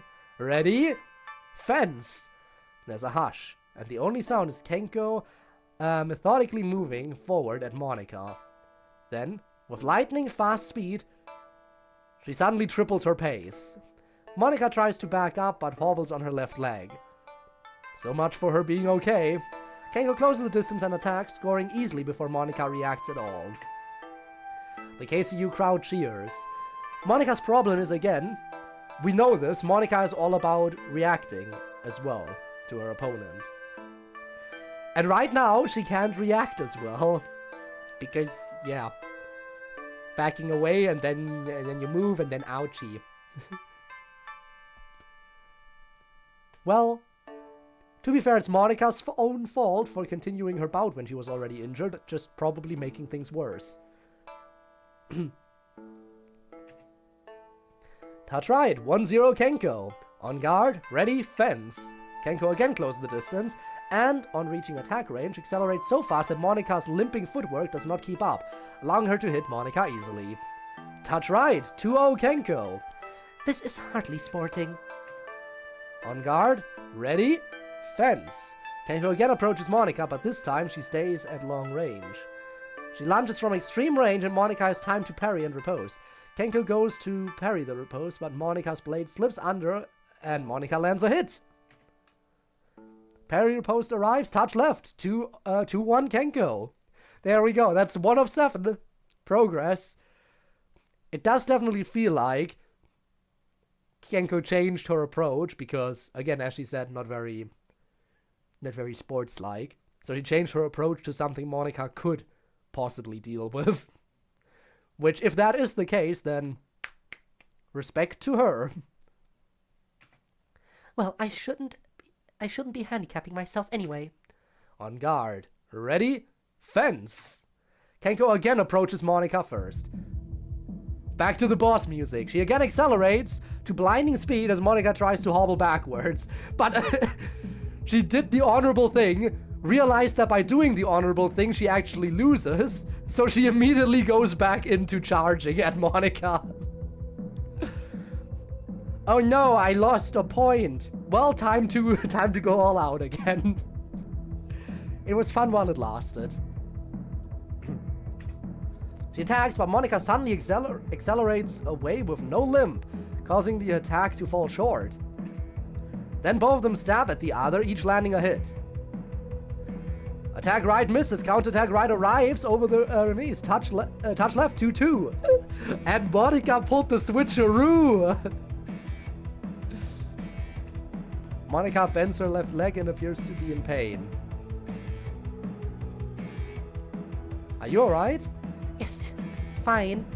But I feel like she might once again be going overboard by the end of this. Her poor leg. On guard then. Ready? Fence. Kenko again tries to catch Monica with a fast closing of the distance. Monica starts to hobble back, but then, as she's picking up her left foot, simply stops dead and extends her arm, letting Kenko run onto the point. Wonderful. Touch left, 3-2 Monica. You are indeed a thoughtful fencer. She might actually be getting the 7 points. I mean, the fact that she's in the lead, even a little bit, is insane. But no more of this. I must not lose my bet. You're going to? We shall see. On guard. Ready? Fence. Kenko attacks much faster than before. Monica does not attempt to retreat, but simply fires a quick parry at Kenko's blade. But Kenko disengages around it and hits in a single strike. Touch right, 3-3. On guard, ready, fence. Kenko again attacks at extreme speed immediately. This time Monica moves forward as well and suddenly lunges quickly off her left leg, catching Kenko before her attack can land. Attack right, no. Stop hit from the left arrives. Touch left, 4-3 Monica. On guard, ready, fence. This time Kenko does not attack. She slowly and cautiously approaches Monica. Oh. Monica crouches low with all her weight on her left leg. Monica bats at Kenko's blade and extends her arm as though to attack, but she does not. Nor does Kenko react to the feint. Oh, and is Monica get an ominous leitmotif? She is the villain, you said so yourself. Of course she would get it. Then she bats Kenko's blade away again, but follows it up this time with another powerful lunge, springing forward off her left leg at high speed. Kenko's blade is too far out of position to recover, and she's hit. Beat attack left arrives. Touch left. 5-3 Monica. She just needs 2 more. She needs 2 more points before Kenko can get her next 12. That bet is as good as won.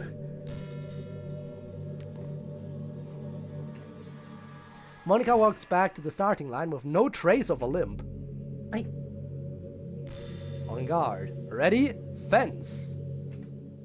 This time it's Monica who presses forward immediately with speedy footwork and Kenko who retreats. This continues until they reach the end of the fencing strip, at which point Monica transitions seamlessly into a leaping flange, again off her left leg, striking up and over Kenko's ducking parry. Attack left arrives, touch left, 6-3 Monica. What is she doing? And we're at the first break, 3 minutes. Kenko retires to her side of the strip to confirm with her coach as a murmur runs through the spectators. Sorry, we're all you have for coaches. I don't really have any tips on beating the best fence in Japan, though. Man, she doesn't need any tips. Little Miss Prissy Pants over there is outmatched. The 7-touch bet shall be mine. Right, Monica? You were never hurt, were you? All of that was fake just for the sake of making Kenko think you were hurt. You even let us all think you were hurt to sell it. Right, I'm sorry. Again, the switch up. She did still do the little like as if she was in pain. But she only did that once, and then she's just like going all in. Well, it seems to have worked. Can't fault a plan that maybe wins us this tournament. I know. It just felt bad to deceive you. You're not angry? To deceive him specifically, or to deceive you plural as in the group? But how good are you at plotting? It's the mind games. If both opponents have a similar-ish skill level, it comes purely down to the mind games. And to be fair, technically Monika's skill level should be lower. But still, her mind games are too strong. No, I know who I'm talking to, Monika. I'm just in constant admiration of your resourcefulness. Alright, breaks over, fences back to the lines. Good luck. As they return to the lines, Kenko glares intensely at Monika, who smiles blandly back as they put on their masks. Oh, someone's bad. Alright, on guard, ready, fence. Kenko closes and lunges at Monika, who counter parries in a loop. But Kenko's blade moves circularly, perfectly matching the loop as her point strikes Monika squarely. Touch right, 6-4 Monika. On guard, ready, fence. Kenko tries to overwhelm Monika with her speed again, rushing at her with her blade outstretched. Monika backs out quickly and deftly, but Kenko catches up to her and lunges at close range, hitting before Monika can parry. Touch right! 6-5 Monika! On guard, ready, fence! The thing is, Monika learns Monika will... Again, while Monika might be a little bit overwhelmed, the more she can read her opponent, the better. She is the one who plots and mind games and everything. The more she actually experiences Kenko's fencing style, the more I think she will be able to find stuff she can take advantage of. That's just how Monika works. Although, if Kenko's fencing style is as flawless as we're led to believe, then it might be hard. Monika attacks first, but Kenko dashes sideways while practically running straight at Monika. As Kenko passes Monika, she whoops her blade into Monika's side. Touch right, 6-all. Just one more, please, Monika. On guard, ready, fence. Monika attacks, Kenko parries, Monika parries the riposte, and the fences then separate. Then Kenko attacks, Monika parries, and Kenko parries the riposte. Then Kenko attacks again and flicks the tip of her blade over Monika's parry, swinging the blade until it bends to arc over Monika's foil. Attack right, parry left, riposte left is parried, then riposte right arrives, touch right. 7-6 Kenko. Gee, I wonder why. Totally not like she was set up to be like super amazing or anything. The KCU crowd gives another cheer. There's the Kenko we know. You can do this, you're better than she is. On guard, ready, fence. Fences both attack, and there is a sudden rapid sound of the blades clashing together over and over as each fencer parries the other repeatedly. A long complex sequence finally ends with both fences landing hits, though Monika's light is white, indicating she hit outside the target area. Simultaneous attacks miss, reprise right parried, riposte left parried, riposte right parried, hesitation on the left, then reprise right arrives, touch right. 8-6 Kenko. I didn't see any freaking hesitation. Did Kenko win because Monika hit off target? No, even if a hit lands off target, it has priority. So long as it has right of way, you just don't score it for it. But in this event, the referee determined that Kenko had priority anyway, so... Interesting. On guard, ready, fence. Kenko slowly glides forward to Monika and then snaps out in a lunge so fast it's difficult to see. Touch right. 9-6 Kenko. On guard, ready, fence. Kenko attacks at lightning speed again, but Monika starts her parry well in advance and catches Kenko's blade. As Monika goes to riposte, Kenko immediately re-angles her blade at Monika and hits her just before Monika riposte arrives. Attack right misses. Remise arrives. Touch right. 10-6 Kenko.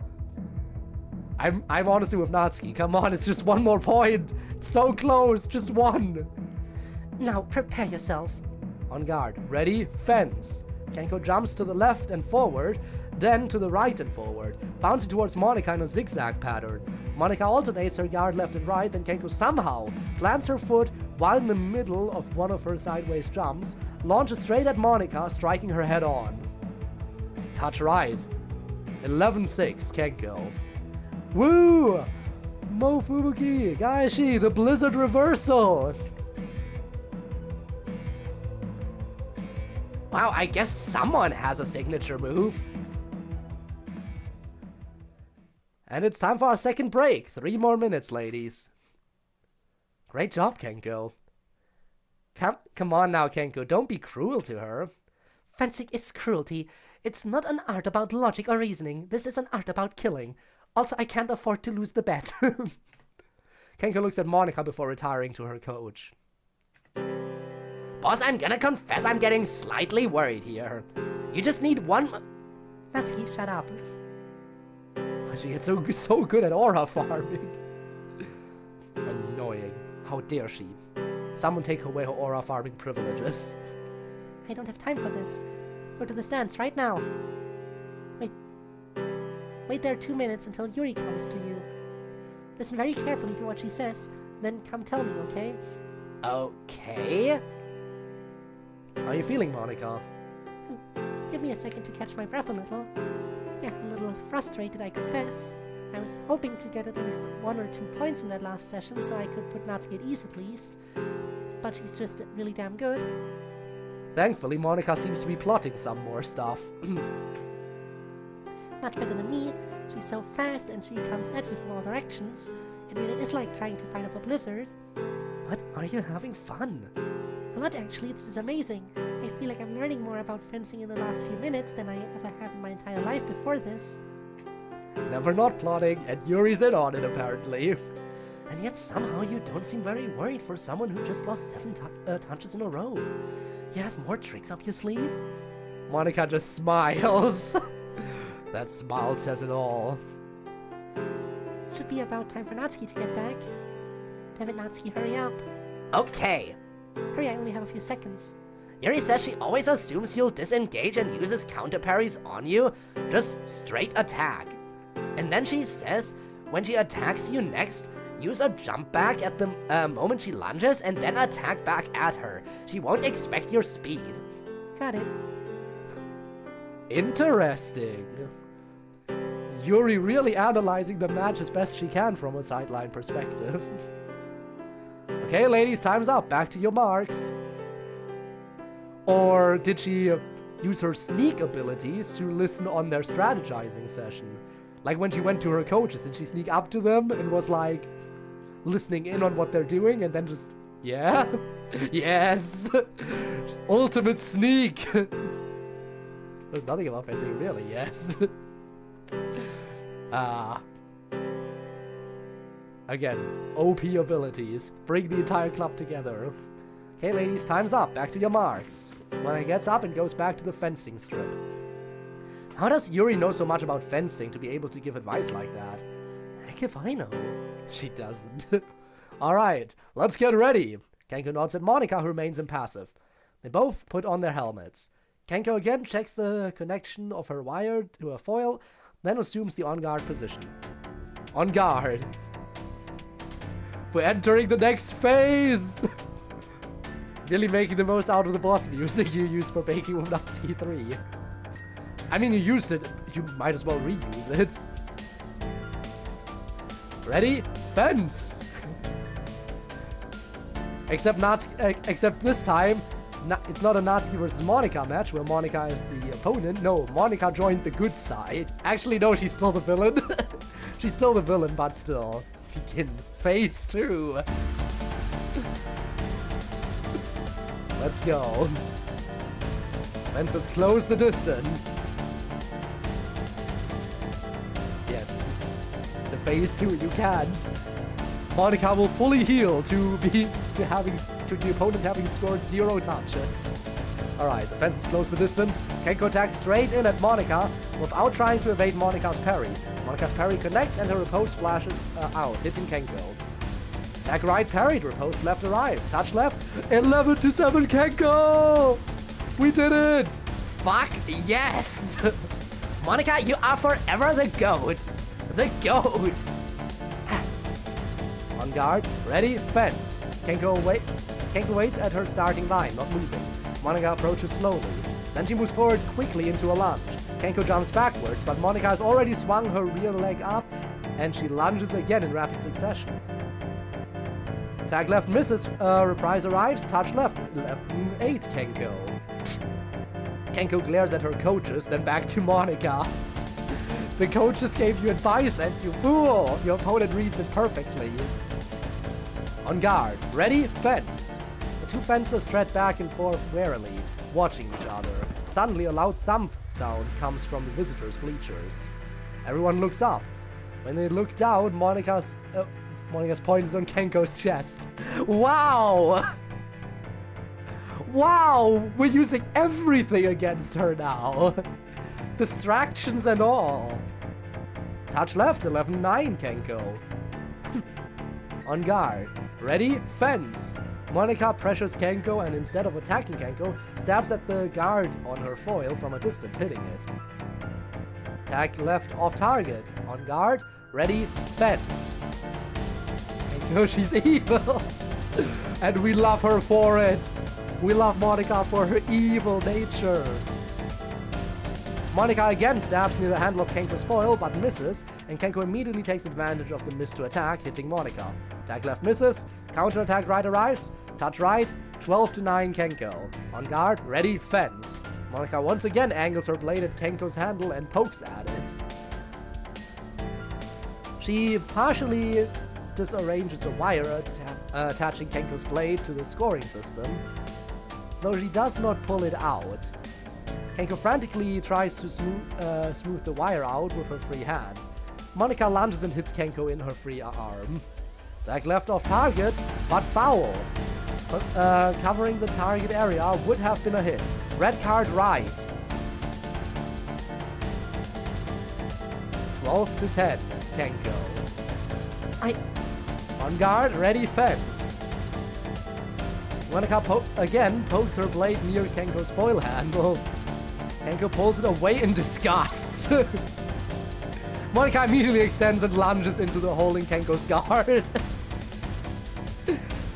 She's really fighting dirty. Perfect. Attack left misses. Remise left arrives, touch left. 12-11 Kenko. On guard, ready, fence. The mind games. Kenko attacks intensely. Monica parries and falls back to the end of the strip. Then as she recovers, she just begins casually walking at Kenko. Kenko stops for a moment, then attacks. Monica smoothly parries the attack and repose, hitting while in mid-stride. Attack right parried, repose arrives, touch left, 12-12! The gym has fallen silent. On guard, ready, fence. Neither fencer moves this time. Have you ever felt out of control in a fencing bout, Kenko? It's poor etiquette to talk to... Monica interrupts Kenko with a lunge. She uses her strats from the boss fight too! She uses her strats from the boss fight! Dear God! She does get her opponents to talk so she can damage them. How do you feel about whales, Kenko? She made the mistake of talking. Monica interrupts Kenko with a lunge. Kenko parries, but Monica disengages around the parry and hits. Attack left arrives. 13-12 Monica. Yellow card. Both fencers. Let's neither of us talk during the bout, ladies. On guard, ready, fence. Monica immediately falls back to the end of the strip as Kenko follows. Monica again just does a regular walk forward. Kenko attacks, and Monica makes no effort to parry. Attack right arrives, 13-13. Ha! On guard, ready, fence. Monica once again runs as far away as she can before implacably walking forward with her blade hanging casually at her side. Kenko again attacks, but this time Monica's blade flashes upward and she reposes into Kenko's shoulder. Again, she's so good at this! Attack right parried, riposte arrives, 14-13, match point Monica. A worried murmur passes through the KCU crowd. Can't you just fence? I am fencing. Fencing evilly. On guard, ready, fence. Both fencers hold still. Monica lowers her blade low and to the right with her palm down, then raises back up to the right with her palm up. Kenko attacks. Monica parries down and to the right, but much too slowly, and Kenko hits. Attack right arrives. Touch right. 14-14. Match point. And we have arrived at our final break, unless we reach full time. 3 minutes. Monica heads back to her friends, sweating and breathing heavily. Oh my god. The fact that it comes down to 1 point. Maybe they will actually get the true win and not just the... To be fair though, getting a win like this kind of ruins the morality of it a little bit, but who cares if it's a true win? You did it! You fucking did it! I owe you for this, boss. I owe you big time. I thought I was absolutely cooked during that last break, but you showed her. I'm absolutely terrified to think what she might owe you now that you've won the bet. Oh, nothing too horrible. Embarrassing perhaps, but not horrible. So I'm assuming you were responsible for that loud noise somehow. Yes, I told Signori that if we reached the 20th point, she needed to drop a big textbooks onto the floor exactly 4 seconds into it. Is that a... cheating? Why would it be cheating? People can drop stuff anytime. It's just a thing that happens sometimes when you're not paying attention. It's certainly not in the spirit of fair fencing, but it's not cheating, no rules against it. And besides, how else am I supposed to be the better fencer than me? Yeah, it's pretty astonishing that 1 more point and you'll actually beat her. What's next? What do you mean? I mean, like, what's your next trick? What trap have you laid for her to, for the final touch? Oh, there aren't any more. That was all the ploys I had. The last point will just be a normal fencing and trying to outthink my opponent. Dang, well, good luck. And we are totally having a celebration for you when you get back, even if we lose. Just for you getting this far. The rulebook doesn't say dogs can't play basketball. Yes. Yeah, you should be proud no matter what. She's really good. No shame if you lose. No, I know what's going on here. She's already won. Look at her smile. She knows it's going to be her match. You can't hide it from me. You know her so well, Ryan, huh? You can absolutely take this point from her. I believe in you, Monica. Go get her. Go get her. Why are they not together? Even better, the club members, eh? Perhaps. Fences to your lines. It all comes down to 1 touch. The winner of this entire tournament will be decided in 1 crossing of blades. Get fired up for your home team, KCU. The home crowd cheers. Oh, you don't fire up the visiting team? Yeah, sure. Sure.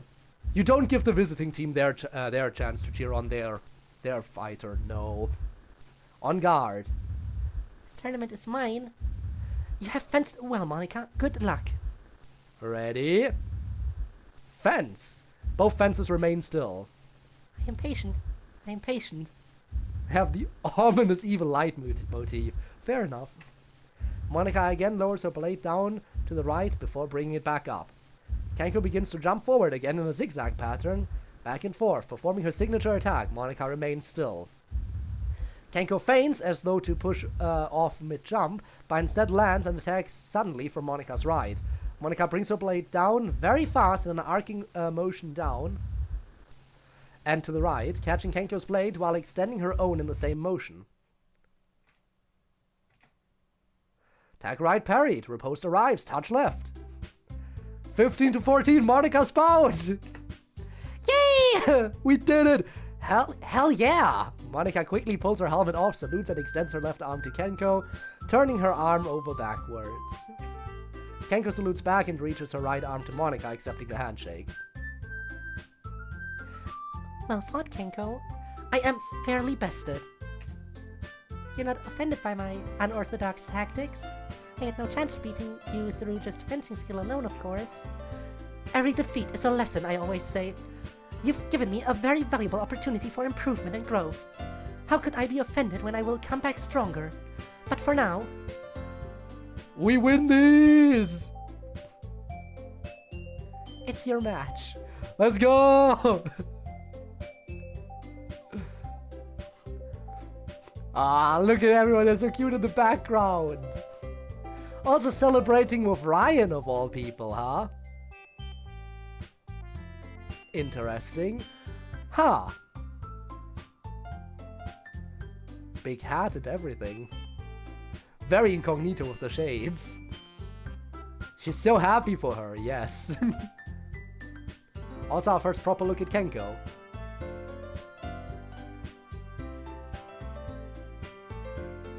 That could be anyone incognito. Fair enough. Oh yeah, look at them all.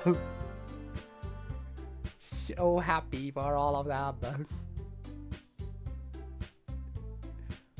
Absolute peak.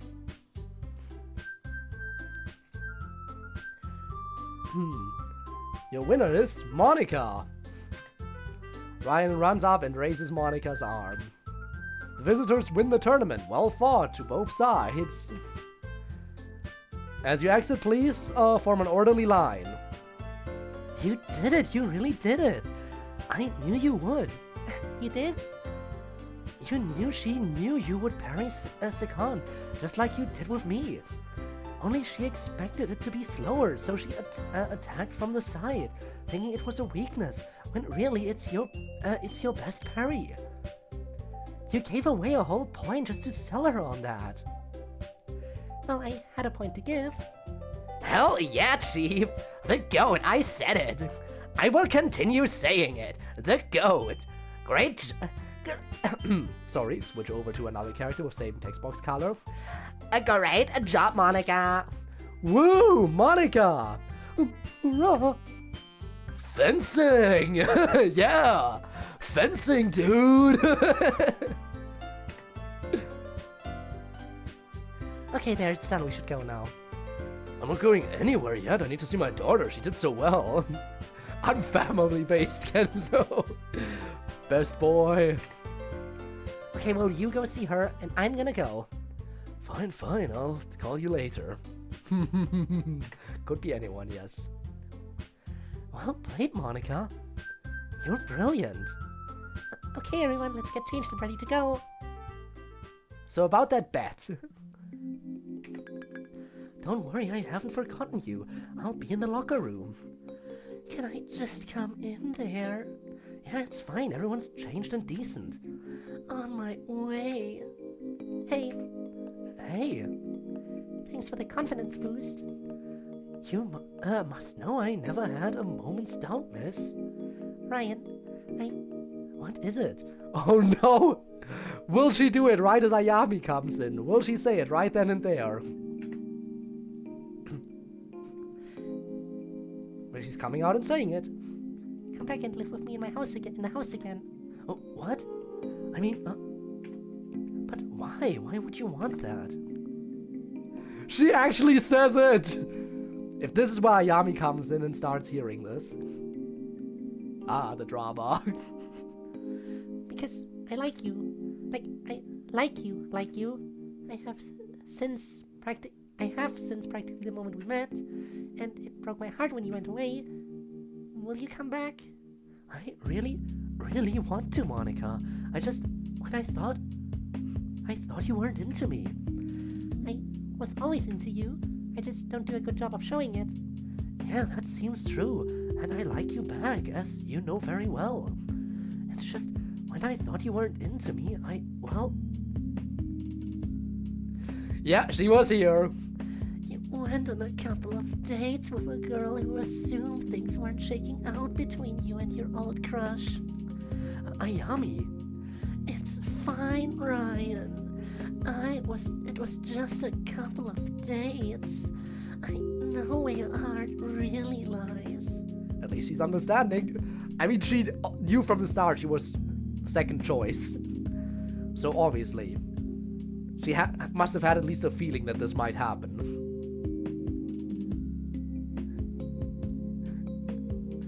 It's fine, Ryan. Go and make the pro-Ionica choices, which cannot be undone. Indeed. Some choices can never be undone. Does this actually play out differently if you're like super duper into like, no, Monica, you stay with me? Like if you're really leaning into the Monica After Story-esque choices. I do wonder. Drastically differently. Ooh, I want to see that, definitely. I definitely have a reason to watch other people's playthroughs then, if I can find some good ones. Then again, can I find some good ones that choose the more obsessive options? I guess I'll see. Go be with Monica.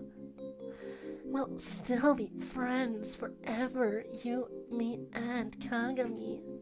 You're one of the best friends I've ever had, Ayami. Thank you. Monica, I would love to come back to the house. I've missed you so much. I've missed you too, every day. I know you'll treat him well, Monica. He adores you, and I can tell you feel the same way about him. No matter how much you try to hide it, you just better make him happy, okay? Because if you don't, there are people who will. I understand, Ayami. I'm very grateful. Now I guess I'll go wait outside and leave you to lovebirds in peace. It's time!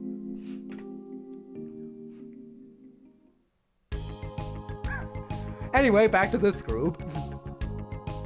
Man, I kinda want to be like a professional fencer.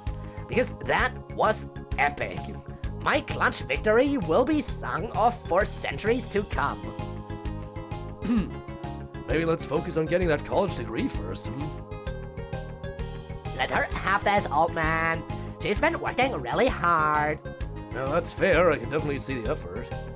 I've never seen her get so serious about a hobby besides baking. I'm glad you found so much worthwhile in college. Yeah. And I get to keep living with this sexy lady here. Natsuki, please don't embarrass me in front of your father. Yuri, it's fine. I very much approve of you and my daughter, in case it wasn't obvious from earlier today. And besides, I know what Natsuki's like. I raised this person. Sorry anyway, babe. I really am still so psyched we get to live together still, though. Thanks again for that, Dad. You're welcome. I'm surprised you're taking that train home, Dad. You didn't drive here. No, I'm trying to save money. Good old penny pinching Dad on brand. Well, good for you, I say. Save that cash. And this has been a fantastic day. Man, fencing's cool. Really gets the blood pumping, even if you're watching. If I get more time, I might come try it out. That'd be awesome, Kenzo. We'd love to have you. Watching fencing really gets my blood pumping too, but mostly just when it's MC. He's the handsomest man of all time. I'm not the most skilled fencer yet, it seems. Oh, shut up. Is that trophy you have sitting at the highest point in your room not enough for you? You won the whole intramural competition and your team won this competition even though you lost your bout. And you lost your bout by 1 point. Boo-hoo, I'm not absolutely perfect. Thank you, as ever, for that valuable perspective. Always happy to provide it. The next day. What time is it? Not too late. Oh, Ryan's in the house. He's in his bedroom. I forgot completely. I need to do something. Yes, make the moves. Put the moves on him now. I think I'm going to need another mixing bowl. There's flour everywhere.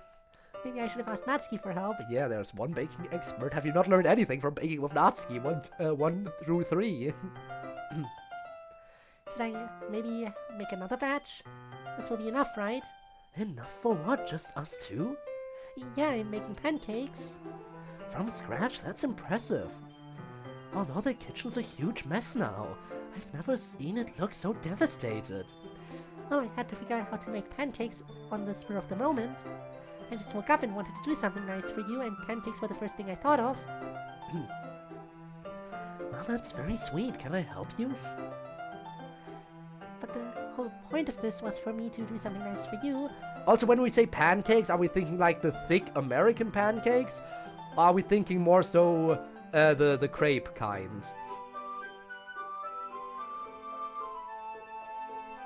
Because the latter of the two is definitely amazing, in my opinion. Probably the thin crepes. Yeah. Good stuff. Unless the Yori is making them. Fair enough, she would want them thick. That's more pancake per pancake. But yes, I definitely need a lot of help. Alright, here, I'll take over getting the next batch ready. You focus on what's in the skillet. Okay, you've made pancakes before? Well, it's been a while, but one of the families I lived with growing up made pancakes for breakfast almost every day, so it's pretty burned into my memory.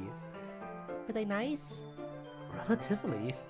I think they really wanted to be good parents, those two. Just, they had their own natural kids, and I wasn't the same to them. I'm sorry for that. Well, don't be too sorry, here I am, helping a hot girl make pancakes in her house. So it all seems to have worked out pretty well. Is that what I am to you now, a hot girl? Well, you've always been that. But also, I don't know what else you want to be at this point. You've said you like me, and want to, me living here still, but we haven't said any other magic words. I want to, but I kind of feel like I want to talk things out with Ayami first. Why should Ayami matter to what relationship we have? Well, she was extremely generous and understanding about the whole thing. But I'd feel extremely sad if I were in her position, and you two are such good friends. I want her to feel comfortable that you'll still be an important part of her life going forward. And that's important to the relationship we have, because I'd have a hard time feeling comfortable enjoying what we have without at least trying to reassure Ayami. So I want to talk to her today before we discuss anything else. Today? Don't you think that'd be counterproductive to talk to her so soon after? Hang on, give me a second to plate these. Yeah, today. You don't want to let things like this fester. It's possible she'll still feel hurt and lash out, but I think it's on us to make sure she knows we both, and you especially, still care about her and think she's an important part of life. Yeah, that sounds right, actually, now that I think about it. I should probably be the one to get in touch with her. I'll call her or text her or something as soon as we're done with pancakes. Sounds good. Sounds like someone had the idea to text you. It's not Ayami, is it? No, it's Kinko. What does she want? I guess I'll find out. Here, take over the skillet, hot boy. Also, hot boy, excuse me very much. Ryan is very much part of the hot girl club. In case you weren't aware. Do you have a moment, Monica? Hi, Kinko, what's up? Tomorrow I will be in your area. I was wondering if you would be so good as to grant me a rematch informally at your club's grounds. Perhaps around 1:30 p.m. Well, I have something I absolutely must be at 4 p.m., but that should be plenty of time, so yes, that's fine. Let me know if you need help finding the right room. I know the way. Thank you, Monica. I look forward to our match. Likewise. She wants to fence me tomorrow here. That girl sure has a lot of focus, doesn't she? She does. Not that I can blame her. I am pretty similar, in case you didn't notice. I did notice. Besides, I owe her. She gave me the single most exciting moment of my life so far. Yeah, beating someone as good as her must have been an immense thrill. No, I'm talking about when you held my arm and raised it right afterwards. Oh! And now I guess I empathize with her a little, because you don't fight fair, miss. She really doesn't, ever. Well, look who it is. I assume since Yuri's here, you guys are just topping off for the tea ceremony later. Correct. Awesome, I'm looking forward to it. Plus, we have another Call of Cthulhu session coming up. This spring break is gonna be so fun! Oh, that reminds me, how did that fencing tournament of yours go? Well, to keep it short, You always keep it short. Oh! Oh no, that won't do at all. If you're going to tell a joke to Natsuki, it has to be several minutes long. What, why? She hates short jokes. if I may continue, We won. Nice, and the other team was like the big favorite, right?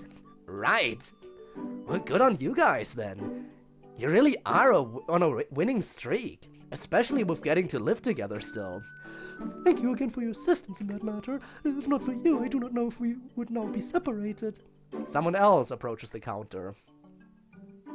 Oh, so I have you to thank for these two still being on my haul. I know, I'm the world's greatest hero. You can thank me with cash. You the RA? I am. Hard job. I manage. But I'm glad you helped out. They deserve to keep living together, so long as they keep it down. See you on the hall, girls. I should have figured you guys were the type to keep your whole hall awake at night. Hey, you watch it. I don't know what you're talking about, but I just meant that you are probably up until 2 a.m. screeching about your epic gamer moves. She would. So there's a single room available for you, whenever you want it. I realize it's a bit out of the way, but it's a very serviceable room with a private attached bath even. Much more than most freshmen get, I assure you. If you still need student housing next year, we'll get you into something more standard, I promise. And yet, now that I have a place to stay on my own, I don't need it anymore. The dean smiles at Monica. You two work things out? We did. I'm glad. Alright, if you change your mind, or end up needing the room, it'll be there for you the rest of the school year. Really, if your housing needs change at any time, just come see me and we'll work something out. Just don't let me catch you under a bench. You won't. In the meantime, I suppose I know where to look for you if I need you. I hope you two enjoy your spring break. Oh, that reminds me. I know it is spring break, but Monica, are we still on for chess? Of course, sir. I look forward to it every week. Excellent. I'll see you then. Well, I'm glad he was so understanding. He's an understanding guy. I hope Ayami will be okay with us. I'm getting nervous. You made a mess of the kitchen. You're a nervous wreck about talking to someone. Who is this girl and what have you done with Monica? I guess you're just good at rattling me, Ryan. Is Ayami about ready to talk to us? Should we head over there?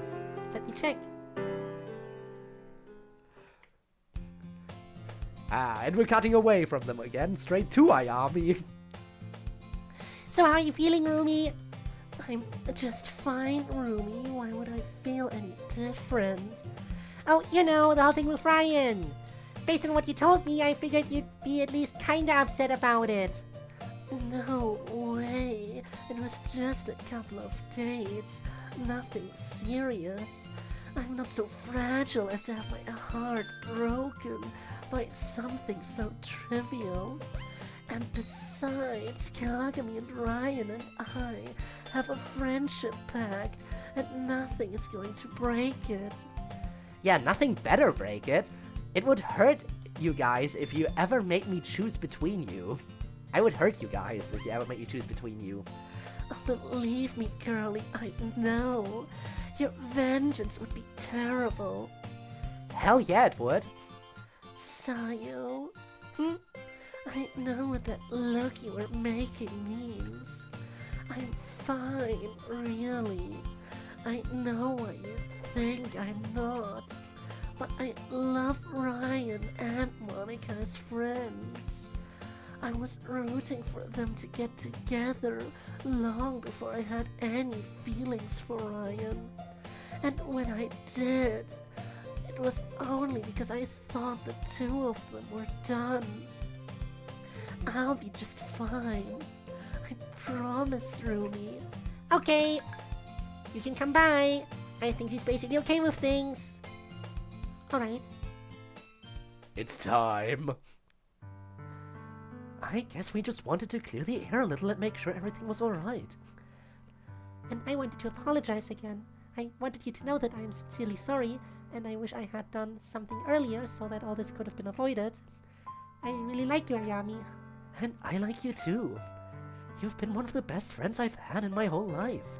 I don't want that to change. Silly boy, it's not going to change. Nothing like this could ever change it. I promised you we would still be friends, no matter how the dating turned out. And I'm gonna keep that promise. You're a wonderful person, Ayami, and I believe you, but it's not hurting you even a little bit? I'd be a lot more upset than you are right now. I'm fine, boy. I've been rooting for you and Monica from the beginning. Since you told me about having a talk with the most beautiful girl I've ever seen when you ran into her out in the front courtyard. I made inquiries of my own solely because I thought you both had given it up. I am nothing but pleased to see you get together again. Really. Honestly, it's very kind of you both to come and talk to me like this, but you're both making too much out of nothing. I'm genuinely happy for you. That's all I really feel about it.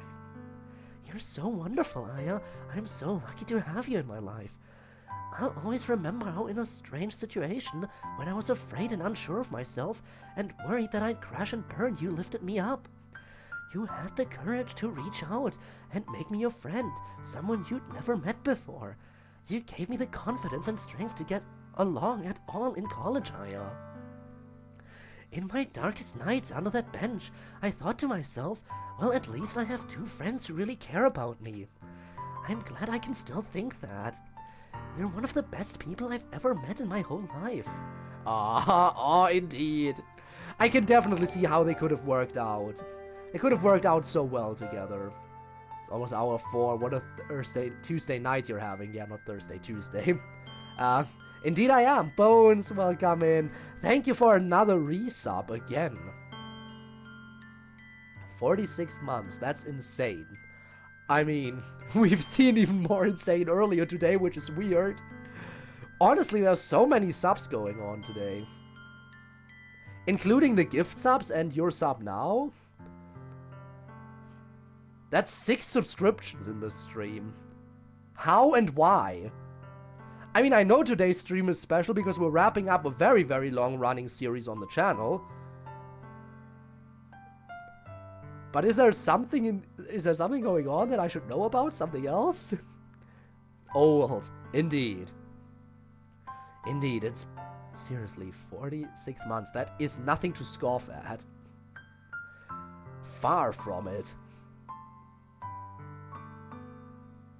Absolutely insane that people... I still don't understand how people not only stick around my channel for this long, but also subscribe. Not just stick around, but also are like, yeah, this person deserves a sub. This person deserves money for this. Because I don't. That's the thing. Like, nothing I do here is any merit of my own. I play video games, which are works that other people have made. And mods of video games, which are things that other people have made about a thing that other people have made. And I'm just playing stuff. I do not deserve the money. Far from it. And yet here it is. And to this day, I still am unsure how I should feel about it. I mean, happy, definitely, but at the same time, it's similar to compliments. I feel happy about them, but at the same time, I feel this weird feeling of, I don't know how to handle this feeling, and I'm not sure if I'm fully deserving.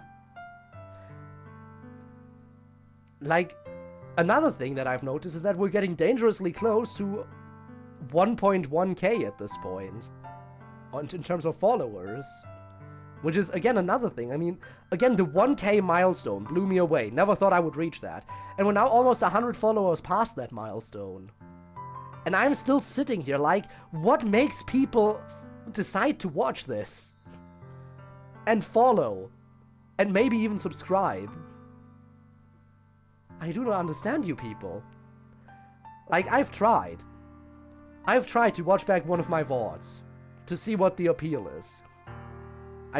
I got like through the first few minutes and I was like, nope, not this person. This guy's cringe. But I guess everyone has their own perspective on things. I mean, we are our own worst critics, oftentimes, I suppose. Still, it always will feel weird to me. Definitely. Man, I'm going on another rant. Haven't we been on one of these earlier in the stream? One of these exact same rants? I should really keep going. Because I don't know how much longer this episode is, after all. There's still the whole tea ceremony thing that we have to go through. So we might definitely hit 5 hours and maybe even go beyond it. And if we go beyond it, we're in stream crash danger. Almost all, you're most of the way through it. Makes sense. You're one of the best people I've met in my whole life. Ayami runs to Ryan and bear hugs him. I'll always be your friend, you silly boy. Who's the baddie in the middle? Damn it, they just left. Also, hi, Def. I mean, now the baddie in the middle is Monica. But anyway, hi, how are you doing? I assume it was Ayami in the middle, I think, right? I'll always be your friend, you silly boy.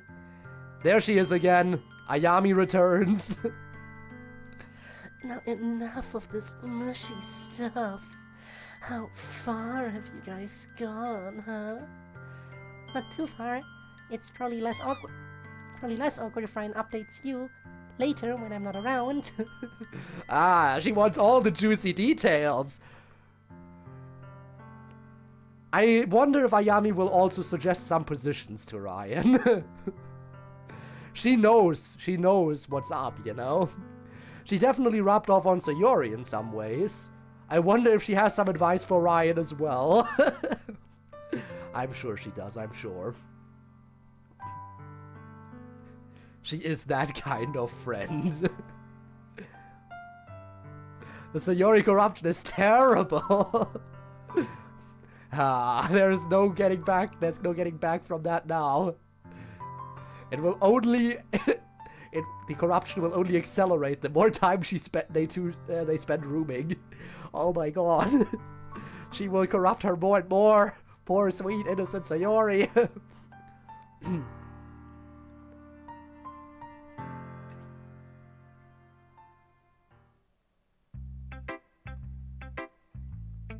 Speaking of Sayori, there she is.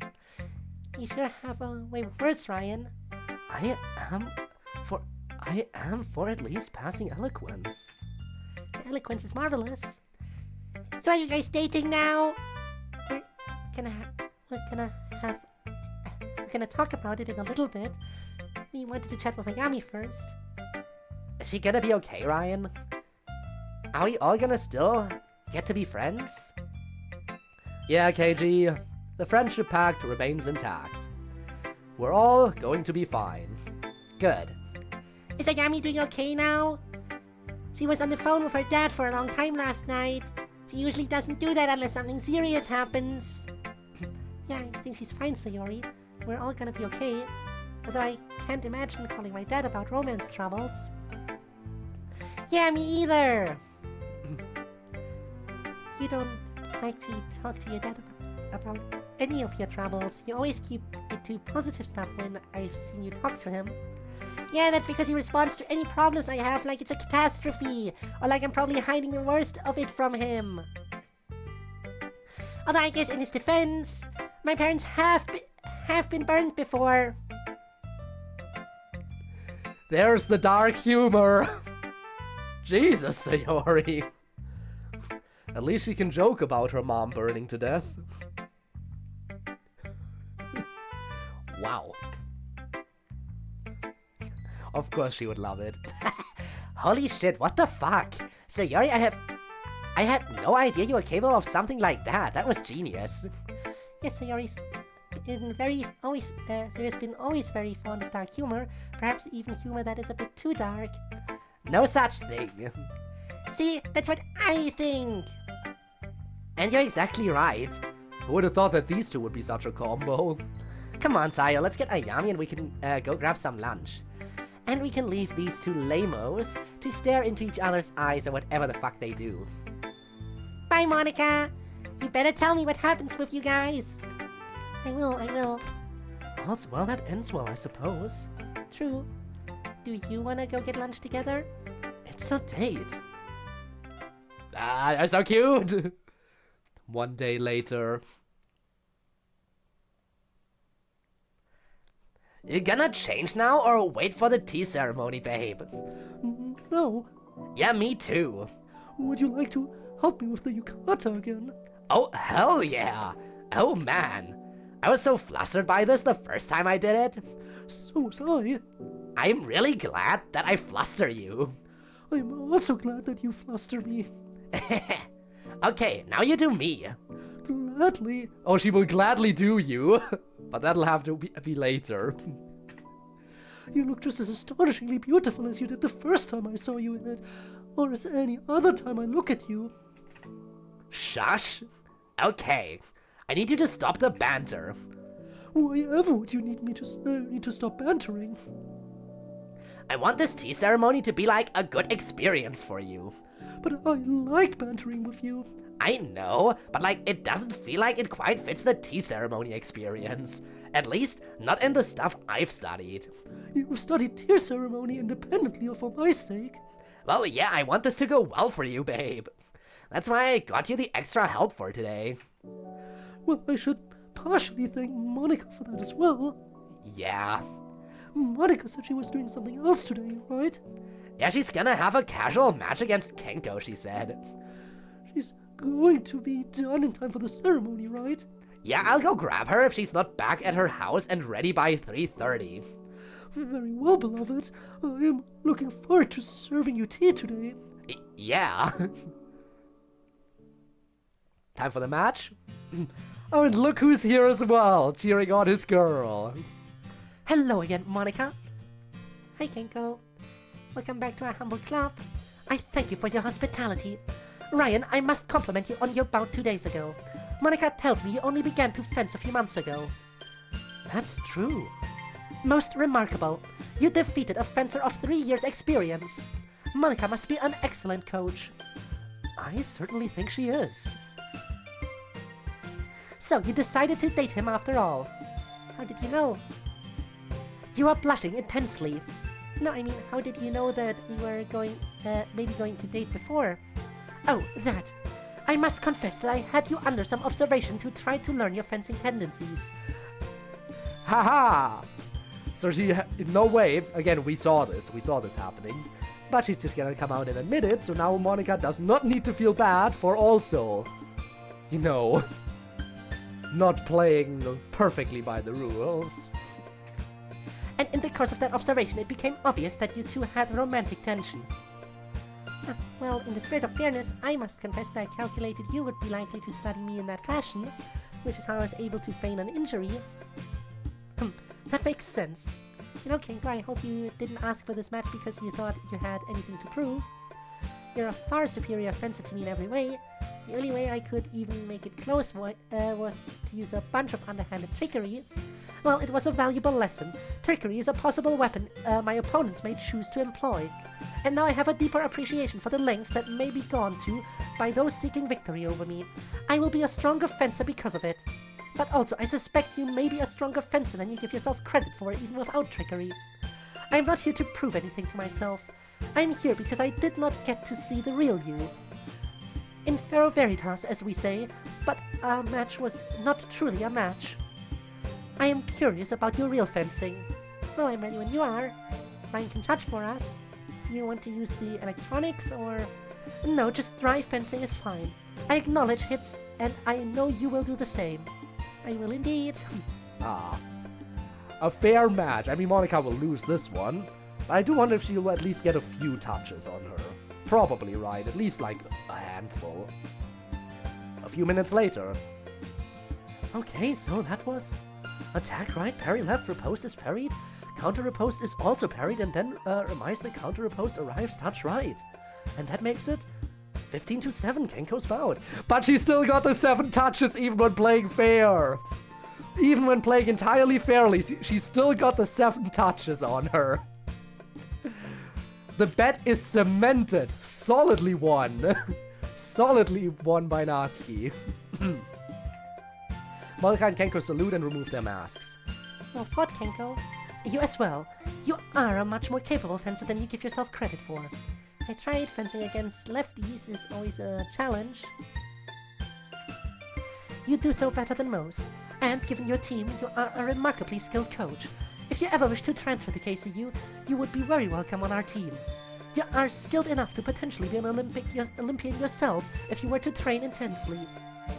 I think I'm going to stick around here. My club needs me, if for no other reason. A true leader I would expect no less. But it was good to see your pure fencing, I thank you.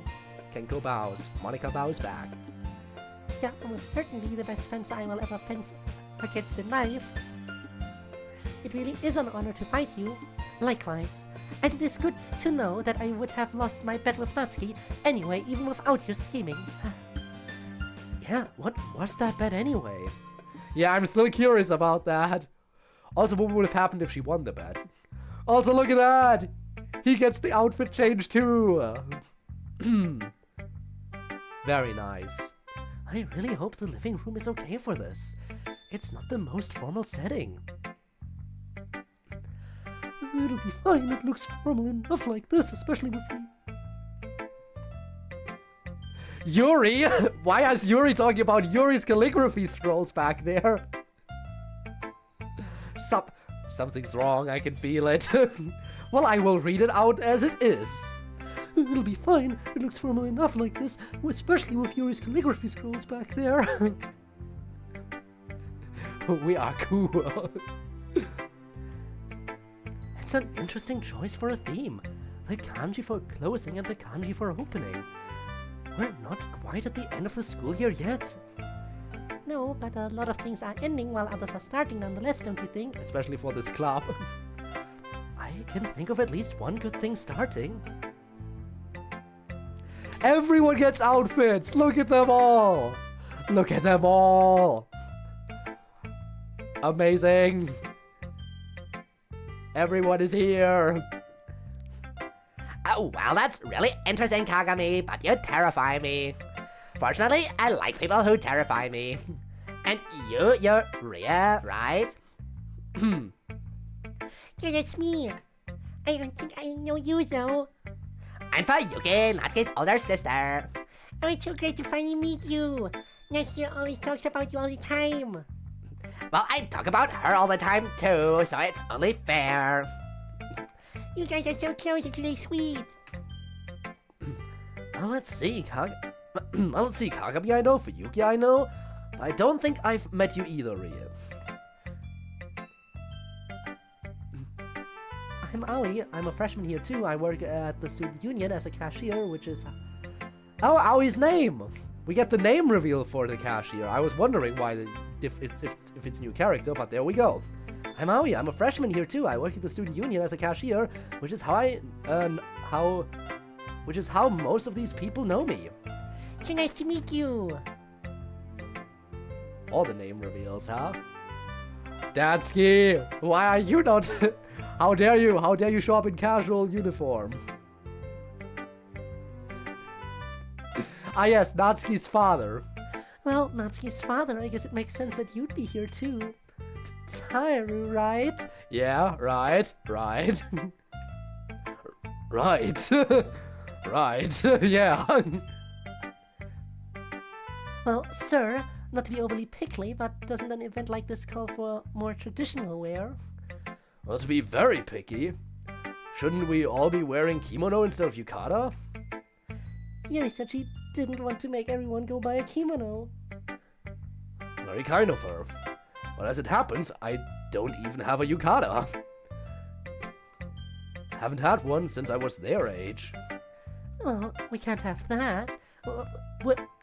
You should fix that right after this. Yes, you, not we. Gee, I still wonder who that undercover person could have been with the big hat and the glasses. I wonder. Well, if you say so, I probably should. Could be anyone. Could be any one of us. Could be you. Could be me. Could even be...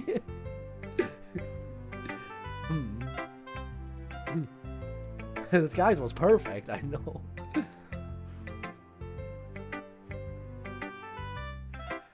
Yo, everyone gets the yukata.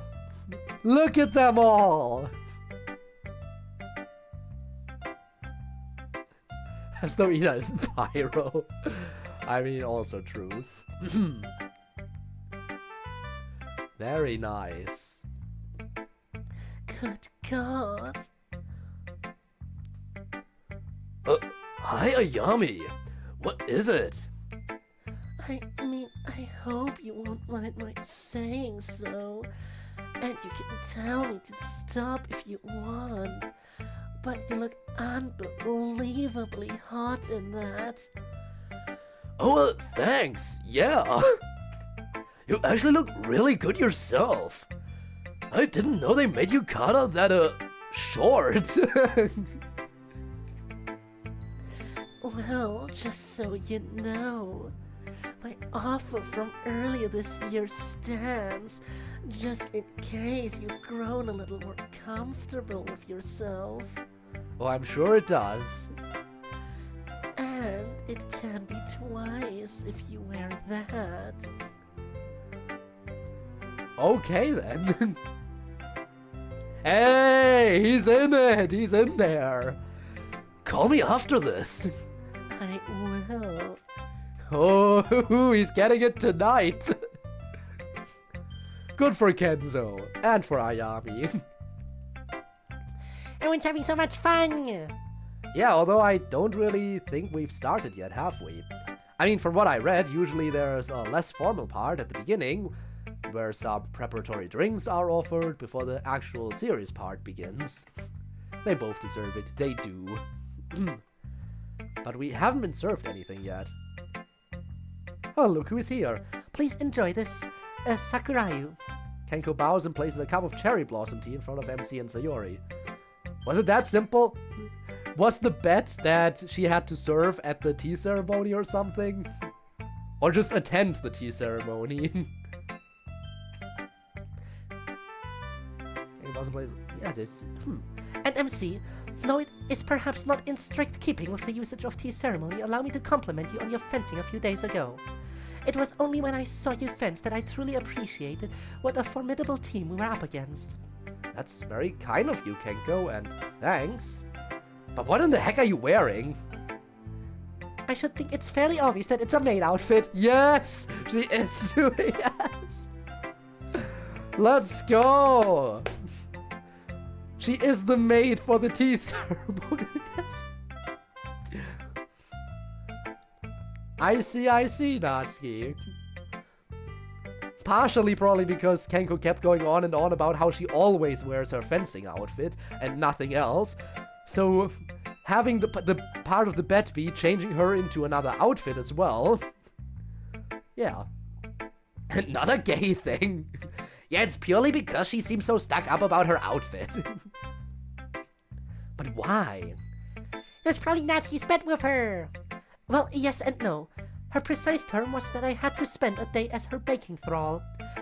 She has since informed me that a baking thrall must actually also serve tea and wear a maid uniform while doing so.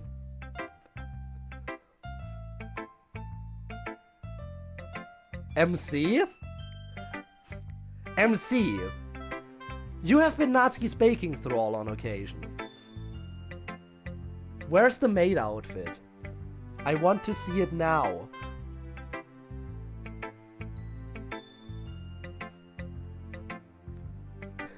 Where's your maid outfit, MC? Exactly. Come on, put it on. Do it, MC.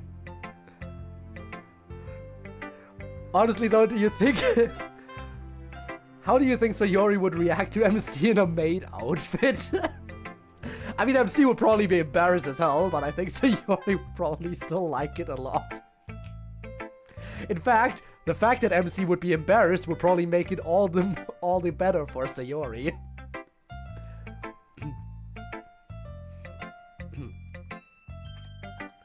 It is a somewhat more expensive forfeit than I expected, I must confess. I would complain, but I do not wish to quibble about a bet I have lost. Such is the price of defeat. And in any event, it's actually been quite enjoyable. I love the quiet and traditional atmosphere of the tea ceremony, and the work has not been too much. Really? I figured Natsuki would be running you ragged and that she'd be annoying the hell out of you in the process.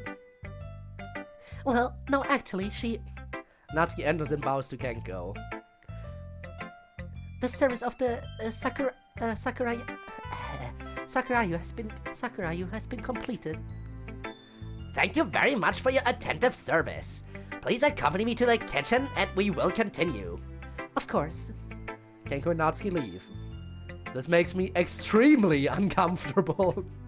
I feel like Natsuki's gonna come back with pies that she's going to throw in our face or something. She's just taking it seriously. It's really sweet. You should try this tea, it's really good. Man, it is really good. And this isn't the really good tea yet. Wow. Yuri is practicing placing a bamboo ladle on a pot over and over. Natsuki and Kenko both enter and bow. Yuri bows back. The Sakurayu serving has been completed, hostess. I thank you both. The remainder of the main tea course I can prepare unassisted. You should both go out and take your place as guests. I'm obliged to you both. The honor is ours. We will await you in the main room, hostess. It is hardly a true ceremony, so many rules and customs are unorthodox in what I am doing here, and even those I am but a beginner in. And yet it brings me such happiness. Later. Your tea, Asumi. Thank you, Yuri. Your tea, Taru. Thank you, Yuri. Monica, your tea. Thank you, Yuri. And for you, Monica, something slightly extra. Yuri serves Monica a small glass of cola on ice. Oh, you really thought of everything. Man, I really want a cola with my tea now, though. I anticipated you would after seeing Monica's. Yuri serves a glass of cola on ice to Sayori. Whoa! Thank you, Yuri. Later. The idea of closing and opening an appropriate one for this group's position and its journey through life. It is a well-chosen scroll. Did you do the calligraphy? Thank you, Asumi. Yes, I did. I am pleased you appreciate it. And do you arrange the camellia in its vase? Did you arrange the camellia in its vase? Camellia in its vase? No, though I did choose a camellia, and I do not have the skill to arrange flowers. I'm glad that Camellia isn't capitalized. If it were capitalized, I'd be scared, because that is a name that strikes fear in my heart. Ayami performed that service for us. Elegantly done, thank you, both Yuri and Ayami. You are quite welcome, and my thanks as the hostess to Ayami as well for helping me in this. Now we have come to a less formal part of the tea service. And as some of you will perhaps be unsurprised to learn, poetry will be a part of our experience today. We will have 2 poems. The first is from Monica, who has a poem of gratitude and praise. If you would share with us, Monica. Of course. The poem is dedicated to my recent friendly foe and our fellow guest, Kenko Kojiro. Let's see then. Through a blizzard. Climbing a mountain frozen by blistering cold, crawling through the wind, in times such as these comes the gracious visitor, Yuki Onna. All smiles and singing, lovely generosity, piling snow and ice, burying you slow, comforting you to death slow, your heartbeat down slow. But I have a coat, a scarf, and cap, gloves and boots. Artifice of heat. Every trick for her to get past and around her as fast as I can. Blizzard can't be fought, they can only be survived, and survive I did. With the deepest heat, my thoughts of what lay beyond fire in my heart. I am touched, Monica, thank you. A most excellent poem. Well done, Monica. Now we will be treated to a rare honor. Our lead guest has written a poem meditating on our theme, closings and openings. If you would be so kind to honor us with your poem, Asumi. Ooh! New poem theme, new everything. Ask me poem. Let's go, Miss Ida. Down a line of open doors. Liking the theme. Ida poem, Ida poem. Closings and openings. Ever in the foreground of a teacher's mind, a classroom has 3 doors, all in the same location. The physical one you see and touch, the door in the front of time, through which new students enter, and the door in the rear of time, through which old students leave.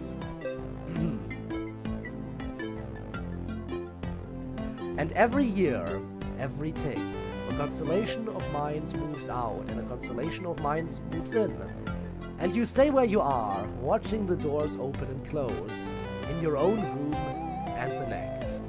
But sometimes, when you are very lucky, the doors of various rooms all open at once, and you can see through a corridor of open doors to the future you used to touch, before the doors close again.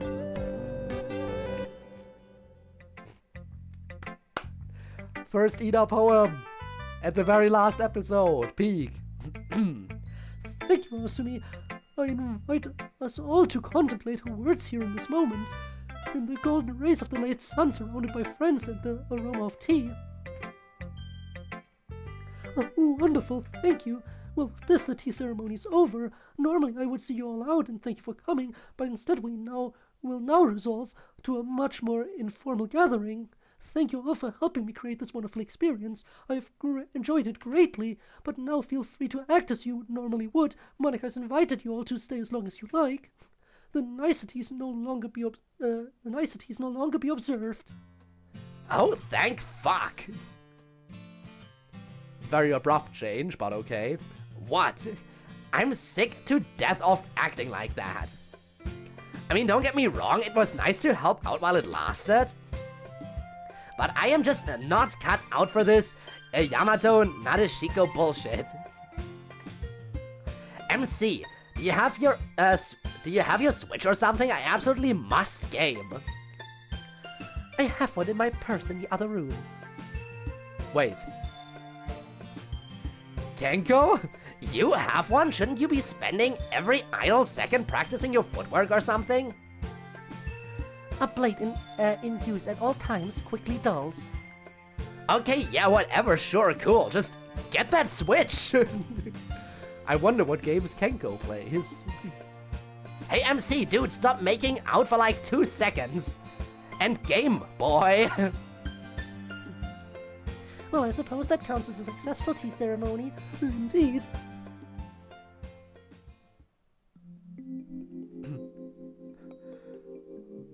Thanks for coming outside with me.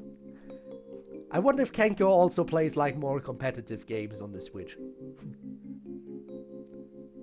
And properly like... would she be a Smash player? I could see her being a Smash player as well, right? Now the question is, would she be going for the sword fighters? But they wield swords, not weapons, so I don't know. I exclusively play Hellish Quart. Thanks for coming outside with me. I definitely needed some fresh air. It's getting a little rambunctious in there. Yeah, feels like for some of the folks in there, having to act with formal politeness for an hour or 2 is something they need to recover from by being loud. Certainly applies to at least one of them. Yeah. Now then, I think we had some formalities we had put off addressing. We did. Before I get to them, there are things you should know about me, Ryan. Some you already know, but some you might not. I'm demanding, I'm controlling, I live in constant fear of grief for everyone and everything. I'm a perfectionist, I'm extremely stubborn, I do not like to move on from anything. I have awful secrets that I didn't choose and I have to keep from people, including you for your sake and others. And I'm messed up in the head when it comes to romance. I worry that anyone who becomes my partner, I'll be an obsessive sociopath about. But I love you, and if you are willing to brave all my faults, I'd like to be with you. Ryan, will you be my boyfriend? Gladly. And you didn't need to tell me all that. No matter what faults you might have, there aren't any that I wouldn't accept from you. You have so many strengths, and so much that's attractive about you. And I'm sure you're a good judge of what secrets need to be kept. And I'm sure you won't be too sociopathic with me. And besides, I don't mind a little sociopathy. Oh, I just have one request. What's that? I'd like to take things a little slowly at first. It's really tempting to just jump into full-fledged living together, but I'm kind of enjoying the little accumulation and acceleration of small moments that we have had going. It seems like a really fun part of the experience, and I don't want to skip past it. I've actually had exactly similar thoughts. That's precisely how I feel too. There's certain build-up to it that's very enjoyable. So yeah, I agree. And we can keep you sleeping in the guest room. For now. Well, you wanna go tell everyone? Is it weird that I kind of want to keep it a secret for a day or two? It's like a special little piece of joy that only I know. And I want to share it with my friends, but I want to share it with you first for a day or two. For someone who comes off so cold and calculating, you really have a romantic's heart, miss. You have no idea. Why are we staying outside? Ah! Well. Natsuki, I thought no spying. No spying on other people with club presidency powers. Wasn't that a thing? Wasn't that a thing that was kind of agreed on? Natsuki? How absolutely fucking adorable. I guess we can let them have their little secret, eh, Code? I'm really glad they finally got there. Kinda reminds me when MC and Sayori finally made it official. That was a good day. I wanted to say thanks for all the help you gave us in making it happen. You were a big part of the process, I think. Monika's always respected your viewpoint, but in the end she gets to make her own decisions. We're gonna hand over the presidency to her later on. We wanted her to be president when the game turns off for you. Felt like something she should have control over. But I'm sure you and I will chat again someday. I'm glad you've been here. You're cool to have around, and I'll be glad when we see you again. Hope you've enjoyed hanging out with us. It's been a little heart-pounding at times, I'll admit. Certainly made everyone's Kokoro go Doki Doki. They really were some Doki Doki Club meetings. Indeed they were. Title drop. Honestly, I'm just really happy for Monika right now. She really did it. With a little help from her buddy Natsuki, of course. For nothing escapes the clever and elusive Natsuki. You know I had to do it to him. You did have to do it to him. You did. I mean, obviously, you had to have the title drop in the last episode. I mean, come on. My plans have a 100% success rate, as you well know. Well, it's getting really late. I'm going to head home, everybody. Thank you for a lovely time. We'll be in touch soon, I hope. Yep, see you, Miss Ida. But anyway, yes, I should probably get home too. It's getting late. Gotta be up early tomorrow. Dad, it's like 8:15. Well, you know, I should catch up on my sleep. Night, Natsuki, be safe. What a coinky dink. They just so happened to leave it around the same time. Don't worry about it. Talk to you soon, Dad. Well... Nope. Anyway, going back to the topic from before. So, yeah, as I was saying... Oh, there you are. Hey, babe. Can't believe those two. They're getting pretty careless, huh? You changed out of your Yutaka already? Yukata already? Yeah, a couple hours in that outfit being all proper was plenty. Waited to get into something more comfortable. Want to get into something more comfortable. Yeah, I hear that. Might change soon too. But I don't know, I kinda like the yukata. Feels pleasantly girly. Not like you need it. It sucks being the less girly sister. Yeah, plenty girly. damn, I really want a cigarette right now. I hear that. Oh, you quit? I haven't had any in a week or two. I'm really feeling it though. Had to swear a blood oath with Yuri to get it done. Oh, yeah, a blood oath, of course. What the fuck do you mean by blood oath? Well, basically, I promised her to stop smoking if she promised to stop cutting. Well, that's good. I'm glad you're looking out for each other. I was worried it was going to be a lot crazier than that. Like an actual blood oath. Yeah, there it is. We may have actually swapped blood in the process of the blood oath. You are an actual psychopath. Well, whatever works, I guess. As long as you guys are safe and happy. Seems like there's a lot of togetherness around here today. Like those two shameless fools who just left. What two? God damn it, Natsuki. Miss Ida and also our dad, whom you may know as a parent who raised you for 18 years. Yeah, but like, what about them? You're not serious. This is a bit. Oh my god, please tell me you knew that Miss Ida and her father have been sleeping with each other for like at least a year.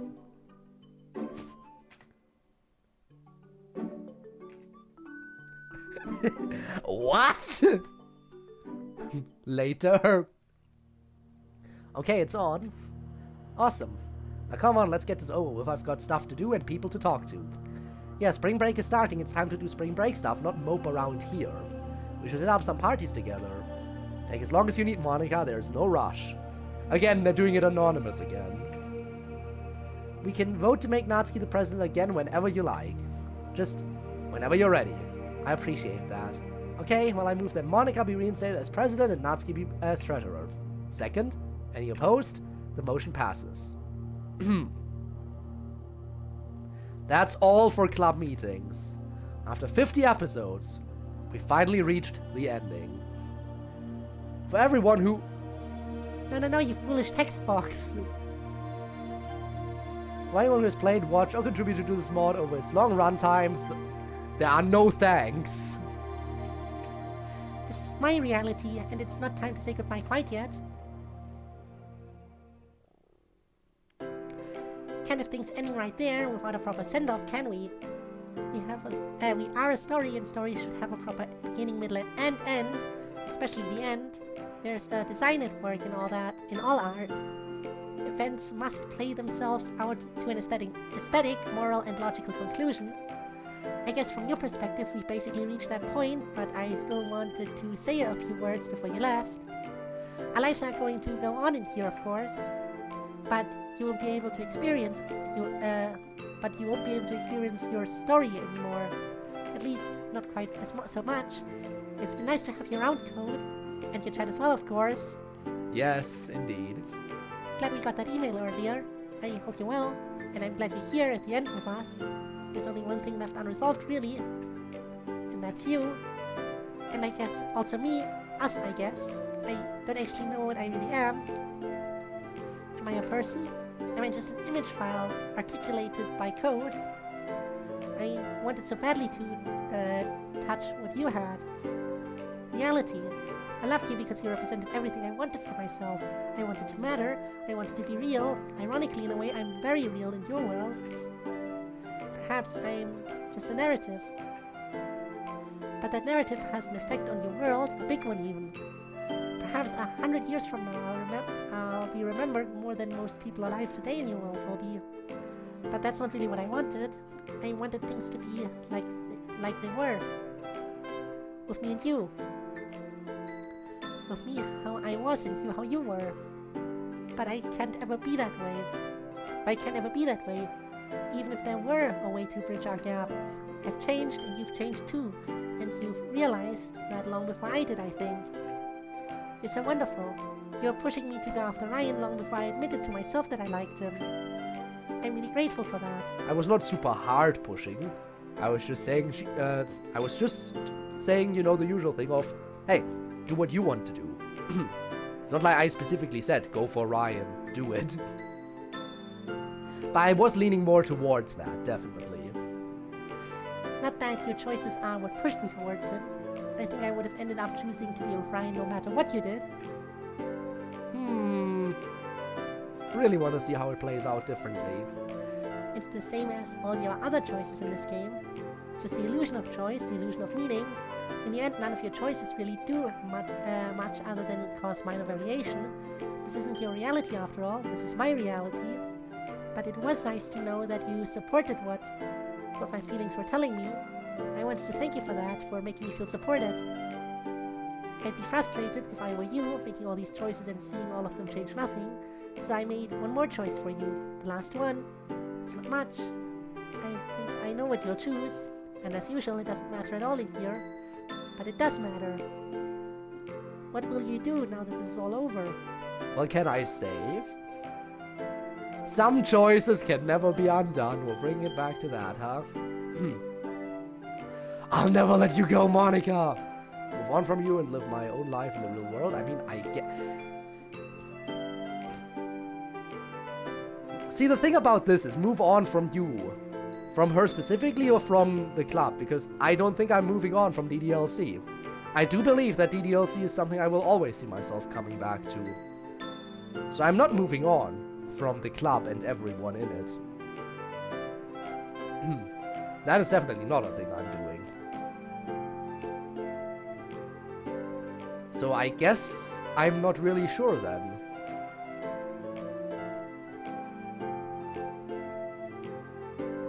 Probably.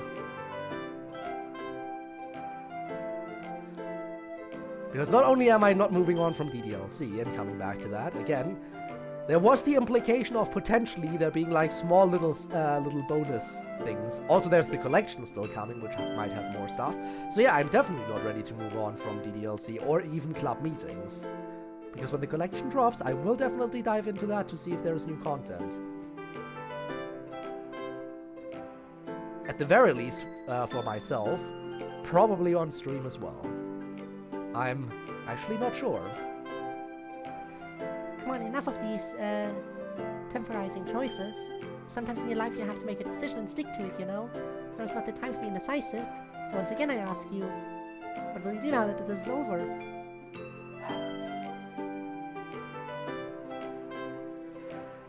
I am not this... I'll never let you go, Monica. This is the Monica after story-esque choice. No, that's not it. But this is like... I mean, moving on from Monica implies that I was ever super obsessed over her. Which, I mean, I like her a lot as a character. I will definitely live my own life, absolutely. That is happening.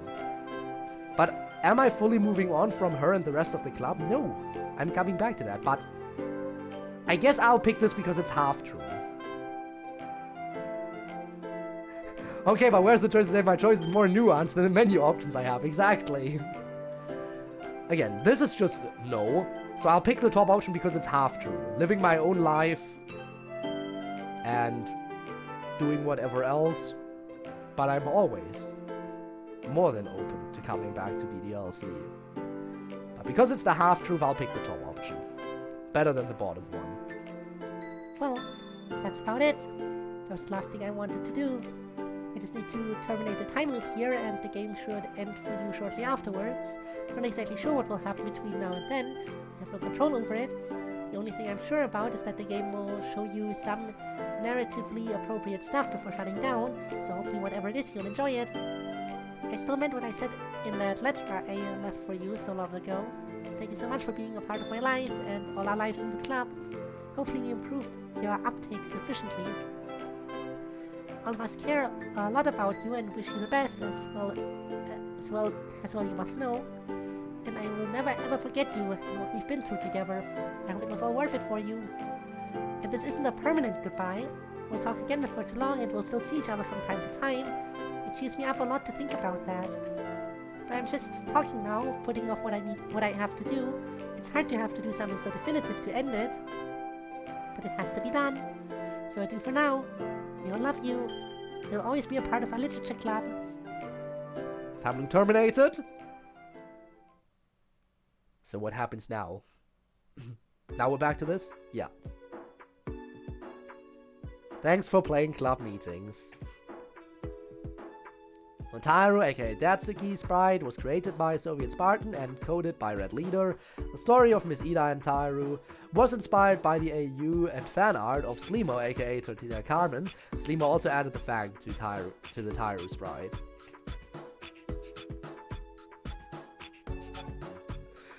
Oh, we do get to say goodbye to everyone properly. Ria, we just can't keep you awake. We just can't keep you away, can you? We just can't keep you away, can you? Can we, I think is what that's supposed to say. Found a mistake at the end! No! What brings you back the day after graduation? I forgot to clean out my locker beforehand. I just came to get my things. It's great to think that I've graduated, that I don't go to school anymore. Yeah, you're at an age where things change really fast in a kind of scary way. But you've grown a lot, you can handle it. Yeah, Sasquatch is going to be exciting. Yeah, I think you'll enjoy it a lot. Yeah, at least it's the associated college here in the city, so I don't have to move too far away. She is gonna go to the... Yes, she's also gonna join the others. It seems like a good number of the seniors this year are going to that college. I hear Ikuko is also going to that school. Yeah, she is. Well, I think it's just because she wants to hang out with Ayami Natsuki again. But I would blame her for that. I miss all the people in the class above us too. They're really special. They are. Why can't you ask will probably let me back into the literature club again, right? I mean, now that the game thing is no longer a problem, I guess they would. Yeah, now there's not really anything to look out for anymore. I mean, they still have their secrets, and if they do ever, like, bring it back temporarily to talk to people, they can just have a session of talking outside of standard club. So yeah, I guess she can join the new literature club. I mean, I know college is going to be hard and have a lot of responsibilities, but I really kind of want to do more literature. I really like doing literature with them. I'm sure they'd be pleased to have you. Every new background in this episode is from Minicle, except the residential street at night, which is by Tsun Crazy.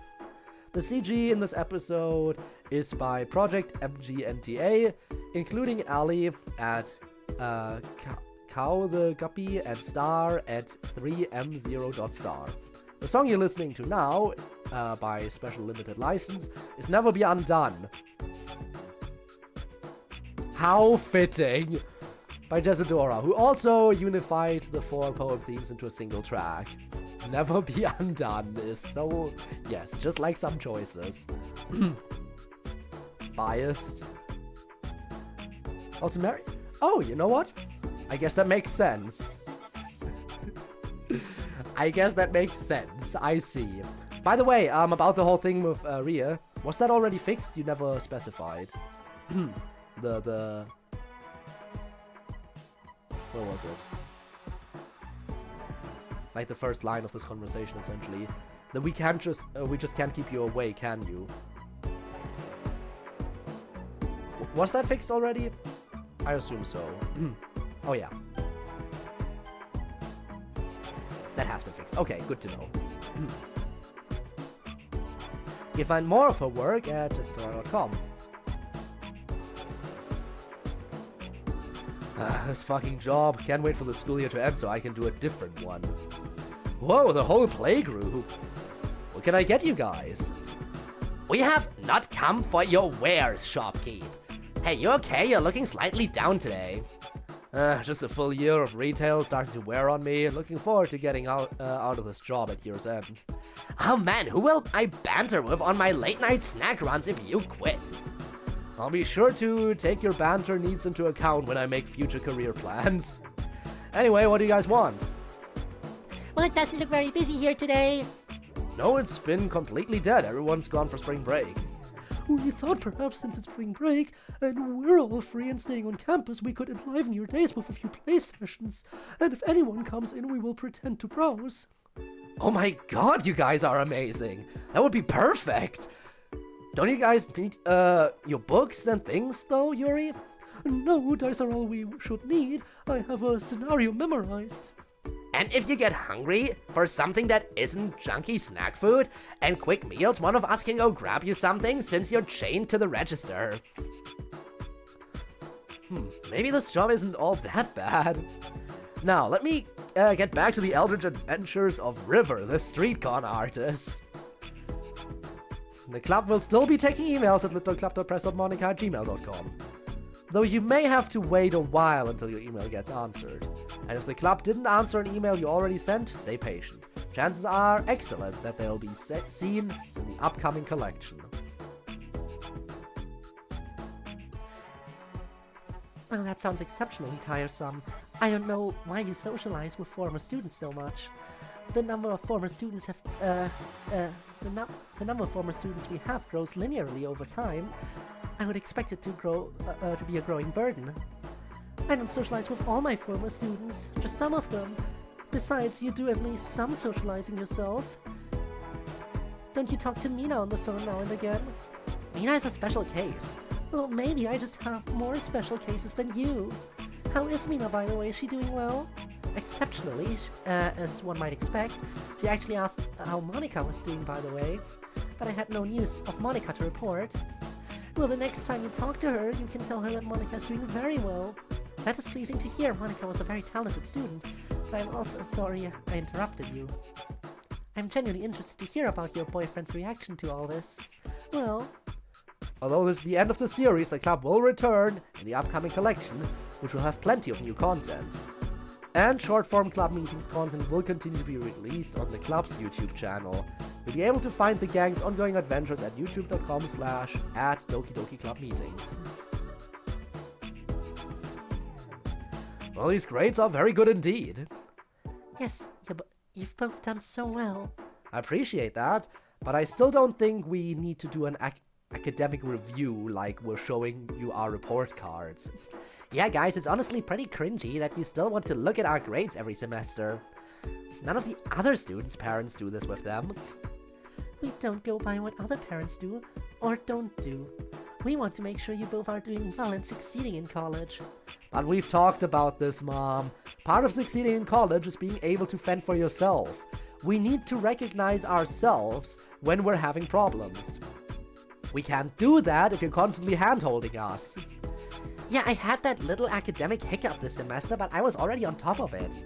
And I fixed it and got an A in the class without you guys doing anything. Honestly, when you guys rolled up and talked to me about it, it just stressed me out and made me want to not do anything about it. I feel the same way sometimes. I want to be able to do things myself and then share them with you later as something I did. Instead of having you monitoring every step of the way and already knowing about everything. Well, maybe we don't need to see all your grades all the time. We trust you. But we hope you'll get results that you'll want to share with us anyway. Oh, this is too much. I don't like how fast you both are growing up. Probably won't be that fast. And we'll probably still get into all kinds of trouble now and then. And if we do, we'll know where we can turn for help. Nice job back there with them. Hopefully they can learn to chill the fuck out a bit. I hope so. And if not, I guess there's not a lot they can do about it since we're living at college during the school year. Yeah.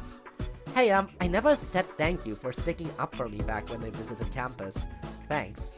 You're welcome. Thanks for helping me get to a therapist. You're welcome. This is weird. I feel weird. Go back to being a jerk for a bit or something. Anything for my darling little brother. Please stop. But why should I not feel fondness towards my little baby brother? I was born 30 seconds after you. The last collection will include all 4 seasons of club meetings and all the content from previous collections, along with a bunch of new stuff. Its estimated release will be in late 2027. Bundling all the collections into one. Good. Alright, man, this is it. You say that every time. I have been working on this car with you for goodness knows how long. And in that time, you have said this is it like 20 times. And not once has the car actually started up. Man, you are rough on me for a guy who stayed at my place for a couple of weeks and then ditched me for his girlfriend's house. Yeah, there's a reason I'm still here helping you, you know, man. Plus, even if I didn't owe you a million times over, and even if I didn't want to be here working on the car anyway, I believe in the dream, I do. I'm just skeptical is all. It's not the first time we thought it'd start. And at least one of the times something blew up. I'm telling you, man, this time is different. We've gone over everything like 3 times. All that's left is to turn the key, and I'm telling you, this thing is guaranteed to start. Well, I see. No way that comment could comically backfire. Let's go ahead and start it. Kenzo turns the key. The car starts up. Oh my god! Dude! What I tell you, dude? I stand corrected. Congratulations, man, you finally did it. No, man, we finally did it. We should call Yawada and MC and let them know. Yeah, but first, we have got to take this thing for a drive around the block at least. Come on, get in. Thanks to the visual artists who contributed work to this mod over its 6+ years runtime. Without the many artists who gave free use assets to the mod creators, club meetings would not be the same. And much credit is also due to the many artists who contributed commissioned assets to the mod. Of special note, Jonathan, who contributed a major CG in every single season, as well as created the Ria and Fuyuki sprites. You are the best and have been here since the start. Artbot, aka Sinewaves, who did a ton of edits, and all the Yukata sprites, and asked for minimal pay and or contributions to charity in return. Absolute legends here. Comfy, who did a ton of Season 3 CGs for minimal or no cost, a beloved member of the Club Meetings community. Suki, the creator of Miss Ida and Ryan. And of course, Slebo, who contributed not only a CG, but also an immense amount of fan art. His brilliance for visual storytelling inspired / directly led to the Ida and Taru plot. Thanks for being a great friend.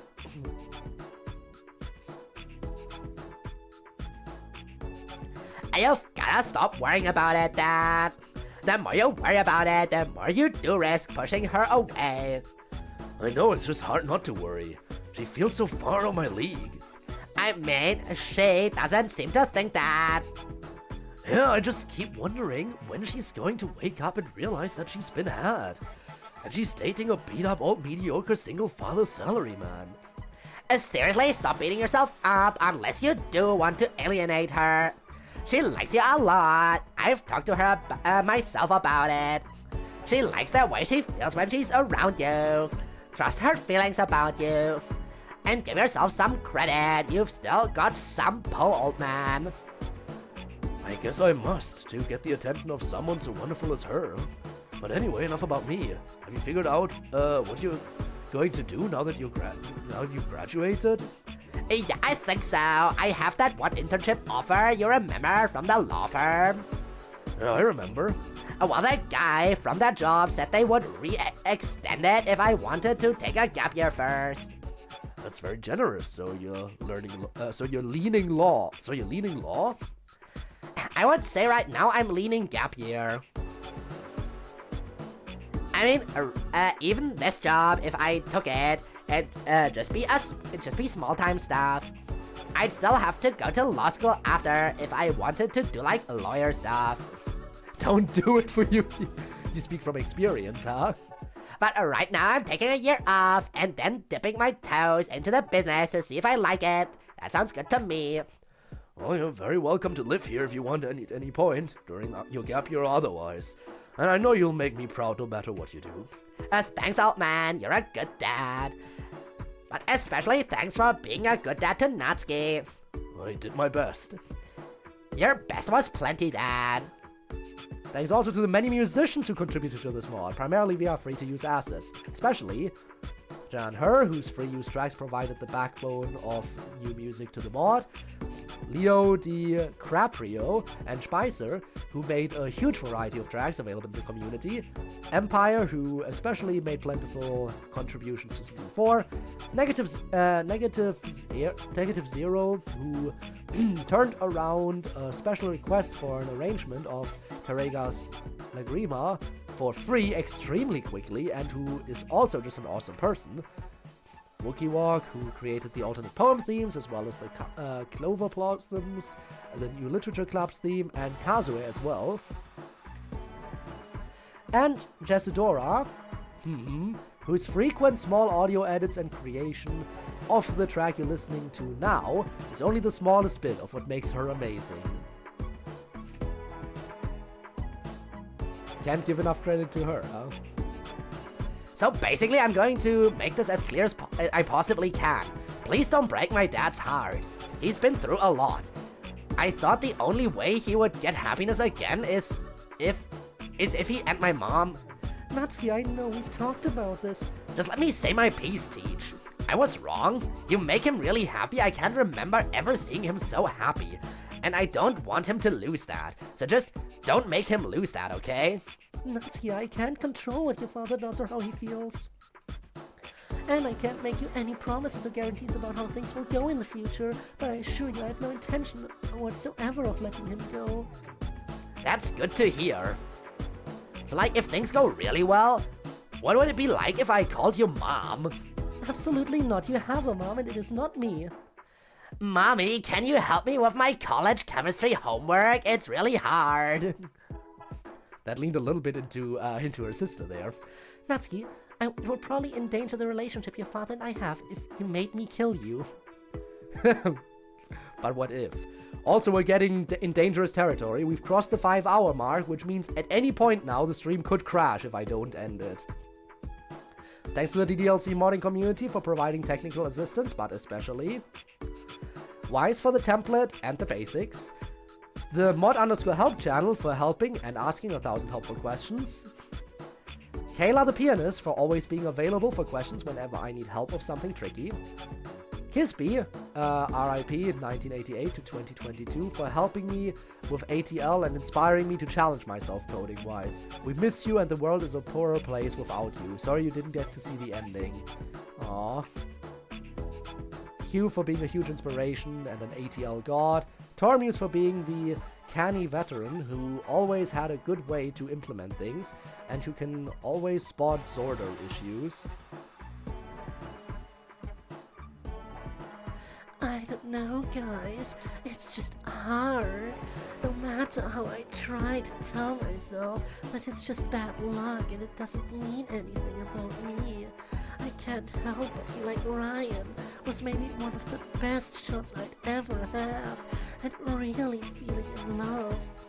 I want something more than just hookups. I want something like what you guys have.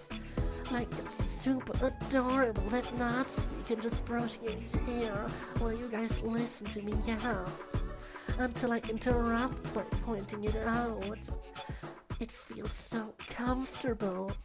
I mean, it is comfortable, not gonna lie, but like seriously, Aya, you are like 19 and about to be 20. You are incredibly hot and in college. Like, guys make passes at you constantly. You just have to keep trying. Yes, and all experience is valuable, even in failure, even when you have been brought low and feel alone because you have a glimpse of what you want. That is still information as to what you want, and that's useful for sorting through future suitors, even people who do not like... Even people you do not like teach you better what you want in future. What you want in the future, I assume is what that means. Again, pointing stuff out. And over time, the chances of finding someone perfect for you increase steadily until success becomes inevitable with enough patience. Easy for you to say when you landed a perfect hit on your first try. Oh. So it is archaic usage but valid. Okay, I guess I was unaware. Happens to the best of us. Happens to me constantly. But I really hope you're right. She is almost never wrong. Almost. Thanks also to the many people who have streamed or publicized the mod over the years.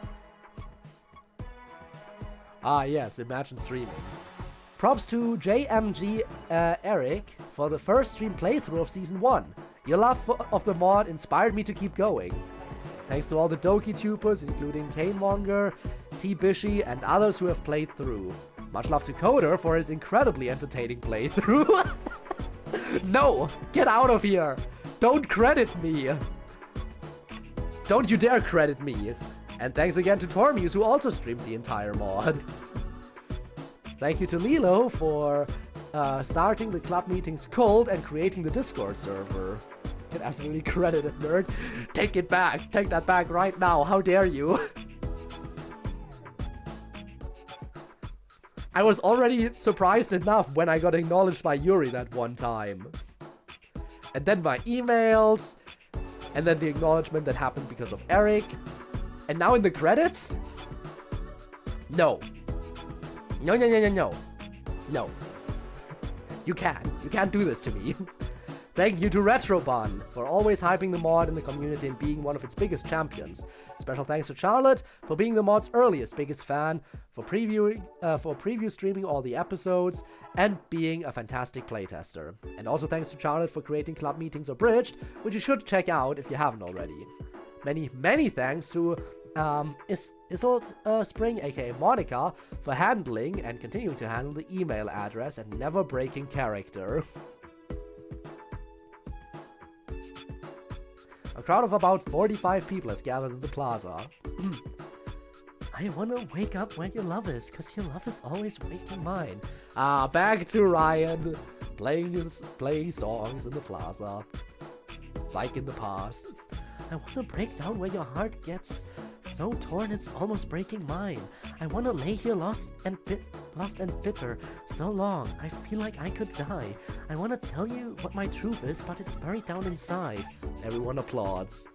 Thank you, everyone, thank you. That was Dream by Bishop Briggs. It's about time for me to head home, but I have time for one last song.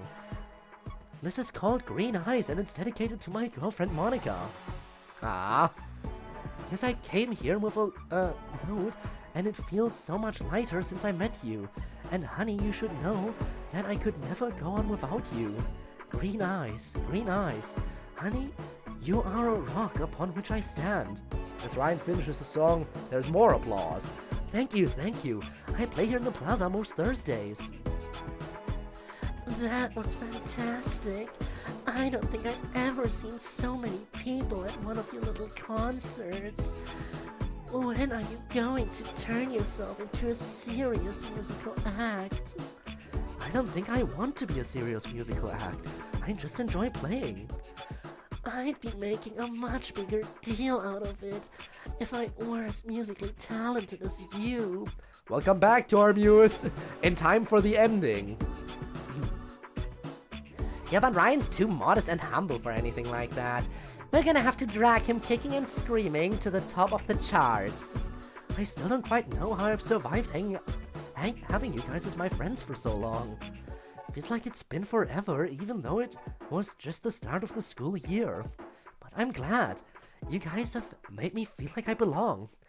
You'll always belong. Friendship pact is inviolable. You guys are being so sappy about it, but Friendship Pact is inviolable. Us three are still meeting for ice cream tonight, right? 1:30 sharp. God, it's on me this time. Good, it's on me this time. Wow, now those are words I've never thought I'd hear. All the more reason why you should be grateful when you hear them. Come on, Ayami, I'll walk you home. Took longer than I expected. Ooh, sorry to hear about that. Sorry to hear about the tires. Hope you get everything sorted. Ooh, I probably should pick up some speed here if I don't want to crash near the end here. You know you'll always belong with me too, right? Always have and always will, my brother. And the other way around too. And MC, thanks for joining the bro group, by the way. 3 is a much better number than 2 for gaming, and you are the clutchest gamer of all time. I've had a lot of practice. And believe me, I feel lucky that you guys include me. You know, 4 is an even better gaming number, and there is one other gamer I could bring into the group. Natsuki would be great. I wonder. She is a lady, but I think she'd fit right in. I don't think she would bring down the bro vibe. She's kind of a bro, she's pretty chill. Are we talking about the same Natsuki? She's great and definitely a bro, but she's not chill. Still though, I think she's legit. Well, I guess the Bro Council will have to take it under advisement. The MC recommendation is a strong one. That's comforting to know. I'll see you guys tomorrow. There's a cool co-op desert exploration game I want to try. Absolutely, man. Send us the info. On it. Alright. Done talking to everyone? Yeah. I've made so many friends this year. Well, that's not surprising. I think you'd make friends wherever you go. Now let's get you home. You belong there too with me. Can I have a kiss before we go? Yes, but you have to trace my cheeks with your hand first. That's easily arranged. My loving and appreciative gratitude to the Club Meetings Discord community, one of the finest groups of humans I've ever had the pleasure to spend time with on the internet. You're the best audience I could have hoped for. You as a community made it all feel worthwhile. And I'm glad to have you all as friends. You're all fantastic, but I wish to single out for specific mention Chris, Haley, H-Wolf, Mario, 2980, Adam, Horizon, Caitlin, Reckless, Crocodile, Ivy, Red, both Robs, Zach, and server founder Lilo. Extra special mention to Riley and Holly, who are some of the best people in the mods community. I have no doubt they might play it someday. Sophie, who is one of the mod's biggest recent fans, and Jessica, who is a hero for tolerating it. Damn. Kayla, who is a much better coder than me, and who deprives me of the title of the server's best pianist. Storyteller, who is an imaginative inspiration. Eon, who speaks rarely but always wisely. Horizon, creator of Santa Monica and absolute badass. Bird, who taught himself to mod on the server and created the amazing DDLC mod +1, which you should check out. Q, whose mastery of ATL and high-effort, high-intensity remakes of club meeting scenes and other scenes always leave me stunned. Retrobun, who's always been one of the mod's biggest proponents. Codex, who rated Season 1 at 7.5, but hopefully we've gotten a little better since. Comfy, who has contributed to the mod and community in more ways than I can count, and who helped remind us to take our meds for years. Croissant, who took over reminding us to take our meds and who is always on hand to correct our French. Romagi, the only bigger MCX Sayori shipper and a master of excellent content. Tired Brian, creator of the Neo Monica universe for her inspirational character designs. And I guess and there's another scene. Please don't crash. Please don't crash. I just really hope the stream doesn't crash. Whew, okay. MC opens the door and goes inside. Hey, handsome man. Hi, Sunlight. You look a little tense. Still feeling weird about just coming in? A little. I'm not sure it's ever going to be completely not weird, but it gets less and less over time. Boy, do I know what that feels like. But that's a good sign, right? Yeah, I'd say so. We got better, both of us. Not all the way, but just better and better every day. Yeah, and we're not dead. Go us! Anyway, I didn't really want to talk about that stuff today. What do you want to do? Mario Kart? Board game? Just talk? You know the rules. To enter here, you must provide me with a cookie or a kiss. But what if I have 2 cookies and also a kiss? Wow, that's way too much. I'm going to have to think of some way to compensate you for that. And think of a thing for us to do simultaneously. I think I may have some ideas. Oh boy. Further Discord community thanks to Wellard, who is still cis and is one of the glue people in the community holding everyone else together. Wookie Walk, an extremely prolific artist, musician, and character designer who has more creativity in their pinky than I have in my entire body. What do you do, the Cinnamon Bun? Everything. Lana, the creator of Gume, who caught Monica's attention with one of her earlier emails, and who will get that Kenzo ship yet. Jonathan, who's been here since the beginning, and who's contributed since MC smashed a cake against the ground. Tormuse, my favorite DDLC modder, an inspirational storyteller, and just an all-around fantastic guy. Long may he tangent. Indeed, long may he. Nacho, by far the coolest person I know from Finland, who writes and illustrates his own graphic novels and is basically kind of a superhuman entity, though he doesn't realize it yet. Not the first time he got mentioned either, Tormuse. As I'm sure you know. Jody, who is a fantastic friend and is hereby confirmed by this text box to be Ryan's official #1 fan. Lilith, who I share so many tastes and viewpoints with that it's actually crazy, and who I always feel happier after talking to.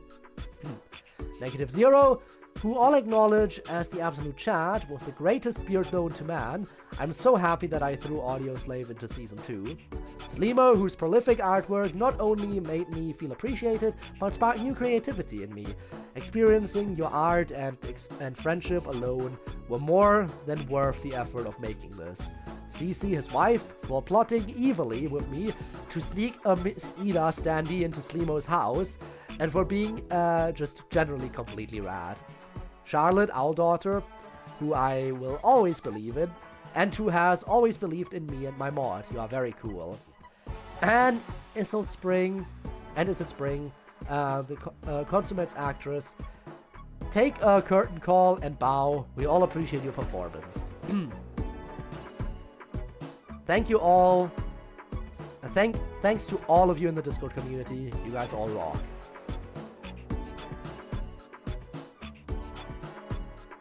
Auntie Natsuki, really gotta go? Yeah, champ, I've really gotta go. Don't worry, I'll be back soon though, okay? Remember your secret mission in the meantime though, yeah? Guard sister.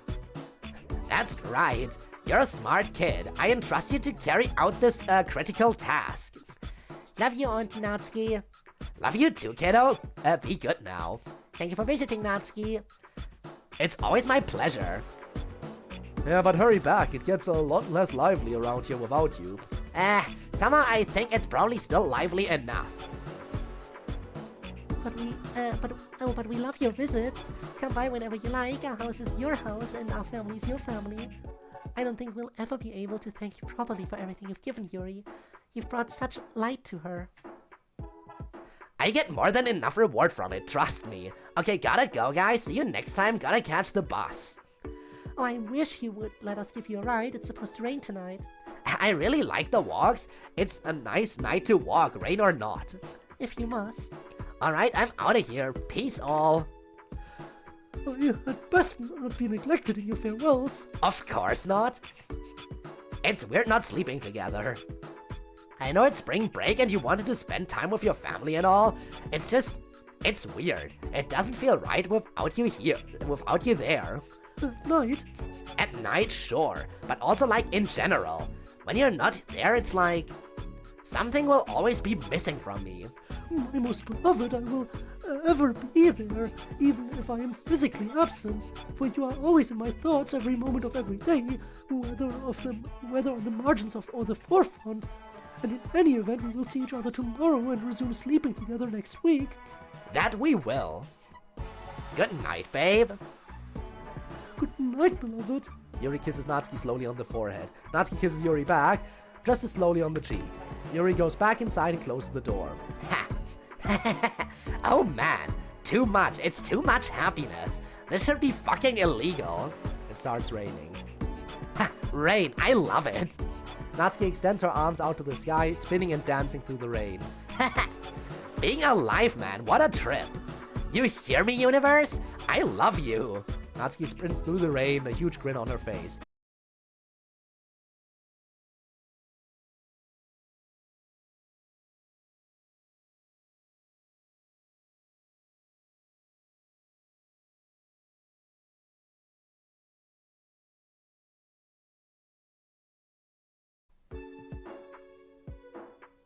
Are we back? Are we? Let me refresh everything. I think we're back. I think it didn't even disconnect fully. Maybe? Let me refresh everything. Yeah. Well, I knew that was coming. That's what I was afraid of. Because that always happens sometime after 4 a.m. Sometime after 4 a.m. It's guaranteed to happen.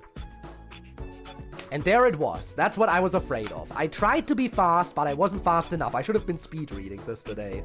I really should have been speed reading it. But I didn't. Well, at the very least, it was short. Because it was a planned... Again, the planned restart is usually short. So it didn't split the stream, it looks like. So I don't have to worry about that. Still, OBS is... No, it's nothing to do with that. It's the router. It's my router that restarts. The router always restarts, sometimes after 4 a.m. I can't... It happens. That is nothing to do with my recording or anything. That is just internet entirely goes down at that time. But yeah, it didn't get split because it was short. However, I now have to look over at my other screen to read chat. I now have to look over at my other screen to read the chat. Because it's no longer showing up properly. Wait, never mind, it's reconnecting? It's reconnecting? Maybe I will be able to read chat on my main screen again? Okay, it reconnected. Now every following message I should be able to see again. Anyway, to quickly catch back up to where we were... At least I think I caught it quickly, right? I think I caught it quickly. Was it this message? Was it the upper one, like the Natsuki extends her arms, or were we already on sprints through the rain? Okay, so I did catch it quickly. Because I knew it was coming. I kept glancing over at my other monitor over and over again. Because I knew it was dragging on too long. Natsuki sprints through the rain, a huge grin on her face. This all is amazing! Thanks to Dan Salvado and TS generally for creating the DLC, and to Satchley for giving visual life to the characters. I never really cared for VNs, but this game was one of only 2 exceptions to the rule. I consider it the finest horror video game ever made, and I am a fan of horror. Well, I guess now I don't have to worry anymore about it happening again. Still... It is about time I wrap this up. It's a masterful accomplishment. Thanks for creating these marvelous characters and this wonderful narrative. Oh, and there are still more! There are still more interactions. We're still not quite done yet. Here is coding something on her computer. Welcome, and we hope you enjoy. I need to think of a good title for this persona. It is not just a narrator or a host. Curator, that's more appropriate, but that sounds unfortunately derivative these days, I fear. I can't think of a good synonym. Can I spice up the word somehow? Ah yes, curatrix, that would be perfect. Curatrix, welcome and we hope you enjoy. Special shout out to Tim, aka Shindix, who proved to me with his games that visual novels were a worthwhile genre that could tell wonderful stories. Without him, I never would have been inspired to try to make a game of my own. And then realized I needed to learn and practice coding before making that game by modding an existing visual novel. You can catch him at twitch.tv/Shindix. He is an insanely creative and innovative streamer.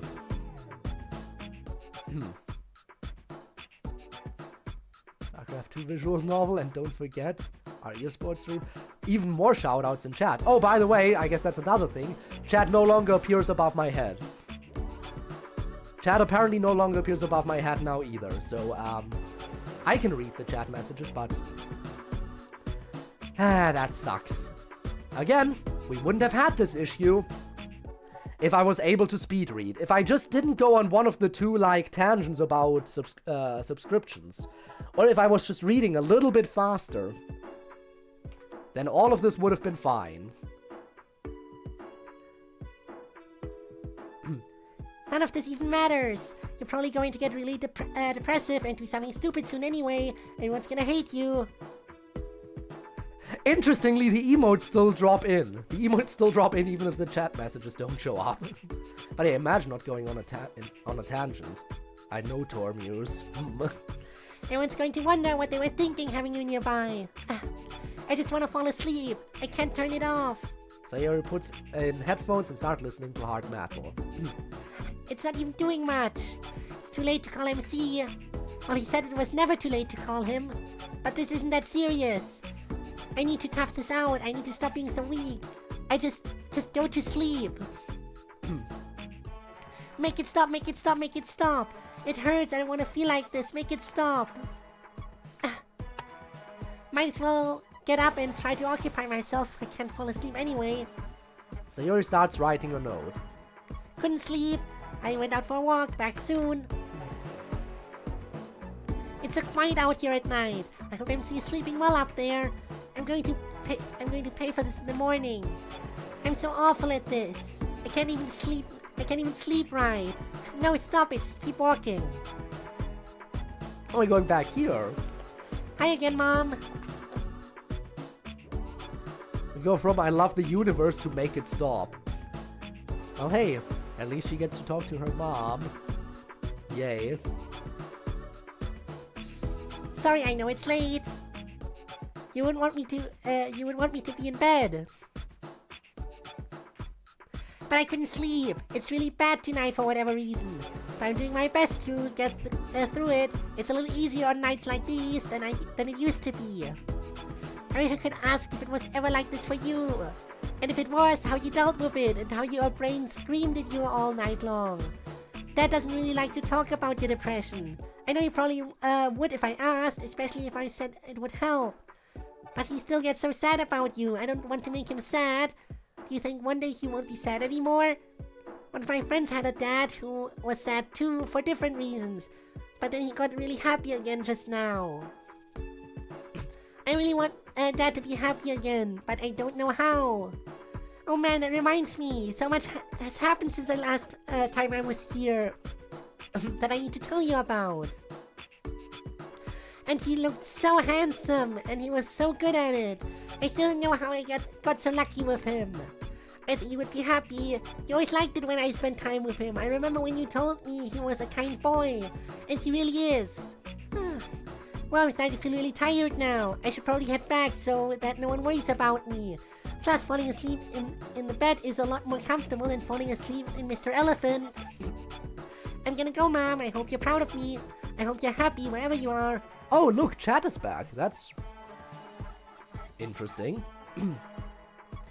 If you're anywhere, and if you're not, I'm doing my best to live for both of us. I love you, Mom. Most of all, thanks to you for watching and or playing club meetings. I'm so glad that the story has any audience at all. I'm so grateful to you for engaging with it, and I'm so grateful it exists. It's been such a fun ride, honestly. A long ride, but a fun one. I hope you've enjoyed it. How could one not? I'm just saying, one of these nights we ought to play together. I've heard you play and you're really good. I'd really like that. I just have to warn you that I'm probably a little bit difficult to work with creatively. Because you're a perfectionist? Yeah. You know I love your perfectionism. I will do my best to live up to your exacting standards. In all the times I've ever heard you play, I've never heard anything that didn't sound perfect. Well, that's because I take care to practice when you're not around. Well, this gives us something to do for tomorrow then. I just hope you won't hate the less polished side of me. I like every side of you. You're entirely too much. No practicing tonight though. Tonight is about laziness. Tonight you're mine for movie marathon night. You're a willing captive, miss. I'm going to get us some snacks. Anything in particular you want? No way, let me go. You've gotten the snacks the last 2 times. My turn this time. I want a cola. I want a cola. You want a cola, I know. And do you want chips or nori this time? Let's do the chips. I feel like eating something awful and unhealthy. Your wish is my command. Give me a minute, I'll make a dip for us too. Oh, hi Code. This feels strange. I guess this must be the narrative leaping forward in time a short while from your perspective after I cut off the time loop. It's nice to know that this moment is narratively significant. Ryan is so wonderful. It's so easy to forget about all my worries when he's here with me. It's like they all stop existing so long as he's in the room. I still have a lot to worry about though, even with him. Monica glances back to where the kitchen is. How did I just happen to meet him in circumstances exactly like those in the mod I wrote last year, where I did so many of the things that happened that matched with that mod? Was it just narrative convenience that he was homeless and I happened to have a home he could live in? Did I really choose any of this, or was it just the narrative? And what will I do about? She glances again. What will I do about the whole nature of reality thing? Do I tell him? Do I try to hide it from him in a relationship where I'm trying to lead into trust and acceptance? Even of the scariest and worst parts of me. I don't have any doubt that he'd accept it, and me, it's just, I don't want to hurt him, and I don't know what I'll do, which feels very uncomfortable. I always want to know what I'm going to do, but I'm trying to do better at living in the moment, I guess. So I guess we'll just see what happens. One plate of chips for my beautiful miss. Monica leans over and kisses Ryan on the lips. What was that for? I don't know, just because. Well, now I'm all distracted from movie night thinking of you kissing me.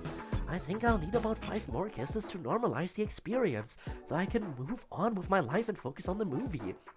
Of course, of course. Just a second. The end. And there it is. Whew! 5.5 hours. And that's with me definitely speeding up towards the end. What an episode. What an episode. If I wasn't so committed to it, this definitely could have easily been a 2-parter. This easily could have been a 2-parter, but I wanted to do it in one solid stream, even if it did end up crashing. Thank you for making club meetings.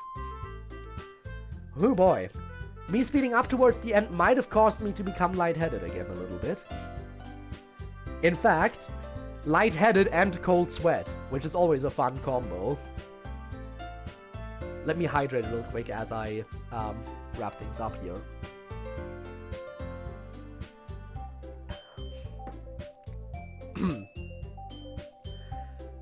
What a ride. What a ride this mod was, beginning to end. Especially, like, just comparing episode length. Back in the early days where I did 2 episodes per stream.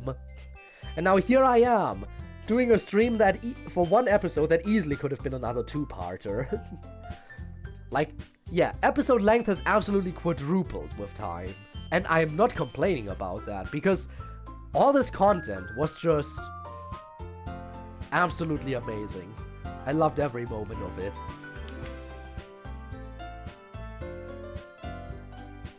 Characters were amazing, it was nice where the story went. The original characters that were introduced were also very nice. Loved seeing all of those. Ryan, the absolute catch. Can't believe it, but I'm not... I'm also jealous of Monica, who would believe that? They sure were some club meetings indeed. Honestly, I could go back and do the other choices, as I sometimes do. But I honestly think, maybe I won't. Maybe I won't do it on stream. Maybe I will wrap it up with the actual ending, and we'll leave it to everyone to play it themselves, to see what the other choices entail. I mean, partially it's required anyway, because some choices, after all, can never be undone. But even the ones that can be undone, I encourage people to play for themselves to see what they entail. Absolutely. This mod is worth all the playtime. Now, would I encourage people to play it now?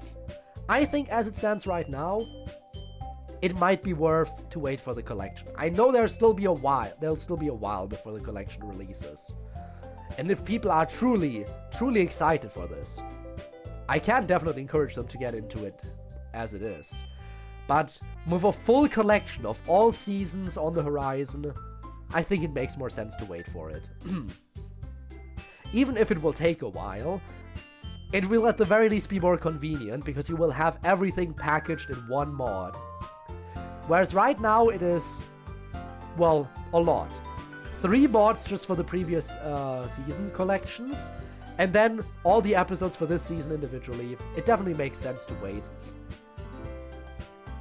But I definitely do encourage people to go for the collection when it finally releases. And I will probably revisit it too, just to check out all the new content. Now, I know there will probably be some new added CGs as well, probably, but I will mostly focus on the new story content, like if there's new club mods or like new interactions that are added as they are, the vignettes exactly, then yes. But yeah.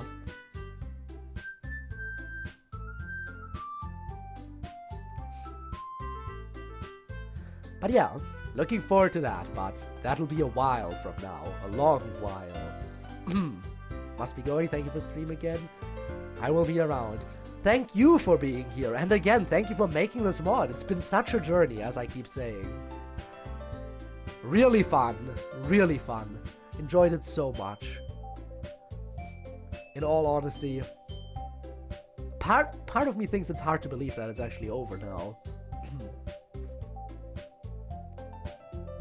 Considering how long it's been going. Saying goodbye after all this time? Well, I mean, it's not over. Again, there will still be the collection. And like, mini bonus content, whatever. It's not like we'll never see the club again after all. But for now, we're done. So let me wrap up the stream for today. And thank you once again for joining me as well. Thanks to everyone who joined me for this journey through the mod. Like those of you who watched my playthrough of it. Like, there are so many probably better playthroughs out there that you could have been watching. I don't know why you specifically chose mine. But I appreciate you all the more for it. Now, I think it's about time we rate someone for the day. Shall we? Who is that someone gonna be? Well, we could check the DDLC category. See what is up over there. I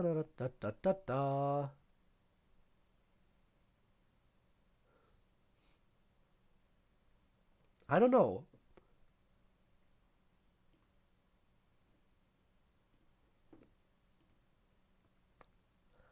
Or alternatively,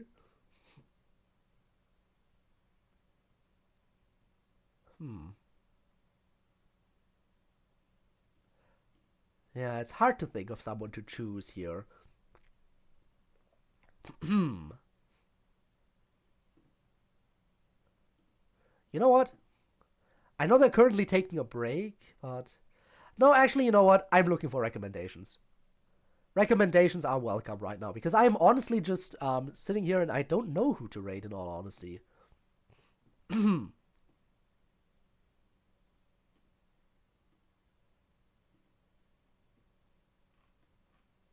I mean, we could rate Alex, but I'm not Alex Gambits, but I'm not really too interested in Marvel Rivals personally. Not really my cup of tea. Like the whole shooters and all of that. Or the squad fighting, whatever. So I don't know about that one.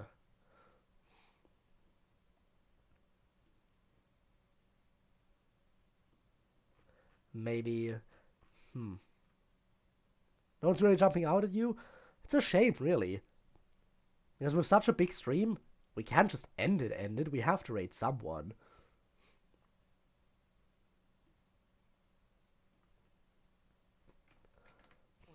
I could.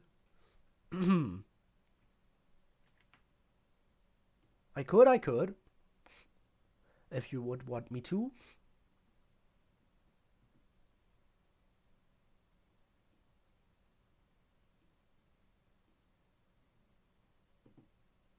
Sure, you know what? Why not?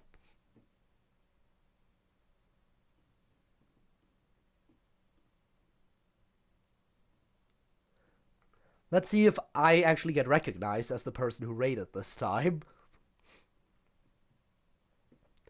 After all, I believe that last time that didn't quite get across. Though you are the one who suggested the raid, so, you know, all the credit to you. Hey, you need to keep quiet. Again, you direct the raid, you should get some credit for it. Anyway, let's head on over. And I also want to thank everyone once again for watching. It's been a wild ride. Seriously, all the way through. Appreciate each and every one of you. If you're watching this after it's been uploaded to YouTube as a VOD, then don't forget, you can catch me live in the future. You have to just check the video description down below. There'll be one last poem for this, well, for now. And then a link to my Twitch. I stream every single Friday and every single Saturday. Sometimes other days of the weeks too, on a bit more of an irregular basis.